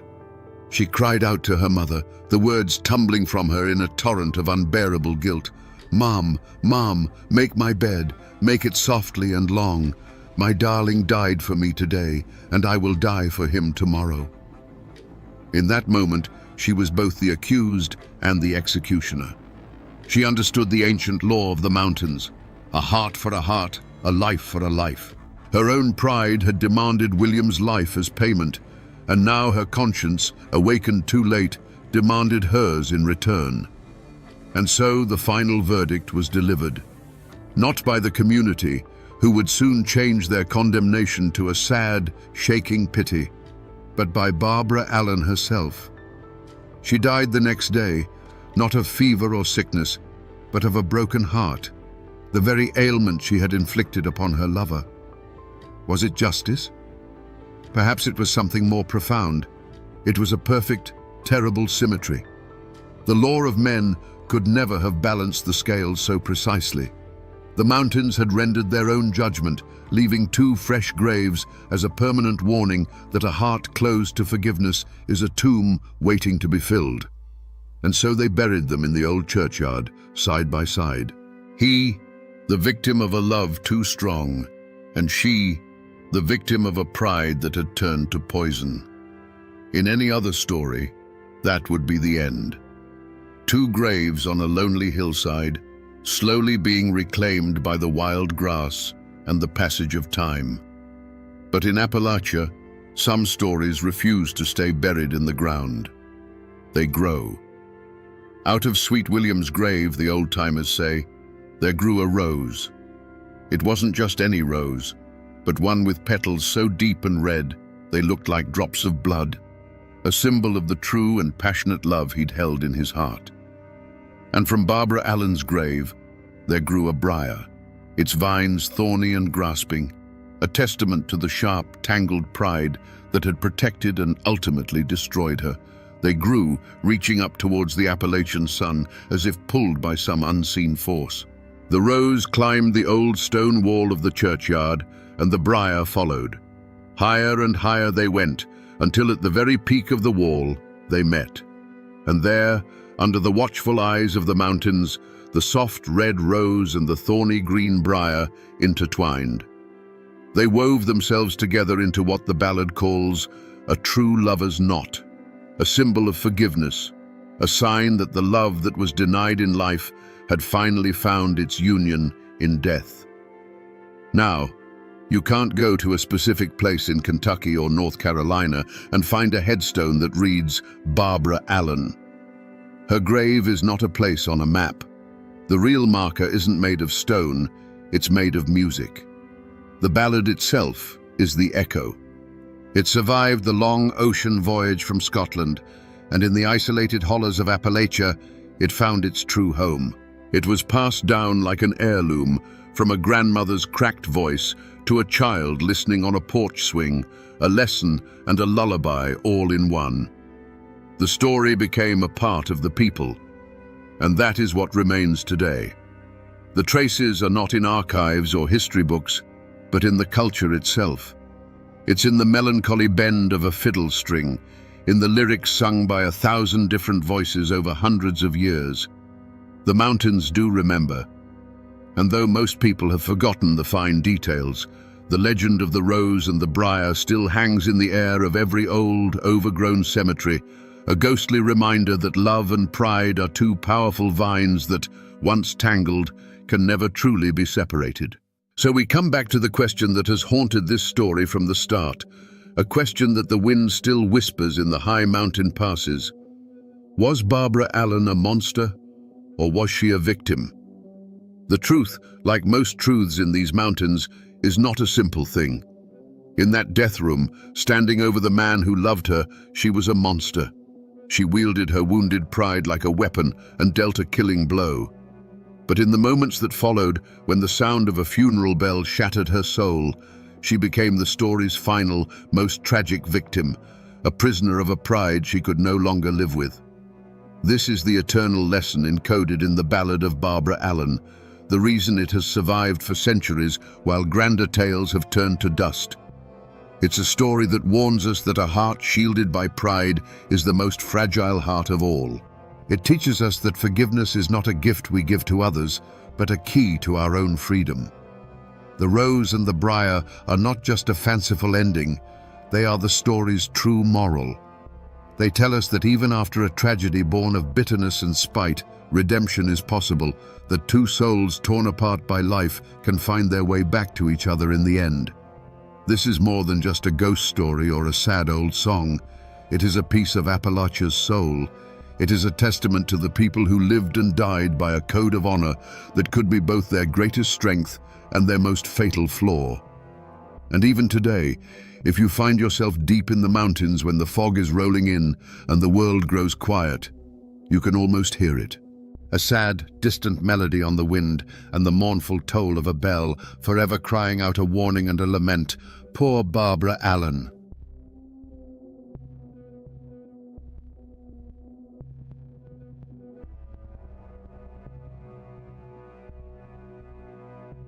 When I say the name Fred Rogers, a specific image floods your mind. You see a red cardigan being zipped up. You see sneakers being tied.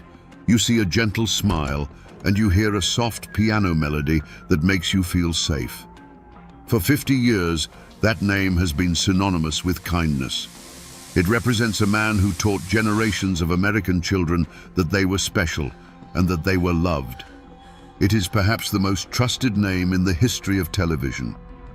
But in 1957, in the deep, mist-covered hollows of West Virginia, that name did not mean safety. It did not mean comfort. And it certainly didn't mean it was a beautiful day in the neighborhood. In Fayette County, when people whispered the name Fred Rogers, they didn't smile. They locked their doors. They checked the shotgun behind the frame. Because the Fred Rogers of this story wasn't interested in being your neighbor. He was interested in hunting you. This is not the story of a children's show host. This is the story of a man who walked the same earth at the same time, carrying the same name, but living in a completely different moral universe. While one Fred Rogers was building a land of make-believe, the other was building a very real house of horrors. A place so disturbing that the locals, tough, hardened coal miners and mountain men who had seen everything, couldn't bring themselves to call him a man at all. They called him the Beast Man. To understand how this happened, we have to strip away our modern comforts. We have to go back to a time before smartphones, before DNA profiling, and before the term serial killer even existed. We are going to 1950s Appalachia. Picture a world of steep green mountains that act like walls, cutting you off from the rest of civilization. It is a place of breathtaking beauty, but also of profound isolation. In the 50s, the interstate highway system hadn't yet sliced through these hills. Roads were dirt and gravel. Houses were miles apart, hidden behind thick curtains of oak and pine. If you screamed in a city, someone might hear you. If you screamed here, the sound would just travel up the valley and dissolve into the fog. In this world, survival depended on trust. You had to trust your neighbor because he was the only one who could pull your truck out of the mud or help you fix your barn roof. Strangers were viewed with suspicion, but a neighbor was sacred. And that is exactly what Fred Rogers counted on. He wasn't a drifter. He wasn't a shadow in the alley. He was a member of the community. He was the polite man who waved at you from his porch. He was the man who might offer an elderly woman a ride to the grocery store or help a widow with her taxes. He understood the social fabric of the American South perfectly. He knew that if you wore a suit, spoke softly, and smiled at the right time, you became invisible. We often think of monsters as chaotic, messy creatures. We imagine them lurking in the dark, frantic and wild. But the most dangerous predators in history are the ones who have learned to mimic human behavior. They are the chameleons. They stand in line with us at the bank. They sit in the pew behind us at church. They look like us. Fred Rogers was the ultimate chameleon. He crafted a persona of a successful, charming businessman. He projected an image of stability that attracted exactly the kind of people he was looking for. The lonely, the vulnerable, the people who were just looking for a connection in a world that felt like it was moving too fast. But beneath that carefully ironed suit was a mind that didn't process human emotion like yours or mine. Where you see a person, he saw an object. Where you feel empathy, he felt opportunity. And where you see a home, he saw a hunting ground. To truly grasp the scale of what happened, you need to understand the stage upon which this tragedy played out. West Virginia is often called the Mountain State, but that name doesn't quite do it justice. These aren't just mountains. They are ancient, eroded walls that create a labyrinth of valleys, ridges, and hollows, or as the locals say, hollers. In the 1950s, a holler was more than just a geographical feature. It was a world unto itself. You could live your entire life in one valley and barely know the people 3 ridges over. The communities here were tight-knit, bound by blood and the coal dust that covered everything. But they were also intensely private. The unwritten rule of the mountains was simple. You mind your business, and I'll mind mine. Imagine driving down a road that isn't on any map. The canopy of trees overhead is so thick, it blocks out the midday sun. The air is heavy with the scent of damp earth and decaying leaves. There are no streetlights, no cell towers, no surveillance cameras, just miles and miles of winding gravel tracks that often dead-end at a solitary house. It was the perfect environment for a predator. In a modern city, you are constantly being watched. Witnesses, cameras, digital footprints. But here, a man could disappear. Or worse, he could make someone else disappear. The police presence in these rural counties was minimal. A sheriff might have 3 or 4 deputies covering an area of 500 square miles. They didn't have the manpower to patrol every back road. They relied on reports. They relied on people noticing that something was wrong. But what happens when the person who goes missing has no one to notice? This isolation created a unique kind of vulnerability. We often think of the 1950s as the golden age of American community, where doors were left unlocked and everyone knew everyone. That was true in the suburbs of New York or Chicago. But in the remote corners of Appalachia, isolation was a double-edged sword. It offered freedom, yes, but it also offered silence. In these hills, if you scream, the only thing that answers back is the echo, and sometimes not even that. The geography acted as an accomplice. If you wanted to hide something in a city, you had to be clever. If you wanted to hide something here, you just had to walk 100 yards into the woods. The forest floor, with its deep layers of foliage and shifting soil, could swallow a secret in an afternoon. Into this landscape walked Fred Rogers. He wasn't a mountain man by birth, but he understood the utility of the terrain. He saw the hollers not as a place of beauty, but as a place of concealment. He realized that the privacy the locals cherished so much could be weaponized against them. He chose his location carefully. A house that was respectable enough to invite guests into, but isolated enough that no one could hear what happened after the door closed. A place where the nearest neighbor was just far enough away to see the lights on, but too far away to hear a cry for help. The house he eventually occupied became a fortress of solitude. To the casual observer driving past, It was just another quiet home in a quiet state. A place where a man might retire to read books and listen to the radio. But the geography allowed him to control his environment completely. He controlled who came in. He controlled who went out. And most importantly, he controlled the narrative. If you were casting a movie about a serial killer in the 1950s, you would probably look for someone with a sharp, sinister face, someone with cold eyes and a nervous twitch. You would want the audience to know, the moment he stepped on screen, that this was the bad guy. Fred Rogers would never have been cast in that role. In person, Rogers was disarmingly ordinary. He was a heavy-set man, soft around the middle, with a face that seemed permanently etched with a grandfatherly concern. He wore thick-rimmed glasses that gave him an air of intelligence and harmlessness. He didn't look like a predator. He looked like the guy who taught Sunday school or the accountant who handled the church finances. He dressed the part too.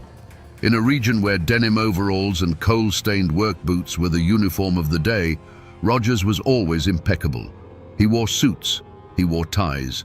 His shirts were starched. He smelled of cheap but pleasant cologne and tobacco. To the people of West Virginia, this attire signaled one thing: respectability. He presented himself as a man of means, a retired civil engineer or perhaps a businessman looking for a quiet place to settle down after a life of hard work. He spoke with a confidence that suggested he knew things others didn't. When he walked into the local general store, the conversation didn't stop in fear. It stopped in deference. But this persona was a complete fabrication. It was a costume. The real Fred Rogers was a career criminal, but not a violent one, at least, not initially. He was a grifter, a con artist. He had spent years drifting through the cracks of American society, learning the art of the lie. He knew that people see what they want to see. If you act like you belong, people assume you do. If you act like you have money, people assume you are rich. He had learned a crucial lesson early in his life of crime. Violence attracts attention, but persuasion is invisible. If you rob a bank, the police come looking. But if you talk someone into giving you their life savings, they might be too embarrassed to ever report it. Rogers was a master of reading human needs. He could look at a person and see exactly what was missing from their life. For the men in the community, he offered camaraderie and stories of the outside world. For the women, he offered something far more dangerous: hope. He wasn't a young man. By the time he arrived in West Virginia, he was in his late 50s. This age was his greatest camouflage. We are conditioned to view the elderly as harmless. We hold doors open for them. We trust them with our children. We assume that the fire of aggression burns out with age. Rogers used this bias like a skeleton key. Who would suspect the chubby, bespectacled old man of doing anything worse than cheating at cards? And he realized that in the vast, lonely expanse of America, he didn't need to hunt with a gun. He found a weapon that was far more effective, silent, and reached much further than any bullet. He picked up a pen. In the era before dating apps and instant messaging, the search for love was a slow, deliberate process. For millions of Americans in the 1950s, especially those who were widowed, divorced, or simply left behind by the post-war baby boom, loneliness was a quiet epidemic. To cure this, many turned to Lonely Hearts Clubs. These were magazines and newspapers dedicated to connecting singles across the country. You would send in a photo and a short biography, pay a small fee, and your profile would be printed alongside hundreds of others. It was the Tinder of the atomic age, but infinitely slower, and as it turned out, infinitely more dangerous. For Fred Rogers, these magazines were not a path to romance. They were a catalogue. He didn't just browse them, he studied them. He looked for specific keywords: widow, savings, homeowner, no children. He was filtering for vulnerability. He was looking for women who had assets but no protectors, women who were desperate enough to travel to a stranger and isolated enough that no one would immediately come looking for them. Once he identified a target, the seduction began. But it didn't happen in person. It happened on paper. Rogers was a prolific writer. His letters were masterpieces of manipulation. He didn't come on too strong. He didn't sound desperate. He sounded like a kindred spirit. He would write about his own loneliness, a lie, his comfortable retirement, a lie, and his desire for a companion to share his golden years, the biggest lie of all. He spun a fantasy that was irresistible to a woman sitting alone in a small apartment in Ohio or Pennsylvania. He described the beautiful West Virginia hills. He described his large, empty house that just needed a woman's touch to make it a home. He painted a picture of a peaceful, secure future. For a woman struggling with financial insecurity or the fear of dying alone, these letters were a lifeline. Rogers was offering them an escape hatch. But behind the poetic language was a cold, mathematical calculation. Rogers was essentially running a business. The commodity was human life, and the profit margin was whatever was in their bank account. The trap snapped shut when he popped the question. Not necessarily marriage right away, but a visit. "Come see the house," he would write. "Bring your things. If you like it, we can build a life together." He often advised them to sell their property before coming. "Why keep that old house?" he would suggest gently. "Bring the cash. We can put it into a joint account. We'll start fresh." It sounds obvious to us now. The red flags are blinding, but you have to put yourself in their shoes. These were women who had been invisible for years. Suddenly, a charming, successful man is paying them attention. He wants them. He is offering them a fairy tale ending. The desire to believe is a powerful drug. And so, they came. They packed their suitcases. They withdrew their life savings. They boarded trains and buses. They thought they were traveling toward a new beginning. In reality, they were delivering themselves and their money directly to the butcher's door. Let's follow one of these stories to see how the trap actually worked. Imagine a woman named Celia. She's in her late 50s. She's a widow. Her children have grown up and moved away. Her house feels too big, too quiet. The silence in the evening is deafening. Then she meets Fred Rogers on paper. For 3 months they exchange letters. His handwriting is neat, his tone respectful. By the 4th month, Celia is in love. Not necessarily with the man, but with the idea of him. With the idea of being needed again. He suggests she come for a visit. Just to see, he says. No pressure. But he adds a practical note. If you do decide to stay, it would be a shame to have to go all the way back to sell your things. Why not liquidate now? Bring the cash. Banks are so impersonal, and out here in the country, cash is king. She sells her furniture. She closes her bank account. She sews the cash into the lining of her coat or hides it deep in her purse, feeling a thrill of excitement she hasn't felt in decades. She takes a Greyhound bus.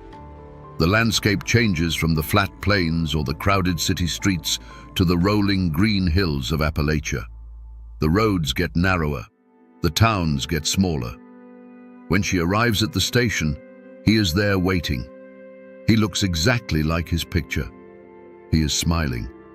He takes her heavy suitcase, the one containing everything she owns in the world. He opens the car door for her. "Welcome home," he says. The drive to the house is long. They leave the main road, then the paved road, then the gravel road. The trees close in. The nearest house was passed miles ago. A flicker of doubt might cross her mind now. It's very isolated. It's very quiet. When they pull up to the house, it looks normal. A 2-story structure, maybe a bit weathered but solid. She steps inside. She expects a warm embrace, a cup of tea, a celebration of their new life. And for the first few days, that's exactly what she gets. This was the most cruel part of Rogers' game. He didn't strike immediately. He played the role of the gracious host. He cooked for them. He walked with them in the woods. He let them feel safe. He was waiting. He was waiting for the check to clear. He was waiting for her to write that final letter to her family saying, "I've arrived safely. I'm so happy. I'll write again soon." That letter was crucial. It bought him time. It assured the outside world that everything was fine. Once that letter was in the mailbox, the atmosphere in the house would shift. Subtle at first, a cold look, a snapped command. The charming suitor began to dissolve, revealing the controller underneath. Celia might have noticed he was locking the doors from the inside. She might have noticed he was spending a lot of time in the basement, hammering, building something. But the dream house was rapidly becoming a cage, and the man she thought was her savior was about to become her jailer. The transition from guest to prisoner didn't happen with a bang. There were no bars on the windows, at least not visible ones. The prison Fred Rogers built was psychological first, physical second. Imagine the confusion. You are in a strange house, miles from civilization, with a man you thought you loved. When his behavior changes, your first instinct isn't to run, it's to fix it. You think, did I do something wrong? You try harder to please him. This is the cycle of abuse compressed into a terrifyingly short timeline. Rogers knew that a confused victim is a paralyzed victim. He would start by cutting the lines of communication. The phone is acting up, he'd say. Or, let's just enjoy our privacy for a while. Inside the house, the walls began to close in. The isolation of the holler, once romantic, became oppressive. Rogers would begin to extract information. Where exactly is the rest of the money? Are there any other bank accounts? Who else knows you are here? He did this casually, over dinner, but his eyes were hard. He was taking inventory.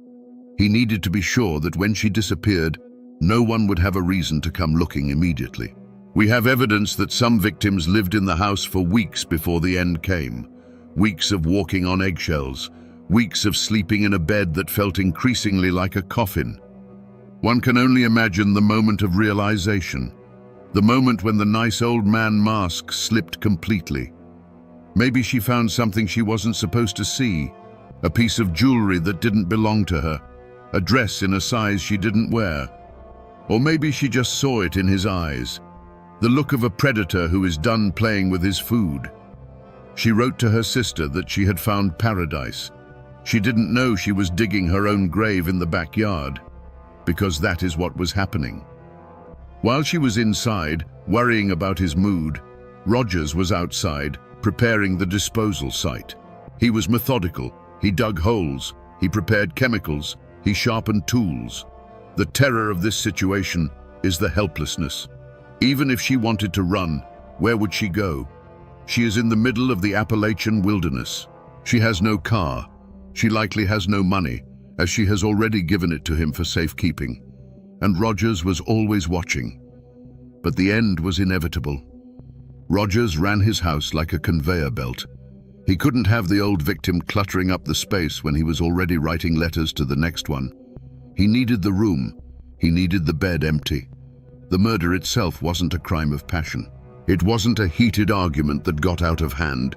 It was a chore. It was the final item on a checklist. Get the money, secure the deed, kill the woman, clean the house, repeat. And the most chilling part? While this horror movie was playing out inside the walls, life outside went on as normal. The mailman delivered the post. The sun rose and set over the mountains, and Fred Rogers, the monster of the holler, continued to wave at his neighbors. We often comfort ourselves with the idea that evil is obvious. We want to believe that if a man was butchering people in his basement, he would walk around with a dark cloud over his head. But Fred Rogers destroyed that comfort. He wasn't the outcast. He was the pillar. While he was actively murdering women and disposing of their bodies, he was also attending the local church every Sunday. He sang the hymns. He put money in the collection plate, money that, in all likelihood, he had just peeled from the cold fingers of a dead woman. He was a member of the community in good standing. Neighbors described him as soft-spoken and gentle. One neighbor recounted how Rogers would stop by to discuss gardening tips. Another remembered him bringing over a pie.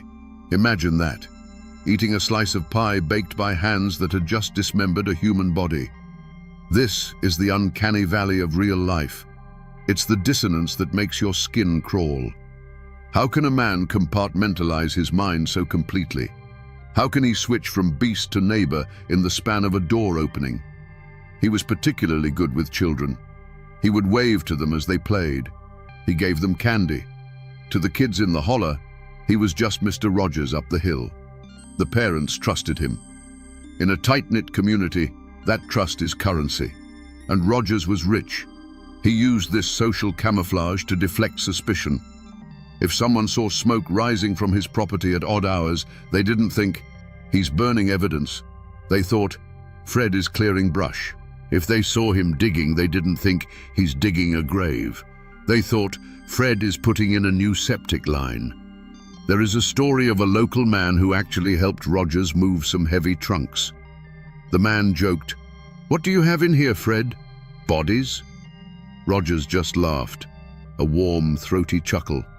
"Just old books and papers," he said. "Heavy memories." The neighbor laughed too. They shared a moment of connection over the heavy trunk. A trunk that, we now know, likely contained the dismembered remains of a Lonely Hearts victim. That neighbor lived with that memory for the rest of his life. The realization that he had literally helped the monster hide his crimes, that he had looked the devil in the eye and shared a joke with him. He was so confident in his mask that he became arrogant. He believed he was smarter than everyone in the holler. He believed that these simple mountain folk would never catch on to a sophisticated man like him. He thought he was invincible. He thought he could keep this conveyor belt of death running forever. But arrogance is a blinder. When you look down on people, you stop noticing that they are watching you. You stop being careful. And even the most meticulous spider eventually trips on his own web. The perfect crime is a myth. You can be careful, you can be smart, but you cannot control the universe. Chaos always introduces a variable you didn't account for. For Fred Rogers, the variable was greed. He was getting faster. The gaps between victims were shortening. He was becoming addicted not just to the money, but to the process. And when you speed up, you get sloppy. It wasn't a fingerprint that gave him away. It wasn't a witness who saw a murder. It was something much more mundane. It was a taxi driver. Rogers had been bringing women to the house, but he had to get them there somehow. Usually he picked them up. But as he got busier, or perhaps lazier, he started using local taxi services to transport victims from the train station to his isolated home. In a big city, a taxi driver sees 1,000 faces a day. They don't remember you. In rural West Virginia, a taxi driver remembers everyone, especially a stranger, especially a woman dressed in city clothes, carrying all her luggage, looking for the Rogers place. People started to talk. "Hey, did you see that lady go up to Fred's house last week? Whatever happened to her? I haven't seen her since." But the real breaking point came from outside the holler. Rogers had killed a woman and, as usual, forged a letter to her family to buy time. But he made a mistake. He didn't know the family dynamic well enough. The tone was wrong. The handwriting was slightly off. Or perhaps the victim had a specific nickname for her sister that Rogers didn't use. The sister didn't buy it. She didn't just shrug and move on. She got on a train. She came to West Virginia looking for answers. She went to the police. At first, the local sheriff was skeptical. "Fred Rogers? The nice old man on the hill? You must be mistaken, ma'am." But she was persistent. She had the letters. She had the dates. She demanded they look into it. Reluctantly, the police decided to pay a visit. Just a welfare check. Just to ask a few questions and clear everything up. Rogers thought he had cleaned up everything. But he forgot one small, insignificant piece of paper. A receipt. A train ticket stub. We don't know for sure what the initial trigger was, but we know that when the pressure applied, cracks appeared in his story. He told the police the woman had visited but left weeks ago. She went back to her husband. He lied smoothly. She took a bus to Chicago, but the police checked the bus station. No one had seen her. They checked the train station. No ticket was purchased. The net was tightening. The discrepancies were piling up. The nice old man act was starting to look less like charm and more like a deflection. And then, a deputy noticed something.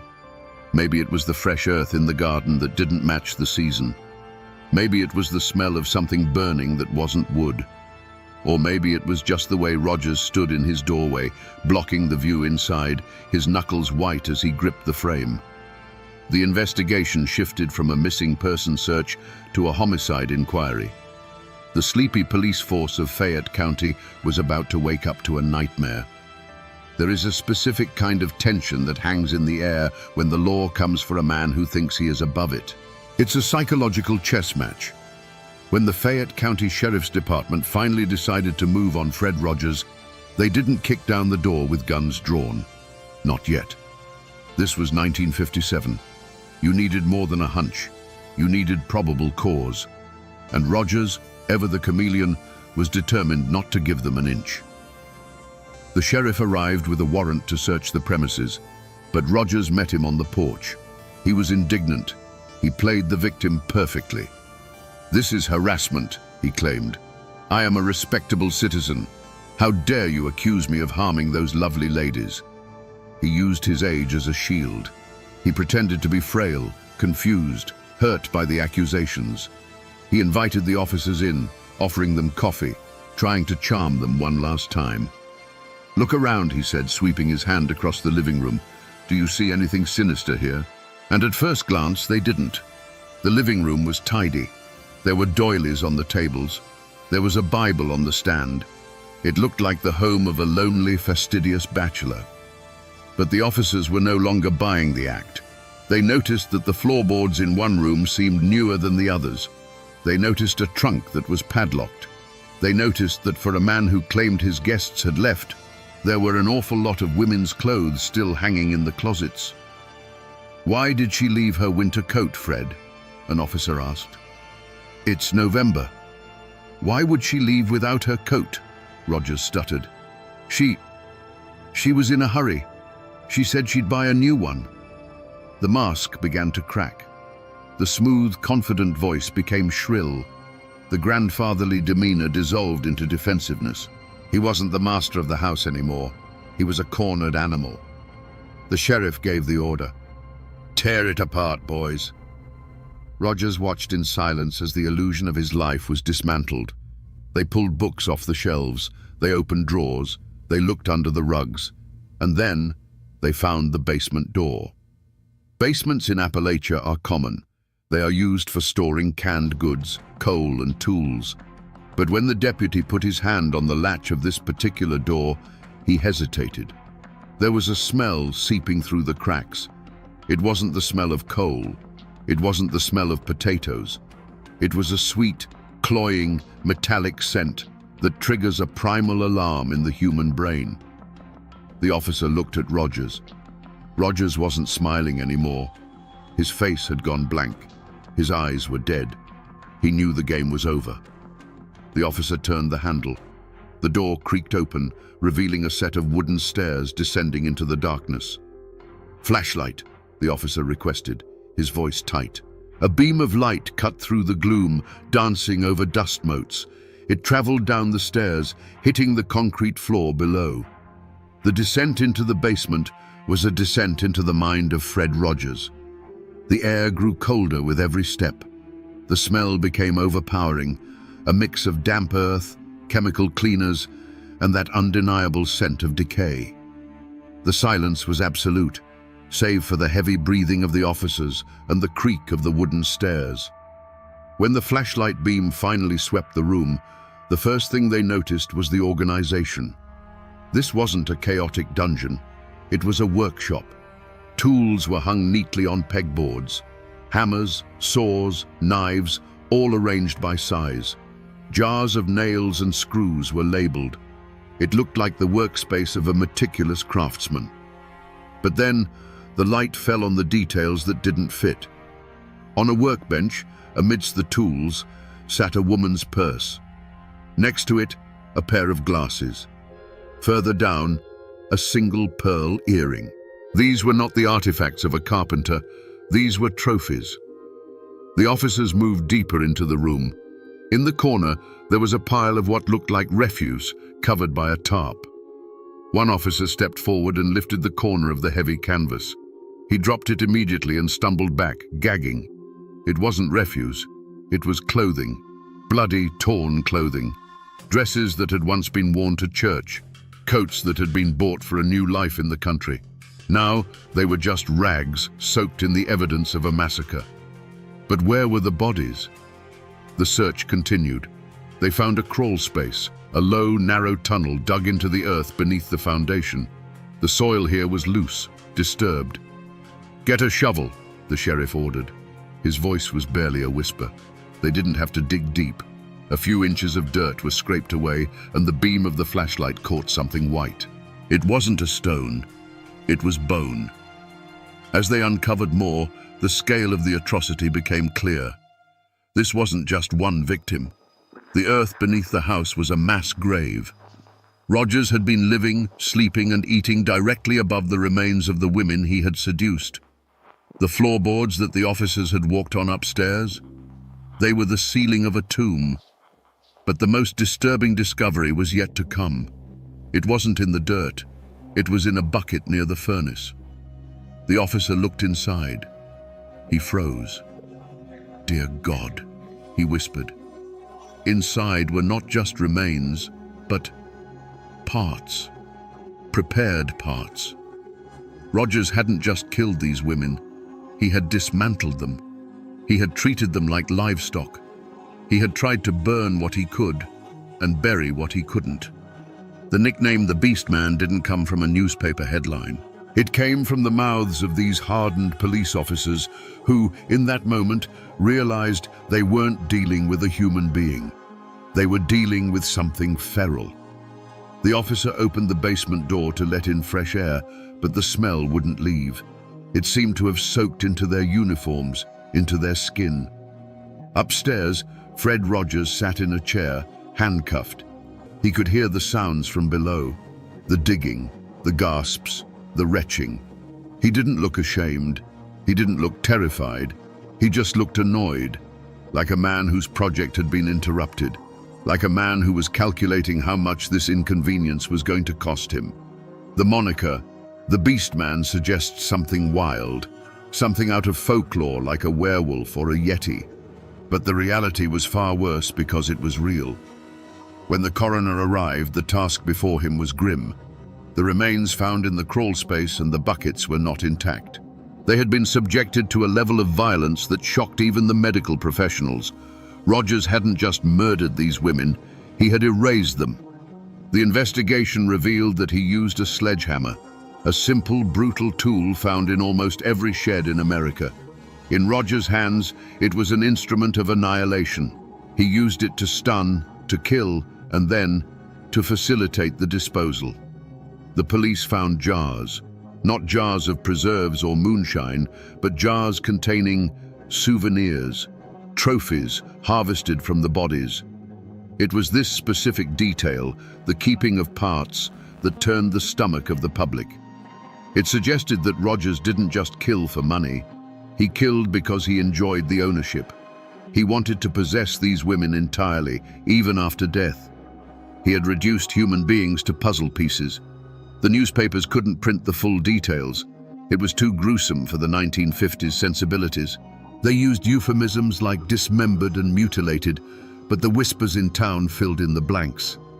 The locals said he fed parts to the hogs. They said he burned parts in the wood stove that heated the living room.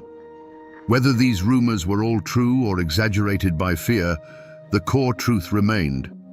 Fred Rogers had turned his home into an abattoir. The police found evidence of at least 2 distinct victims in the house immediately, Celia G. and Alvy S. But there were signs of more. Jewelry that didn't match either woman. A wedding ring with an inscription that couldn't be traced. When the bodies were brought out, they were carried in bags, not stretchers. Bags. The sight of those small, heavy sacks being carried out of the nice old man's house broke something in the community's psyche. People who had shaken his hand felt dirty. People who had eaten at his table felt sick. The betrayal was absolute. The Beast Man wasn't a legend anymore. He was the man in the back of the squad car, watching the proceedings with cold, dead eyes. The interrogation of Fred Rogers was not a shouting match. There was no slamming of tables, no sweating under a bright light. It was a conversation, and that was the most terrifying part. Rogers sat in the chair, his hands folded in his lap. He looked like a disappointed schoolteacher. When the detectives laid out the evidence, the bodies, the hammer, the letters, he didn't break down. He didn't cry. He didn't beg for forgiveness. He just sighed. "Well," he said, as if discussing a minor accounting error, "it seems you've made quite a mess of my house." The detectives were stunned. They were showing him photos of the carnage he had created, and he was worried about his floorboards. "Did you kill them, Fred?" the sheriff asked. Rogers looked at him, his eyes devoid of any spark of humanity. "They were problems," he said. "I solved them." He described the murders the way you would describe changing a flat tire. Annoying, but necessary. He spoke of the women not as people, but as obstacles. "She got too clingy," he said of one. "She wouldn't stop talking about her money," he said of another. In his mind, he was the victim. He was the one who had been inconvenienced. These women had come into his life, disrupted his peace, and forced him to take drastic measures. He admitted to the killings with a chilling calmness. He explained how he hit them, how he cut them. He even critiqued his own technique, mentioning that the saw he used was dull and he should have sharpened it. The detectives listened in horror. They realized they weren't talking to a man who had snapped in a moment of passion. They were talking to a man who had no conscience. He was a sociopath in the purest definition of the word. He understood that what he did was illegal, but he didn't feel that it was wrong.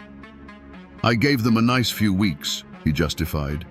"They were happy, happier than they'd been in years. I did them a favor." This twisted logic is common among psychopaths. They rewrite reality to make themselves the hero, or at least the rational actor. Rogers genuinely believed that the few weeks of false romance he provided were fair payment for their lives and their fortunes. The transcript of that interrogation is a document of pure evil. It reveals a mind that is completely alien to us, a mind where empathy does not exist, where love is a tool, and where murder is just a transaction.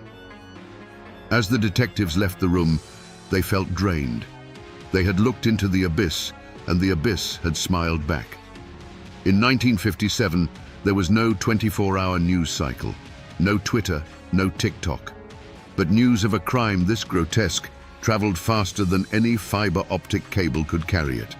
It traveled by word of mouth, by telephone wire, and by the ink-stained pages of the morning paper. Fayette County, usually a quiet blip on the map, became the center of the universe. Reporters from New York, Chicago, and Richmond descended on the small town. They camped out on the courthouse lawn. They hounded the locals for quotes.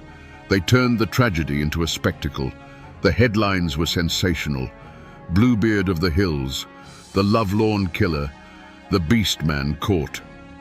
Inside the courtroom, the atmosphere was electric. The gallery was packed. When Fred Rogers walked in, a hush fell over the room. He didn't look like a monster. He looked like Fred. He was wearing a suit. He was clean-shaven.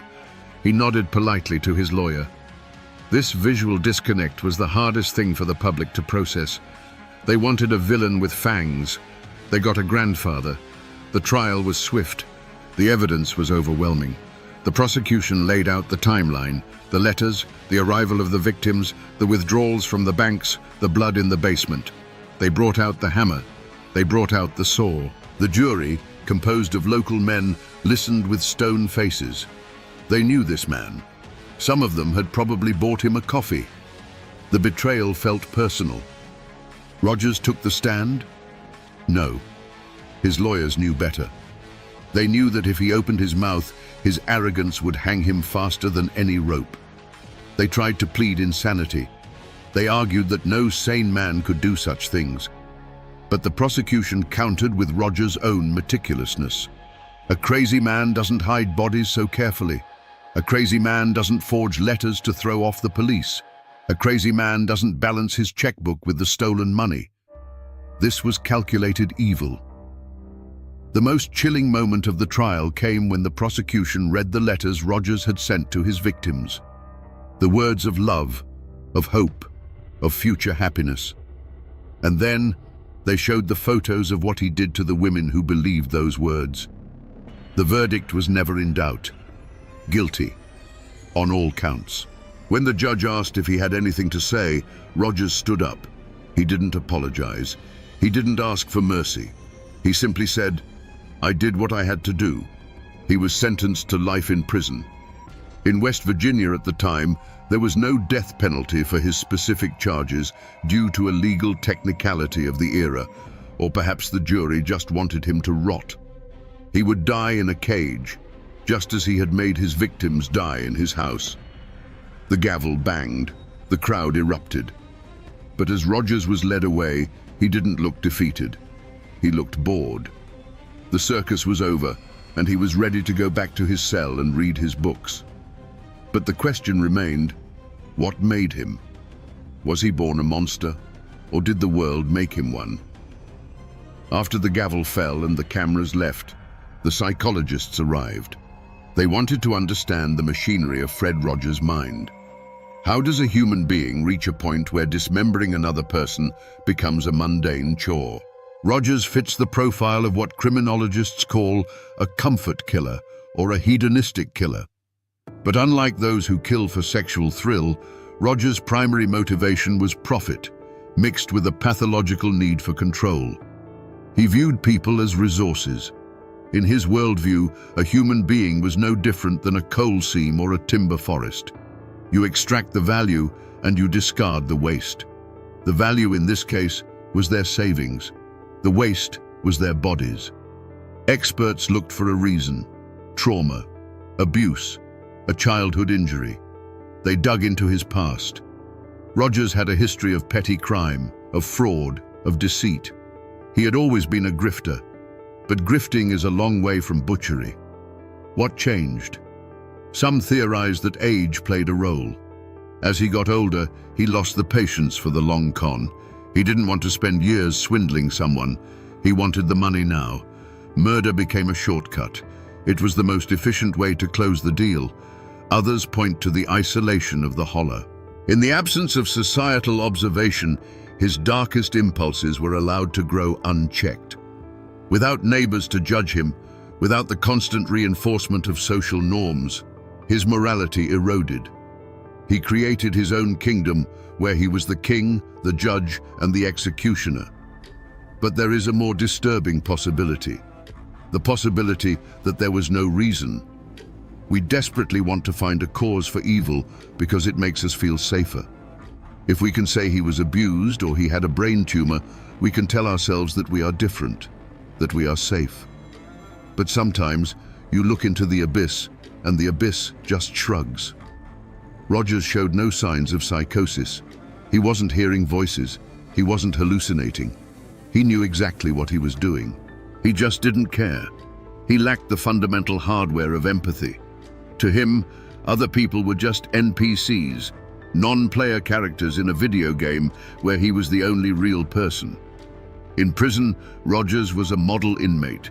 He was polite. He followed the rules. He never caused trouble. This further proves that his violence was pragmatic, not impulsive. He was violent when it served his purpose. When violence no longer served him, he turned it off like a light switch. He died in prison a year later, in 1958. His heart gave out. A mundane end for a monster. He took his secrets to the grave. We will never know exactly how many women answered his ads. We will never know how many lie in unmarked graves in the West Virginia hills, but he left behind a legacy, a scar on the landscape, and a warning that the most dangerous monsters aren't the ones hiding under the bed. They are the ones inviting you to sit on the porch. Today, if you drive through Fayette County, you might miss the location of the Rogers house entirely. The original structure is gone, reclaimed by the earth or demolished to wipe away the memory. The woods have grown back, covering the scars in the soil. The birds sing, and the wind rustles through the trees, just as it did in 1957. But the name remains. It is one of the strangest coincidences in American history. Two men, same name, roughly the same era. One became the symbol of ultimate goodness, a man who wore a cardigan and taught us that we are special. The other became the symbol of ultimate darkness, a man who wore a mask of sanity and taught us that we are vulnerable. Fred McFeely Rogers, the TV host, launched his show nationally in 1968. By then, the Fred Rogers of West Virginia was long dead. But for the people of Appalachia who lived through the terror, seeing that name on a television screen must have sent a shiver down their spines. It serves as a grim reminder of the duality of human nature. We are capable of profound kindness, of building neighborhoods where everyone is welcome. And we are capable of profound cruelty, of building traps where no one leaves. The story of the Beast Man is not just a true crime tale. It is a piece of American folklore now. It is a warning whispered to young women in the mountains. Be careful who you trust. Be careful of the stranger with a smile. Be careful of the house that sits too far back from the road. We live in a world that is more connected than ever. We have safety apps, background checks, and digital footprints. We like to think that a predator like Rogers couldn't exist today, that he would be caught instantly. But loneliness hasn't gone away. If anything, it has changed shape. The Lonely Hearts columns have been replaced by dating sites and chat rooms. The methods are new, but the vulnerability is the same. There are still people looking for connection, and there are still wolves looking for sheep. So, the next time you hear the name Fred Rogers, by all means, think of the trolley, the puppets, and the land of make-believe. Let that warmth fill you. We need it. But maybe, just for a second, let your mind drift to a misty holler in 1957. Remember the other Fred. Remember Celia. Remember Alvy. Remember the women who packed their bags for a new life and found only silence. There are two Fred Rogers in American history. One taught us how to love our neighbor. The other showed us why we should fear them. And in the end, the most important lesson might be to know the difference.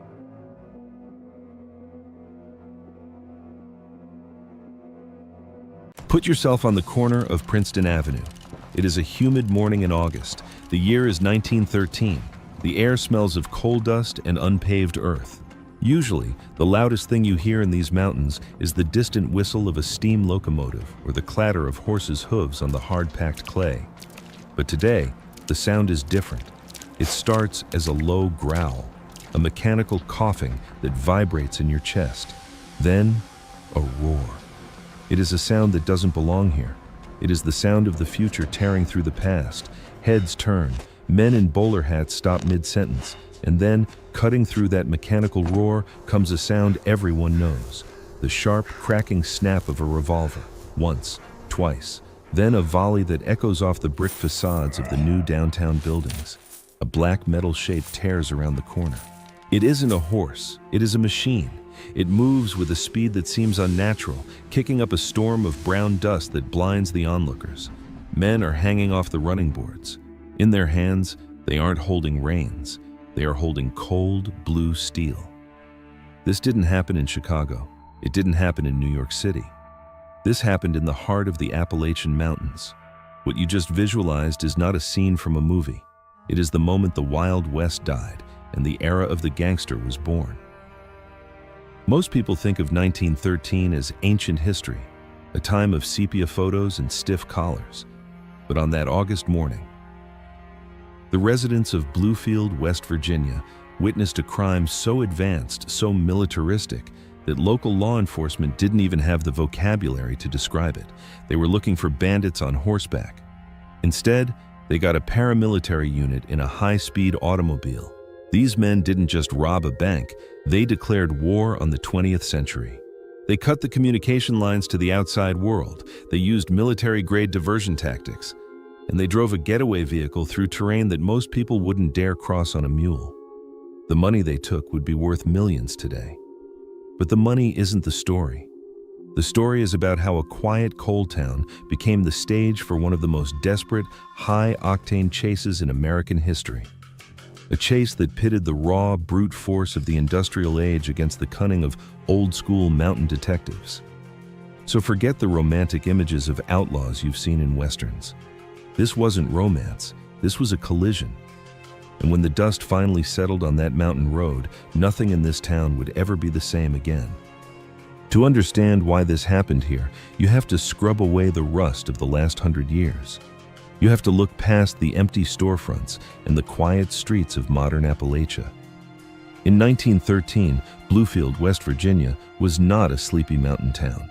It was a supernova. They called it the Magic City. And it wasn't because of magicians or carnival tricks. It was because the city seemed to rise from the wilderness overnight, fueled by the one thing the world needed more than anything else: coal. The Pocahontas coal field lay just beneath the feet of these residents. It was the highest quality coal on Earth. It powered the battleships of the U.S. Navy. It fueled the steel mills of Pittsburgh. It kept the lights on in Manhattan. And all that black rock turned into rivers of green money that flowed right into Bluefield.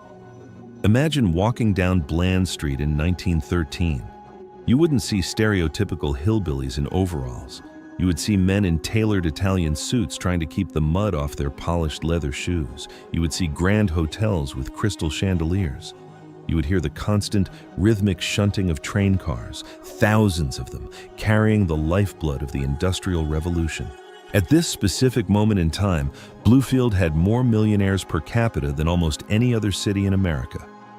Think about that. More than New York. More than San Francisco. It was an island of extreme wealth in a sea of jagged mountains. And where did all those millionaires keep their money? In the banks, specifically the First National Bank of Bluefield. This wasn't a wooden shack with a safe in the back. It was a temple of commerce. Thick stone walls, high ceilings, brass teller cages. It was designed to look invincible. A place where a coal baron could drop a bag of gold coins and feel the heavy, reassuring thud on the marble counter. But there was something else inside that bank. Something specific. See, in 1913, credit cards didn't exist. Direct deposit was science fiction. Miners were paid in cash. Scrip was common, yes, but for the big purchases, for the real economy, you needed physical currency. Every week, trains arrived from the Federal Reserve, offloading canvas sacks heavy with silver dollars and crisp banknotes. This cash was destined for the payrolls of tens of thousands of miners working in the hollows surrounding the city. This brings us to a staggering fact. On any given Friday, the vaults in downtown Bluefield often held more liquid cash than the entire state treasury of West Virginia. It was a stockpile, a dragon's hoard sitting there, waiting to be distributed. The bank managers felt safe. They had the mountains as a natural wall. They had the local police. They had the sheer audacity of their own reputation. Who would be crazy enough to rob the bank in a town run by coal operators who practically owned the law? It seemed impossible. It seemed suicide. But wealth has a magnetic pull. It draws in investors, it draws in workers, and if you pile it high enough, it draws in predators. While the bankers were counting their deposits and the coal barons were lighting cigars, a group of men were looking at Bluefield on a map. They didn't see a magic city. They didn't see a miracle of industry. They saw a piggy bank, and they had brought a hammer. When you picture a bank robber from the early 1900s, who do you see? A dusty cowboy with a bandana over his face? A desperate drifter who had too much whiskey and not enough sense? Erase that image. The men who came to Bluefield were not cowboys. They were not desperate. They were something far more dangerous. They were professionals. In the history of American crime, there is a distinct shift that happens right around this time. The old outlaw, the romantic figure riding across the plains, was dying out. He was being replaced by a new breed, the career criminal. These men didn't rob banks because they had a grudge against the sheriff. They robbed banks because it was their job. They clocked in, they did the work, and if everything went right, they clocked out rich. We know they weren't locals. In a town like Bluefield, where everyone knew everyone's grandfather, a local crew would have been recognized before they even walked through the door. These men were ghosts. They slipped into the city unnoticed, likely by train, weeks before the event. Imagine them sitting in a diner across from the bank, drinking coffee, watching. They weren't looking at the scenery. They were counting steps. How many seconds does it take for the guard to turn his back? What time does the teller unlock the front gate? When is the street busiest? When is it empty? This was surveillance. It was data collection. They noticed the rhythms of the city. They saw that the police force, while tough, was reactive. The police waited for trouble to happen. This new breed of criminal relied on the element of surprise to be gone before the reaction could even start. They were cold. They were calculating. And they were heavily armed. We aren't talking about rusty six-shooters found in a barn. They carried high-caliber automatic pistols and sawed-off shotguns, weapons designed for close-quarters combat, weapons designed to clear a room in 2 seconds flat. But their most dangerous weapon wasn't a gun. It was their ambition. Most thieves in 1913 would be happy with a registered drawer full of cash, a few $100s, maybe 1,000. These men were looking at the vault of the First National Bank and doing the math on a score that would equal a lifetime of wages. They knew the risks. They knew that West Virginia justice was often delivered at the end of a rope, not a gavel. But they also knew that the world was changing. The old laws couldn't keep up with the new speed of life. They had the plan, they had the firepower, they had the target. But to pull off the impossible, to rob the richest bank in the mountains and vanish into thin air, they needed an escape vehicle that defied the laws of nature. A horse has limits. It gets tired, it gets spooked, it can be tracked. So, they decided to trust their lives to a machine. To understand how insane this plan was, you have to understand cars in 1913. Today, if you rob a bank, a car is the default choice. It's reliable, it's fast. But in 1913, a car was a temperamental, exploding collection of metal and rubber that hated you. Most people in Bluefield still got around on horses or mules. The roads weren't highways. They were wagon trails, deep ruts carved into the clay, filled with rocks the size of watermelons. When it rained, they turned into swamps. When it was dry, they were dust bowls. Taking a car into the Appalachian Mountains wasn't transportation. It was an extreme sport. Yet, the gang chose this. Why? Speed. Raw, terrifying speed. A good horse can gallop at 30 miles per hour, but only for a short burst. After a few miles, it needs to rest. A 1913 touring car, like a Studebaker or a Ford Model T, could sustain 30, maybe 40 miles per hour indefinitely, as long as the engine didn't overheat and the tires didn't blow. Imagine the vehicle they secured. It was a beast of open-air steel. No seatbelts, no airbags, just a bench seat, a steering wheel the size of a pizza, and an engine that sounded like a tractor fight. The robbers likely modified it. They would strip off any unnecessary weight. Fenders? Gone. Extra seats? Gone. They needed every ounce of horsepower to climb those steep mountain grades. But the real advantage was psychological. Police on horseback were used to chasing other horses. They knew the rhythm of a gallop. They knew how to cut off a rider. But how do you chase a machine that doesn't get tired? How do you catch something that roars uphill faster than your horse can trot? It was a technological, asymmetrical warfare. It would be like a criminal today using a jetpack while the police are stuck in traffic. But there was a catch, a massive one. Cars in 1913 were loud, extremely loud. You couldn't sneak up on anyone. Starting the engine involved hand-cranking a lever on the front, risking a broken wrist if it kicked back. It was a violent, noisy process, so the plan had a fatal flaw. Once that engine started, the clock wasn't just ticking, it was screaming. Every person within a 5-block radius would look up. They needed a way to buy time. They needed to make sure that even if the town heard them, even if the town saw them, no one could call for help. They had the muscle, they had the speed. Now, they needed to blind the city.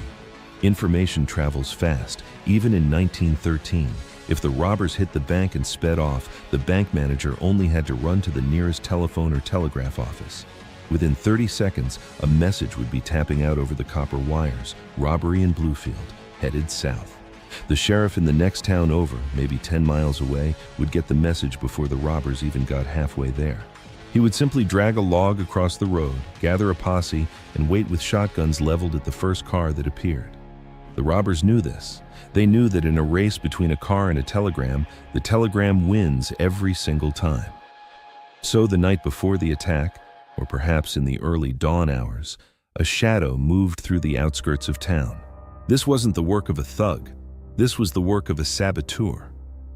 They located the main trunk lines. These were thick bundles of wire strung high up on wooden poles, humming with the invisible chatter of the city. These wires were the nervous system of the region. They connected Bluefield to the police, to the railroad dispatchers, to the rest of civilization. Someone climbed that pole. Imagine the friction of wood against leather boots, the slight sway of the pole in the wind, the isolation of being 30 feet in the air in the pre-dawn darkness. He pulled out a pair of heavy-duty wire cutters. With one snip of the pliers, Bluefield was cut off from the rest of the world. It sounds simple, but the implication is terrifying. It turned the city into a cage. If things went wrong, if the bank turned into a slaughterhouse, no one was coming to help. The National Guard wouldn't know. The state police wouldn't know. It was a tactic straight out of a military playbook: divide and conquer, isolate the battlefield. And here's the micro hook. While the residents of Bluefield were waking up, brewing their coffee and reading the morning paper, they didn't realize they were already trapped. The invisible walls had gone up while they slept. The saboteur climbed down.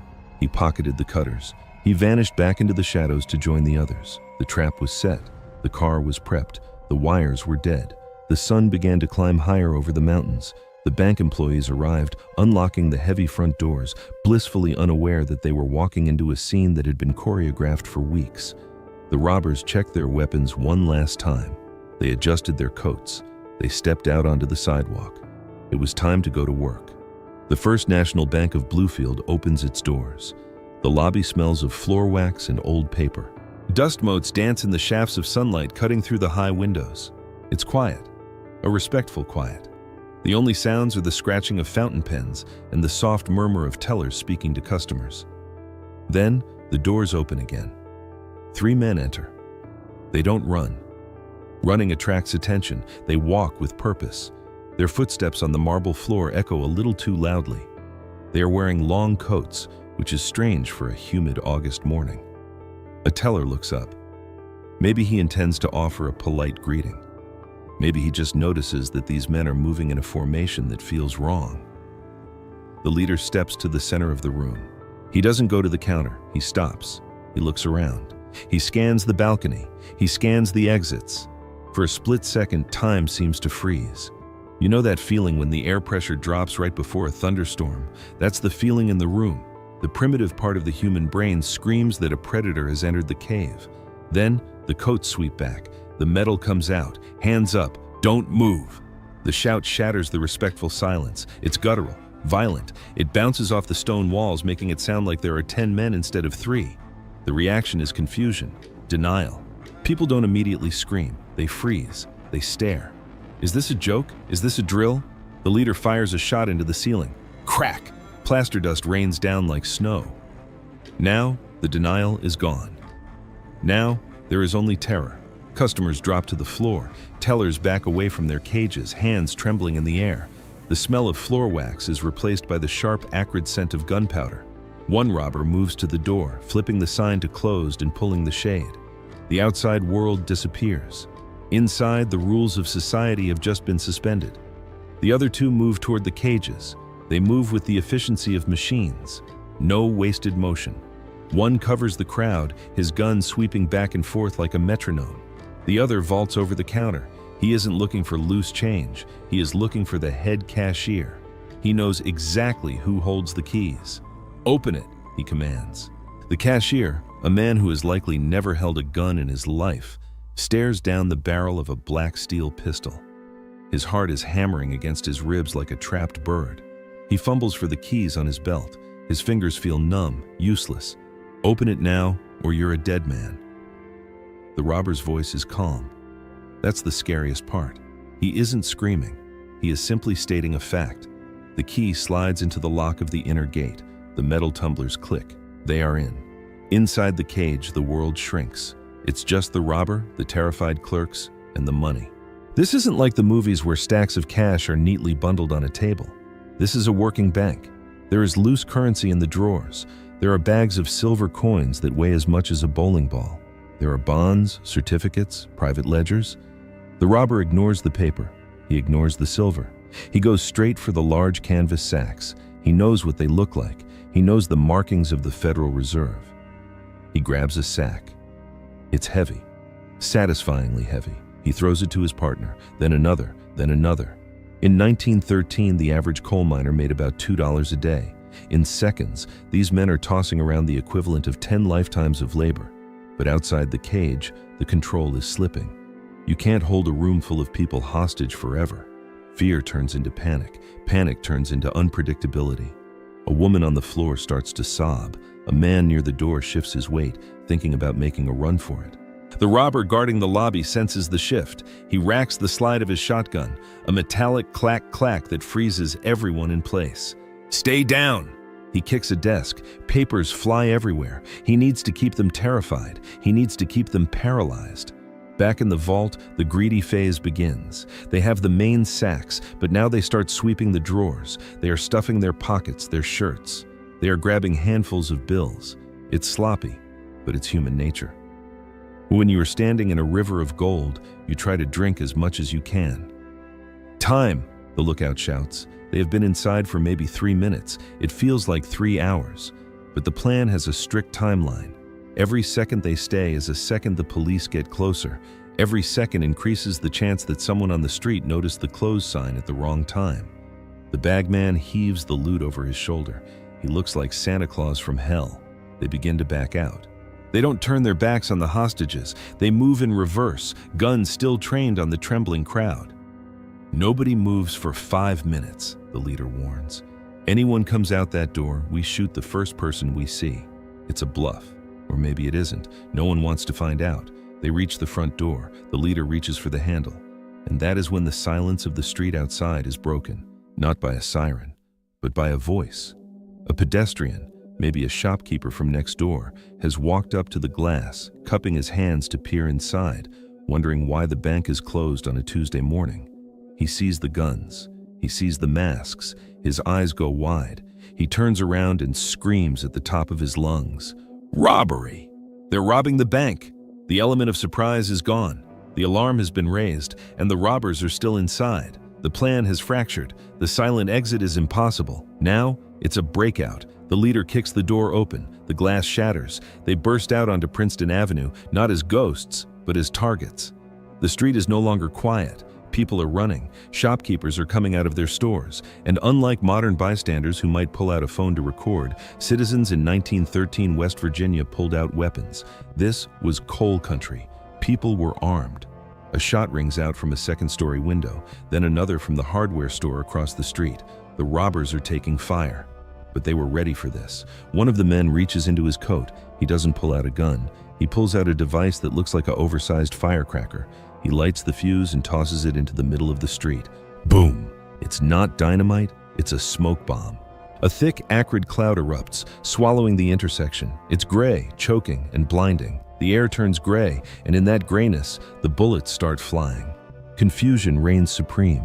The citizens can't see what they are shooting at. They hear shouting. They hear the heavy boots of the robbers sprinting on the pavement. "To the car! Get to the car!" They are running blind, guided only by memory. The heavy sacks of money are weighing them down, slamming against their backs with every step. Bullets zip through the smoke, snapping against the brick walls, shattering storefront windows. It's a war zone. Through the haze, they see the silhouette of their salvation. The black automobile. The driver is already there. He's been cranking the engine like a madman. The motor catches with a roar, coughing black smoke that mixes with the white diversionary smoke. The robbers dive in. They don't open doors, they vault over the sides. The money bags are thrown into the back seat, piling up like sandbags. "Go, go!" The driver slams the car into gear. The tires spin on the cobblestones, screeching, smelling of burnt rubber. The car fishtails violently, narrowly missing a horse-drawn delivery wagon. As they peel away, the smoke begins to clear. The sheriff runs out of his office, pistol in hand. He sees the tail end of the vehicle disappearing around the corner. He raises his gun, takes aim, and fires. But it's too late. The bullet buries itself in a wooden telephone pole. The robbers are gone. They have the money, they have the car, but they have made a critical mistake. In the chaos, in the smoke, they turned south. They didn't head for the open highway. They headed straight toward the wildest, most rugged terrain in the eastern United States. They thought the mountains would hide them. In reality, the mountains were about to trap them. Have you ever driven a modern car on a gravel road? It vibrates. It's loud.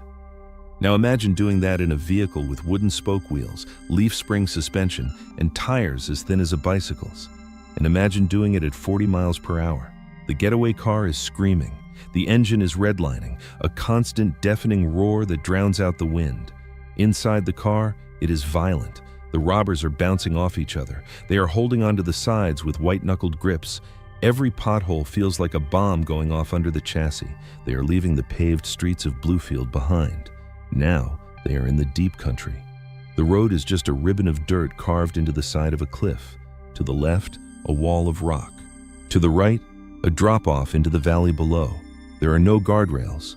One wrong turn, one blown tire, and they tumble 500 feet to their deaths. The driver is fighting the wheel. There is no power steering. He has to muscle the car around every hairpin turn, sweat pouring down his face, mixing with the dust and soot. But they are moving. They are putting miles between them and the bank. They pass farmers in wagons who stare in disbelief. A car? Moving that fast? It's like seeing a spaceship. The chickens scatter. The horses rear up in terror as this black demon roars past. The robbers look back. The road behind them is empty. No flashing lights, no sirens, just the settling dust. They start to smile. The adrenaline is fading, replaced by a euphoric rush. They did it. They actually did it. They start to laugh. They slap each other on the back. They reach into the bags and pull out handfuls of cash, letting the wind whip a few bills out of the car, an offering to the gods of speed. They think they have outsmarted the law. They think the car makes them invincible. But they are forgetting something. A car needs fuel. A car needs water for the radiator. And a car needs a road. They are driving deeper into a labyrinth. The further south they go, the narrower the roads get, the steeper the hills become. And unbeknownst to them, the telegraph wires they cut back in Bluefield, they were fixed faster than they anticipated. The silence has been broken. While the robbers are celebrating in their mechanical bubble, the invisible net is already being cast. Messages are flying to the towns ahead of them. Look for a black car, heavily armed, shoot on sight. The road ahead isn't empty. It's waiting. Back in Bluefield, the shock is wearing off. The smoke is cleared. The ringing in the ears of the bank tellers is fading. Now comes the anger. The sheriff stands in the middle of the street. He is surrounded by a crowd of furious citizens. Men are running to their homes to grab rifles. This isn't just a crime, it's an insult. Strangers came into their town, threatened their women, stole their money, and drove away laughing.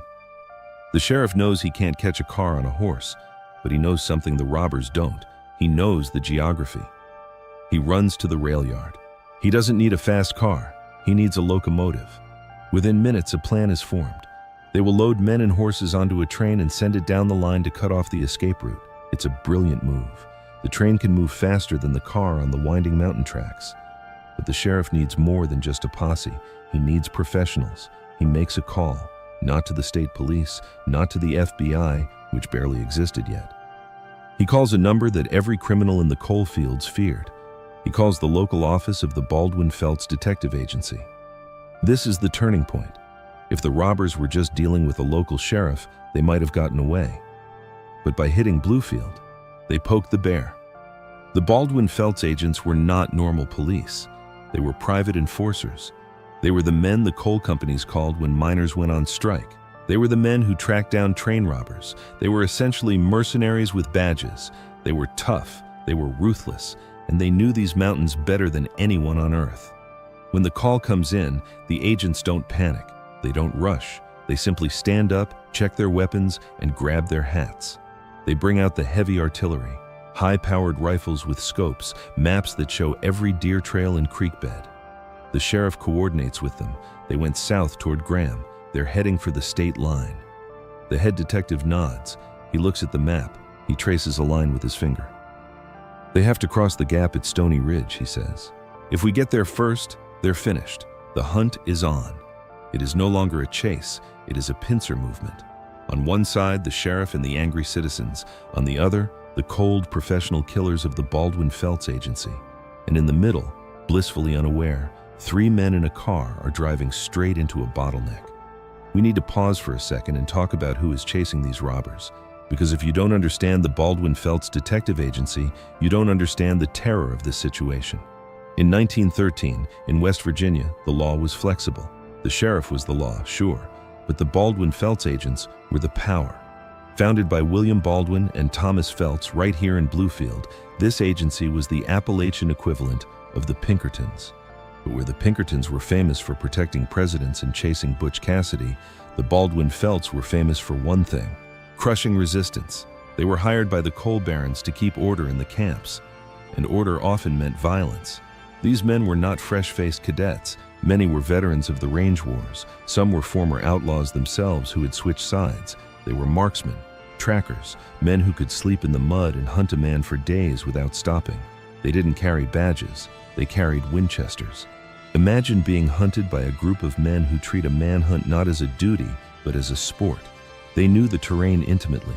They knew which hollows were dead ends. They knew which creeks were shallow enough to cross. The robbers in the car had technology. They had the speed of the future. But the Baldwin-Felts had the brutality of the past. As the agents fanned out, they used a network of informants. Every station master, every store clerk, every farmer on the party line was eyes and ears for the agency. The car was spotted near Tazewell, then near a fork in the road by the river. The reports were coming in. Black car, 3 men, moving fast. The detectives didn't chase the car from behind. That's a rookie mistake. Instead, they moved to intercept. They calculated the speed. They looked at the road ahead. They realized the car had to slow down. The mountains don't forgive speed forever. Eventually, the road would turn into a goat path. Eventually, the radiator would boil over. The detectives positioned themselves. They set up ambushes at key choke points. They weren't planning to arrest these men. In the eyes of the agency, bank robbers were no different than rabid dogs. You don't reason with them, you put them down. The sun was starting to get lower in the sky. The shadows in the valleys were getting longer. For the robbers, the joyride was about to end. For the detectives, the workday was just beginning. The geography of Appalachia is beautiful. Rolling green hills, misty valleys. But if you are on the run, it is a prison. The robbers are discovering this the hard way. The wide, packed dirt road they started on has disappeared. They are now on a narrow track, barely wide enough for the wheels. The trees are closing in, creating a tunnel of green that blocks out the sun. The car is suffering. The engine is knocking. The radiator is hissing, spitting steam onto the windshield. The driver has to downshift, crawling up steep inclines at 5 miles per hour. The speed advantage is gone. Inside the car, the mood is shifted. The laughter is dead. The silence is heavy. "Where are we?" one of them asks. "Just keep driving," the leader snaps. But he sounds unsure. They pass a landmark, a distinctive rock formation, and 20 minutes later, they pass it again. They are going in circles. The labyrinth has them. Then, the inevitable happens. The road ahead is blocked, not by a police barricade, but by nature. A fallen tree, a washed-out bridge, or maybe just a patch of mud so deep it looks like quicksand. The driver slams on the brakes. The car skids to a halt. They sit there for a moment, the engine idling roughly. The silence of the forest rushes back in. The birds are singing. The wind is rustling the leaves. But underneath those sounds, they hear something else. It's faint at first. The snap of a twig, the scuff of a boot on rock, the distant baying of a hound. They look at each other. They know. "Get out," the leader whispers. "Grab the money." They abandon the machine. The mechanical horse that saved them is now a useless anchor. They grab the heavy canvas sacks. They grab their rifles. They run into the woods. Now they are on foot. They are city men in patent leather shoes trying to navigate a vertical wilderness. They slip on wet leaves. They tear their expensive coats on briars. The money, once their prize, is now a burden. 50 pounds of silver feels like 500 pounds when you are climbing a ridge. They can hear the pursuers getting closer. The Baldwin-Felts agents are not running. They are moving methodically. They are closing the net. The robbers reach a clearing. A small farmhouse stands in the distance. Maybe they can steal horses. Maybe they can barricade themselves inside.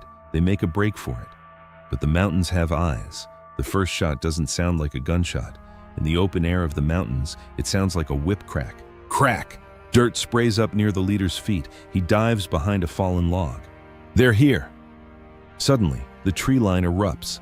The Baldwin-Felts agents have surrounded the clearing. They are firing from cover, their shots precise and rhythmic. The robbers return fire. Their automatic pistols bark rapidly, spitting brass casings into the dead leaves. They are spraying bullets, hoping to keep the heads of the pursuers down. But they are outgunned. and they are outpositioned. One of the robbers tries to flank, moving toward the farmhouse. He makes it 3 steps before a bullet catches him in the shoulder. He spins around, dropping his gun, and falls into the high grass. He screams. It's a raw, animal sound that cuts through the gunfire. The other 2 are pinned down. Splinters of wood fly from the log protecting them. They are trapped. "Surrender!" a voice booms from the trees. "Throw out your weapons and come out with your hands up!"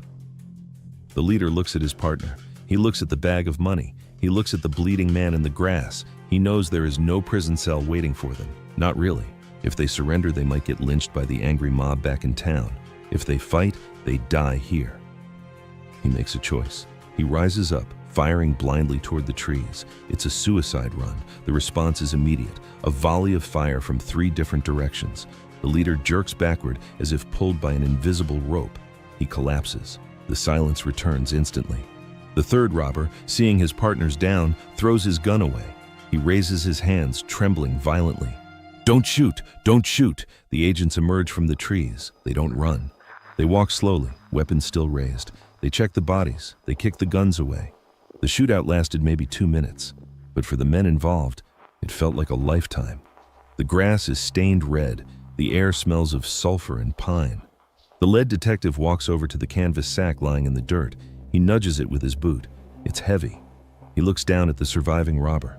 The man is crying, broken, covered in mud. "Game over, son," the detective says. They drag the survivor to his feet. They collect the bodies. They pick up the money. The sun is setting now.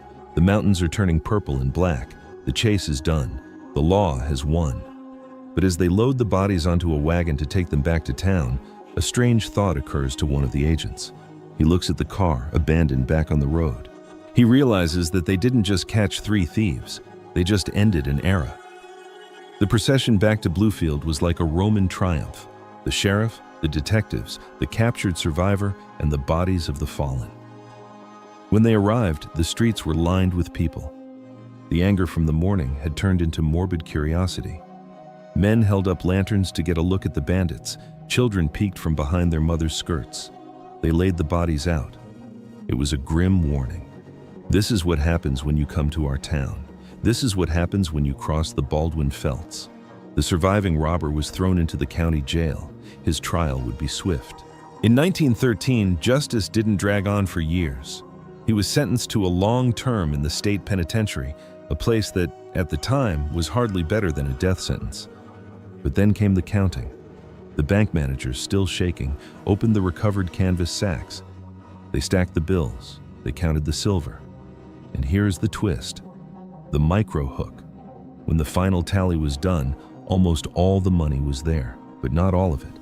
A few $1,000s, a fortune in those days, was missing. Did the robbers hide it in the woods before the shootout? Did it fall out of the car during the chase? Or perhaps did one of the detectives or a member of the posse decide to take a finder's fee before handing over the bags? We will never know. That money is likely still out there, buried in the rot of the forest floor, or spent long ago on a new farm or a gambling debt. The bank reopened the next day. They repaired the glass. They scrubbed the floor. Business went on. The coal kept moving. The trains kept running. But the psychological scar remained. The First National Bank installed new alarms. They hired armed guards. The era of the gentleman's agreement was over. The town realized that their isolation didn't protect them anymore. The automobile had shrunk the world. If a car could bring bandits in, it could bring anything in. The surviving robber eventually faded into obscurity. He became a number in a ledger. But the story of the day the Magic City turned into a battlefield became a legend. It was told on porches and in barbershops for generations. I remember the sound, old men would say. I remember the smoke. It was a victory for the law, but it was also a warning. The future was coming, and it was coming fast. When we look back at the Bluefield Bank robbery of 1913, it's easy to see it just as a crime story, a real-life action movie with guns and cars. But if you squint, you can see something more important. You can see the hinge of history turning. Think about the image of that getaway. A black automobile, smoking and roaring, speeding away from men on horseback. That is the 20th century in a nutshell. The machine was leaving the animal behind. Within a few years, horses would disappear from police work. Sheriffs would trade their Stetsons for patrol caps. The Baldwin-Felts Agency would eventually be dissolved, replaced by the FBI and modern state police forces. The wild, unregulated violence of the coalfields would be tamed, or at least hidden behind corporate lawyers and union contracts. Those three robbers were pioneers, in a twisted sense. They were the first to realize that technology was a weapon.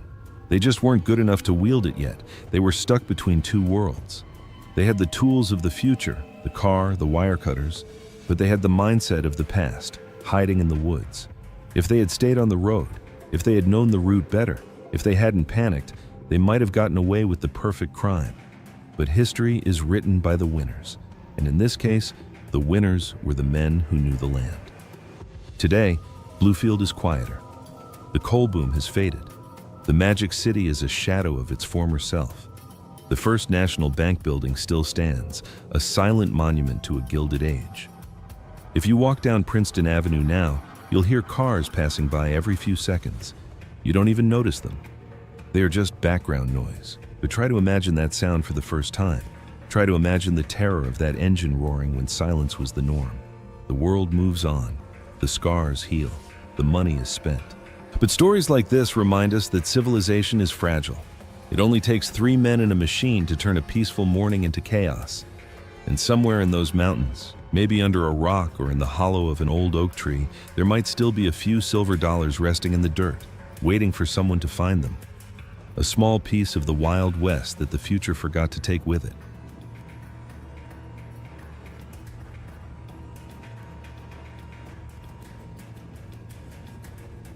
They say that on May 5, 1931, the mountains of Harlan County themselves held their breath. Down below, a convoy of cars carrying company men and the law's hired guns slowed to a crawl. And from the hillsides, an answer came not in words, but in a roar of gunfire that tore the morning apart. This was the moment that would forever define a place known as Bloody Harlan. Was it a murderous ambush, as the coal barons screamed to the world?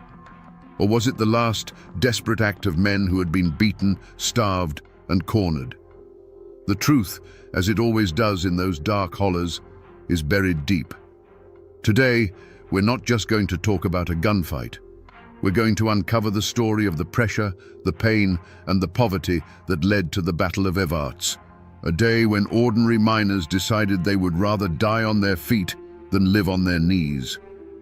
To understand the men who took to the hills with rifles that day, you first have to understand the world that made them. Harlan County in the early 1900s wasn't a place of opportunity. It was a kingdom of coal, and every man, woman, and child was a subject. A boy was born in a house the company owned, breathing in the black dust that settled on his cradle. He played in the shadow of the tipple that would one day claim his father, and knew, with a certainty that chilled the bone, that it would one day claim him too. This wasn't just a job. It was a system of total control. You lived in the company's house, so you could be evicted at a moment's notice. You shopped at the company's store, where your dollar was worth 50 cents, and you were paid not in American money, but in company scrip. This private currency was a leash designed to keep you in a state of permanent debt. A man could spend his entire life deep in the earth, risking his life for a pittance, and still die owing the company money. His debt would then pass to his sons. It was a new kind of feudalism, hidden away in the American mountains. The land itself taught them to be hard. The mountains demanded self-reliance. A man learned to hunt, to fix what was broken, and to stand his ground because no one else was coming to help him. This forged a powerful code, an unspoken law that was older and deeper than any statute passed in a distant capital. You stood by your kin. You looked a man in the eye. You did not suffer an insult to your honor, and you never, ever let an outsider push you off your own ground. The mine was a brutal teacher. Every day was a gamble against a cave-in, a gas explosion, or the slow, suffocating death of black lung. Men watched their friends get crushed, their fathers waste away, their brothers carried out on a stretcher. They learned that their lives were cheap, just another cost on the company's ledger. This constant dance with death bred a certain kind of fatalism, but it also bred a deep, simmering rage. So when the Great Depression hit and the operators demanded that these men work for even less, they weren't just cutting a wage. They were breaking a sacred, unspoken pact. The miners had endured the danger, the debt, and the dust. They had traded their health and their freedom for a life that was just barely livable. By trying to take that last crumb, the company wasn't just making a business decision. They were delivering the final, unforgivable insult to the mountain code. They were pushing men who had nothing left to lose. Before the strike, before the guns, there was a life. It was a hard life, to be sure, but it was theirs. A miner's day began in darkness and ended in darkness, but in between there were moments of light. A man's kingdom wasn't the mine, and it wasn't the company town. It was the few square feet of his front porch where he'd sit at the end of a shift, bone-tired, and watch his children play in the yard. It was the smell of supper cooking, the one time of day the scent of coal was overpowered by something that felt like home. These men weren't just workers, they were husbands and fathers. They held a deep, fierce pride in their ability to provide, to put food on the table, no matter how meager.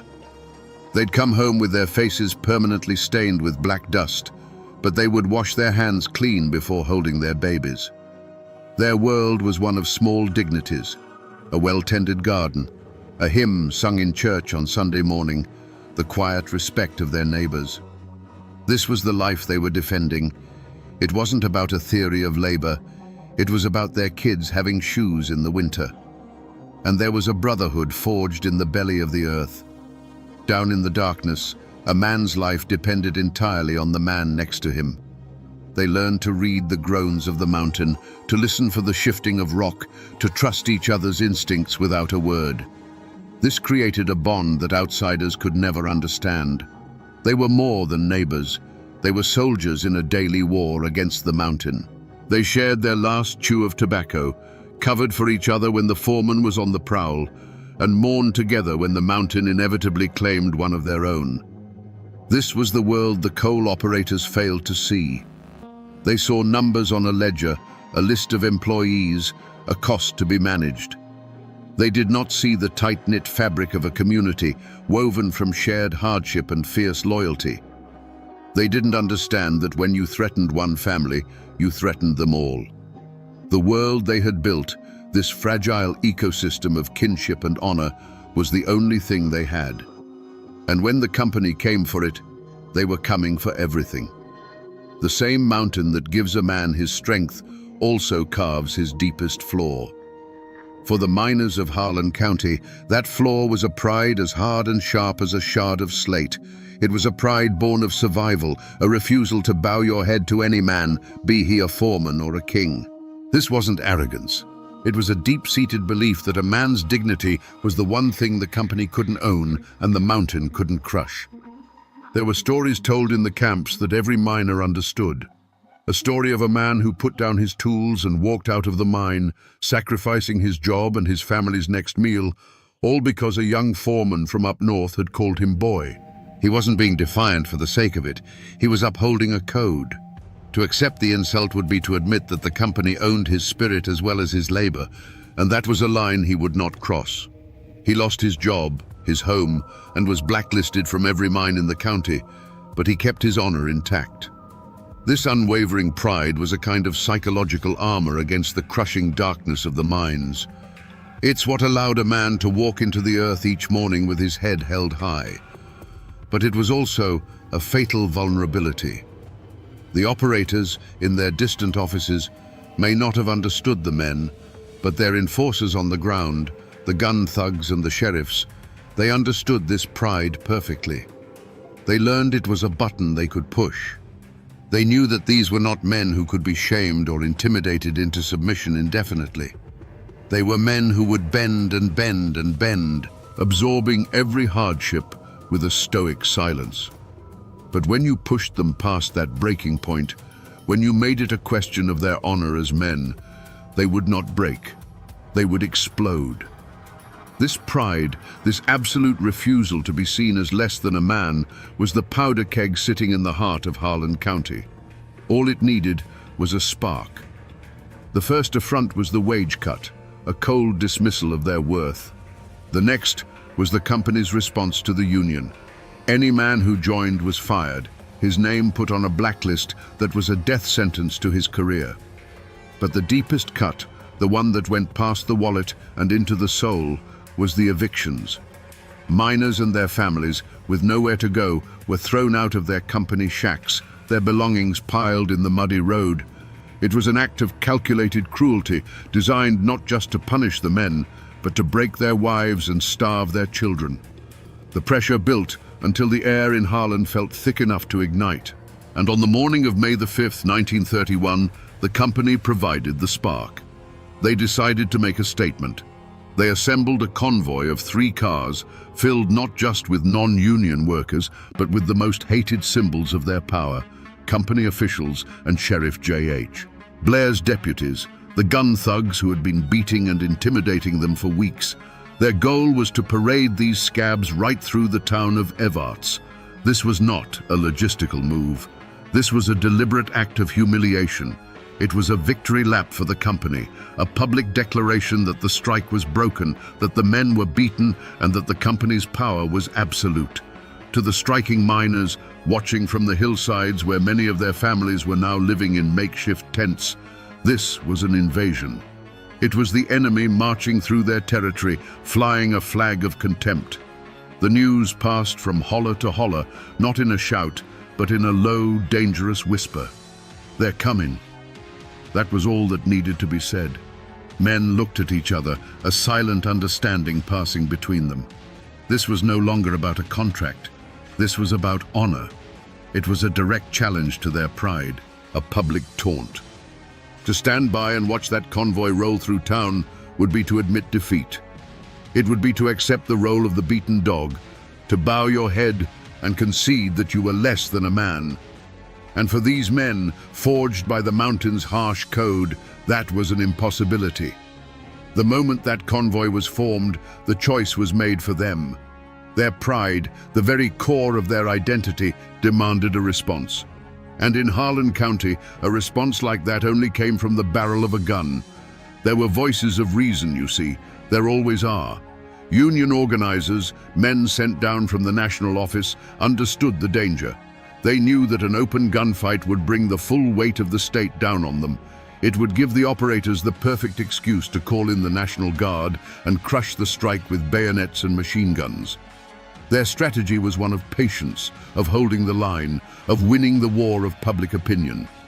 They preached discipline, warning the men not to be provoked, not to give the company the violence it so clearly wanted. But for a man watching his child grow thin, the word patience is a curse. For a man who has been beaten by company thugs and seen his furniture thrown into the street, the idea of discipline sounds like cowardice. The organizers' warnings, however wise, were spoken in a language these miners no longer understood. The company had been communicating in the language of brute force for months. The miners were simply deciding to answer in kind. Their pride, that raw, unshakable mountain pride, could not absorb another blow. The decision wasn't made in a meeting or put to a vote. It was made in silence, in the grim set of 100 jaws. It was the quiet click of a rifle bolt in a dozen hillside tents. It was a man giving his wife a look that said everything before taking his old shotgun down from the wall. One by one, then in small groups, they began to move. They slipped away from the desperate little camps and filtered down through the woods, their movements quiet and purposeful. This wasn't a mob, it was an army assembling. They knew the convoy's route. They knew the land better than any deputy, and they knew the perfect spot, a place where the road narrowed and was forced to cross the railroad tracks at the edge of Evarts. It was a natural choke point, a place where the cars would have to slow to a crawl. They took up positions on the wooded hillside overlooking the road, some behind trees, others in the shallow ditches. They were no longer just striking miners, they were choosing a battlefield. Every man who took his place on that hillside was consciously rejecting a path of peace. He was ignoring the warnings of the organizers. He was turning his back on the slim hope of a negotiated settlement. He was betting his life and the future of his family on the outcome of the next few minutes. The company had offered them a choice: submission or starvation. On that morning, the miners of Harlan County chose a third option: war. The path had narrowed until there was only one way forward, and it was lined with guns. There was a moment just before the first engine was heard when the world went still. The men lay hidden on the hillside, the cool earth pressed against them, the weight of their rifles familiar in their hands. The sun was climbing, casting long shadows through the trees. A bird sang somewhere nearby, oblivious. In that sliver of time, there was a profound silence. And that silence was the final off-ramp. It was the last chance for any man to back away, to slip back through the trees and return to his family. In that quiet, what does a man think about? He doesn't think about labor law or economic theory. He thinks about the look on his wife's face that morning. He thinks about his daughter's worn-out shoes. He remembers the cold knot of shame in his stomach when he had to tell his family there was no food. Then, another set of images floods his mind. The sneering face of a deputy, the sight of a neighbor's furniture sitting in the rain, the memory of a beating behind the company store. This was the final crossroads, not an offer from the company, but a question each man had to ask himself. He weighed the two futures. One was a future of slow, grinding surrender, a life of accepting insults, of watching his family suffer, of dying a little inside each day. The other future was unknown, violent, and terrifying, but it was a future where he stood up. He wasn't choosing between peace and violence. He was choosing between two kinds of death: the death of the spirit, or the risk of the death of the body. And then they heard it. A low, distant rumble. The sound grew, becoming the unmistakable growl of automobile engines. That sound shattered the silence and ended the debate. It was the sound of the enemy, confident and arrogant, coming to rub their noses in defeat. Every doubt, every fear, every hesitation was burned away by that approaching sound. It was the final provocation. Along the hillside, you could feel the change. A man would shift his weight, settling the rifle stock more firmly against his shoulder. A thumb would quietly pull back a hammer, the soft metallic click barely audible. Eyes narrowed, focusing on the bend in the road. The final crossroads had been passed. The choice was made. The silence of peace was over, and the sound of the reckoning was on its way. The three black cars came around the bend, slow and arrogant. They looked alien against the green hills, like beetles crawling across a leaf. To the men watching from above, they weren't just vehicles. They were steel-skinned symbols of a power that had crushed them for a generation. As the convoy slowed for the railroad tracks, the air grew so tight it felt like the whole world was a clenched fist waiting to strike. Who fired first? The company swore it was an ambush, a cowardly volley from the trees. The miners swore a deputy in the lead car leveled his pistol, and a single sharp crack broke the morning peace. The truth was lost in the first echo, because that one shot was answered by a deafening chorus from the hillside. The argument that had raged for months in company offices and desperate tent camps was suddenly, permanently over. The time for talking was done. The world dissolved into noise. It wasn't the clean sound of a single shot, but a chaotic rolling thunder that battered the eardrums and shook the leaves from the trees. It was the roar of old hunting rifles, the heavy boom of shotguns, and the crack of pistols, all woven together into a single terrifying sound. The air filled with the sharp, bitter smell of gunpowder. Splinters of wood flew from the trees, and pockmarks appeared on the steel bodies of the cars as if from an invisible hailstorm. For each miner on that hillside, the world narrowed to a single point. It was the face of a man in a car, a man who represented the beatings, the evictions, the hunger. The kick of the rifle against a shoulder was a physical release of a year's worth of stored-up rage and helplessness. There was no strategy, no battle plan. There was only a raw, primal instinct to fight back, to finally answer force with force. Inside the cars, it was a trap. The world became a terrifying drumbeat of impacts against the metal frame. There was nowhere to run, nowhere to hide. One of the hated company guards in the lead car suddenly slumped forward without a sound. In another car, a company official cried out and went down. The illusion of their power, the authority that came from their guns and their money, was being shredded one bullet at a time. Then, almost as suddenly as it began, it stopped. The roaring faded into a few last, sporadic shots that echoed away into the mountains. A heavy, ringing silence rushed in to fill the void.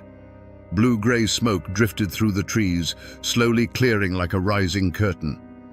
In the stillness, nothing moved. The birds were silent. The engines of the cars had stalled. A profound and terrible stillness had fallen over the choke point at the edge of Evarts. The battle had lasted only a few minutes, but it had changed everything. When the final tally was made, 4 men lay dead or dying on that dusty stretch of road.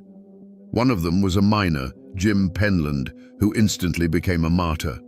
The other 3 were from the company side. The convoy, shattered and bleeding, turned and fled in chaos, leaving their dead behind. The miners had held the ground. They had won the battle. For a long moment after the last car had vanished in a cloud of dust, nobody moved. The miners remained frozen on the hillside, phantom figures in the lingering gunpowder smoke. The only sound was the frantic ringing in their own ears. There was no cheering, no shouts of victory. There was only a cold, stark realization of what had been done. Below them, on the road, lay the undeniable proof. The still bodies, the abandoned cars riddled with holes. They had faced the monster, and for the first time they hadn't flinched. They had fired back, and they had won. But that feeling of grim triumph was fleeting, quickly replaced by a chilling clarity. They were no longer just striking miners fighting for a wage. In the eyes of the law, the company's law, they were now murderers. They had crossed a line from which there was no return. They knew what was coming next. The sheriff would raise a posse of every gun thug in the county. The governor would be called.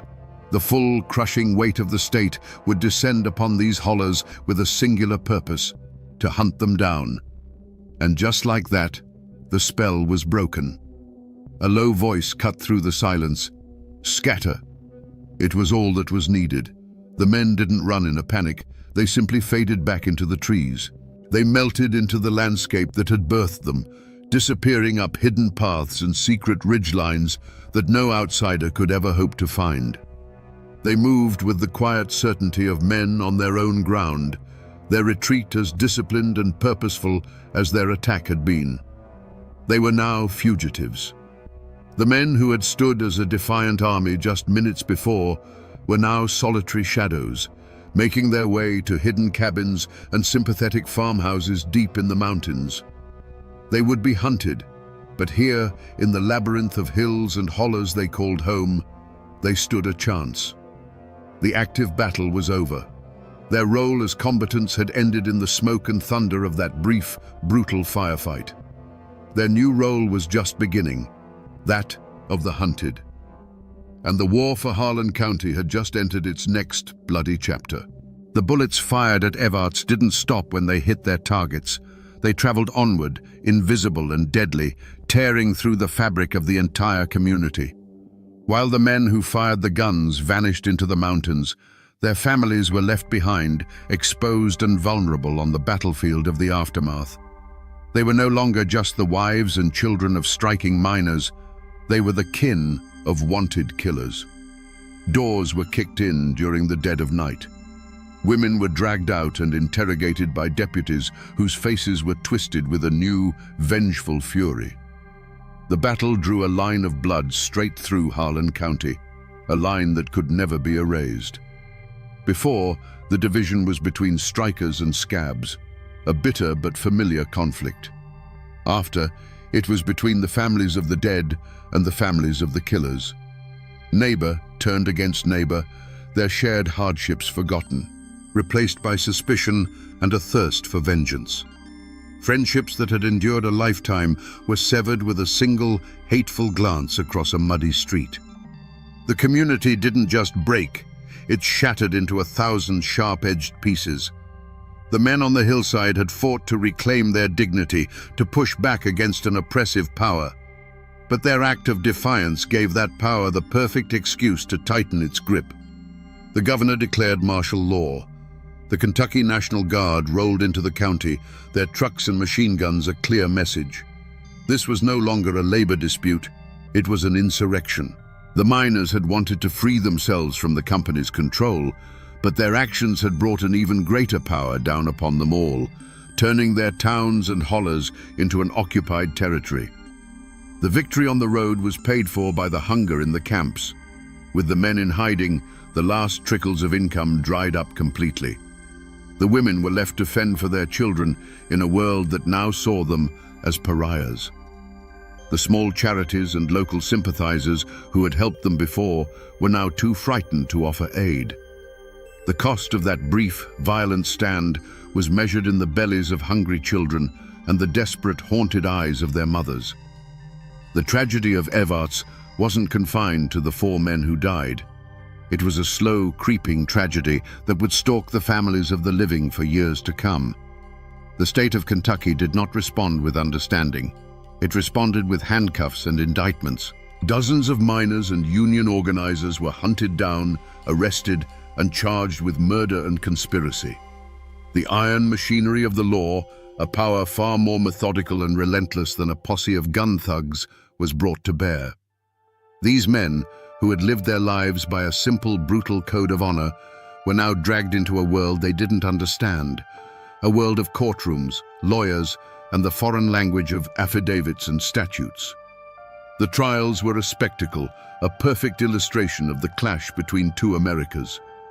On one side stood the prosecution, funded by the coal operators and backed by the state, arguing points of law and presenting a clean, simple narrative of a cold-blooded ambush.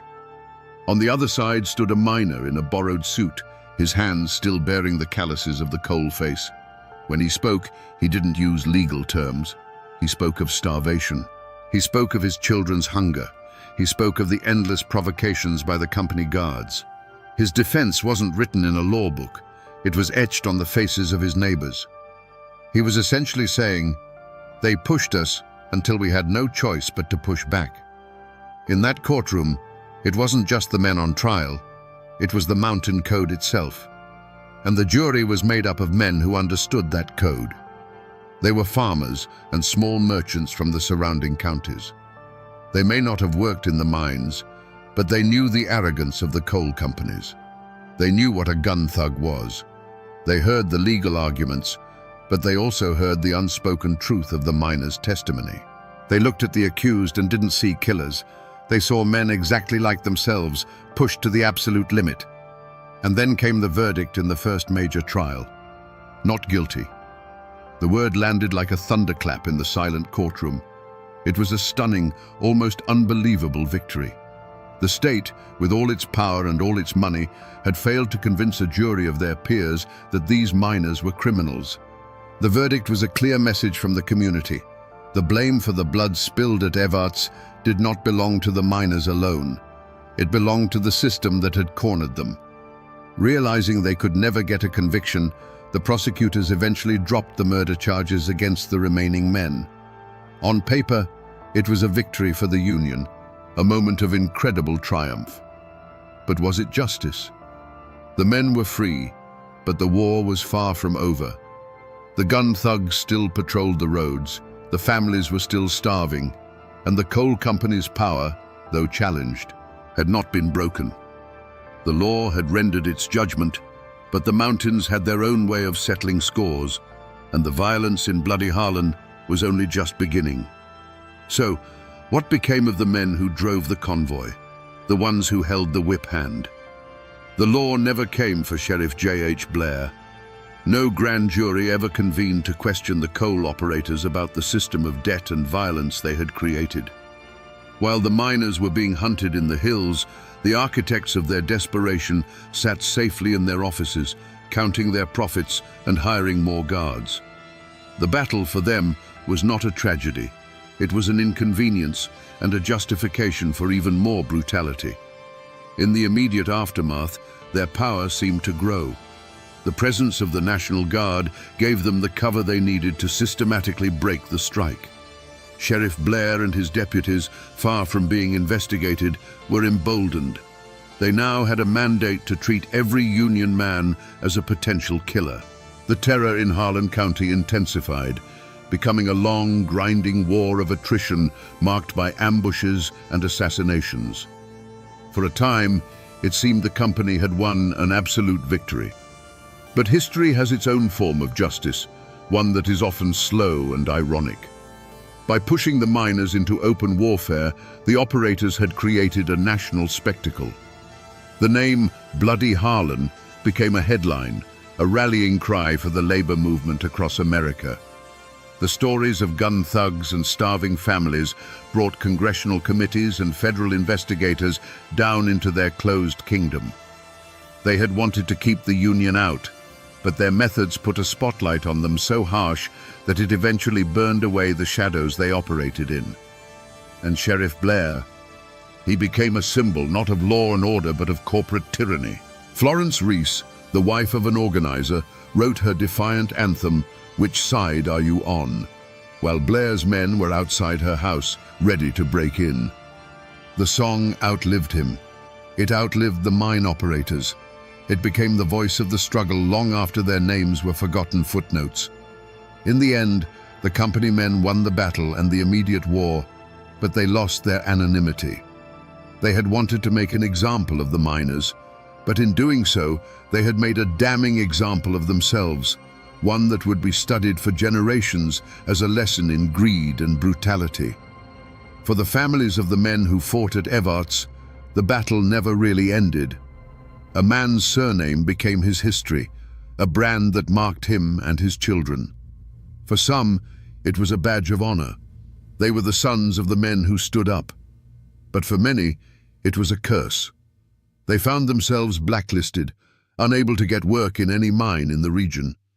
The only path forward was to leave. A quiet exodus began, as families packed what little they had and scattered, seeking a life in the factories of Ohio or the auto plants of Detroit, hoping to outrun the long shadow of a single day in May.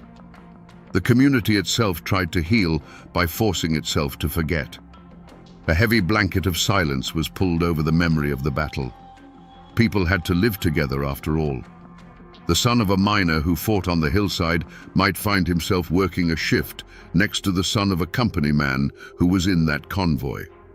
To survive, they could not speak of it.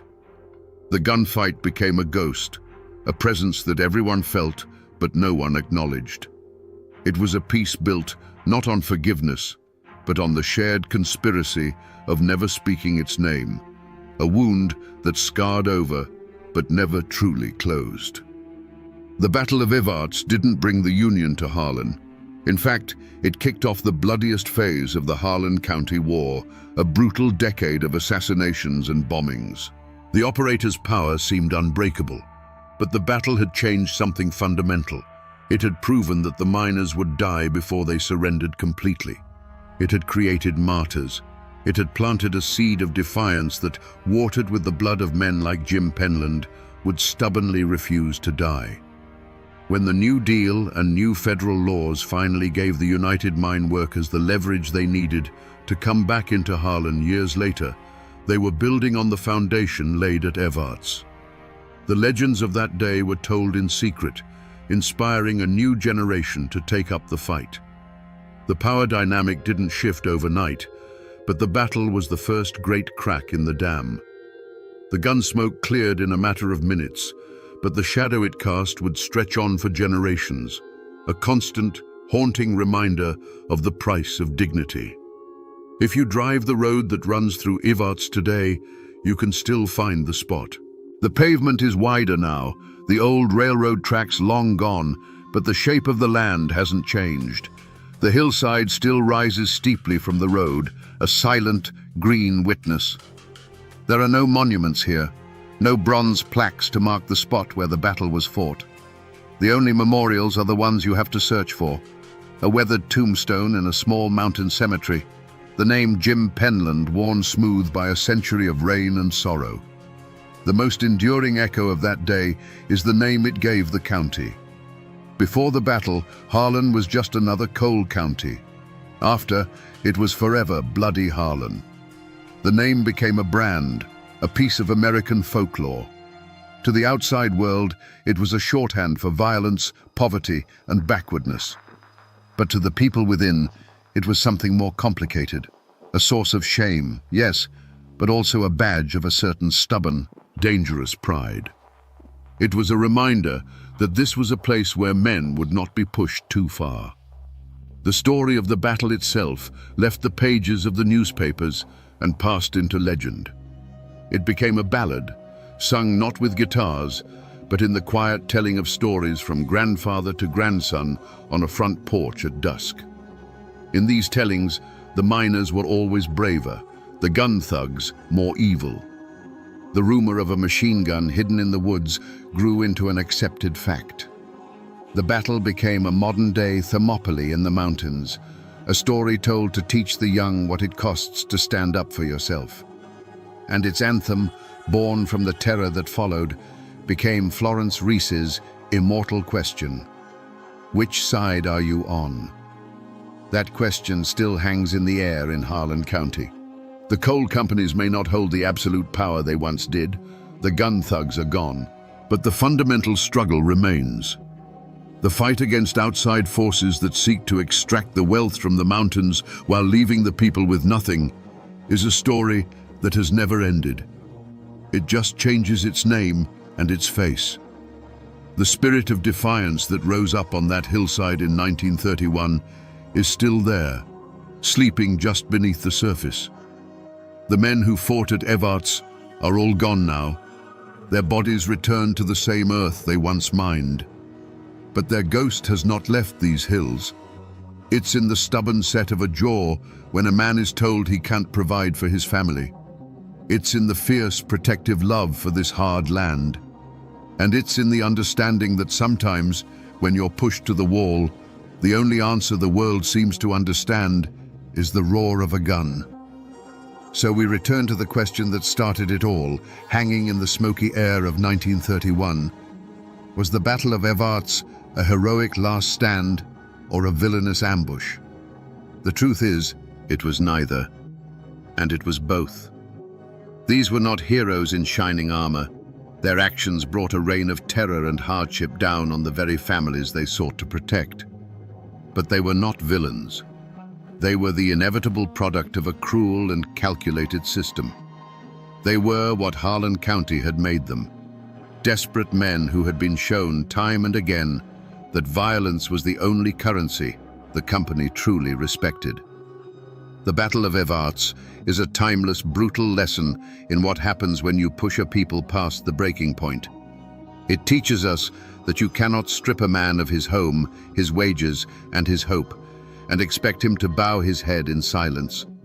Sooner or later, he will stand up. This wasn't a clash of armies. It was a clash of worlds.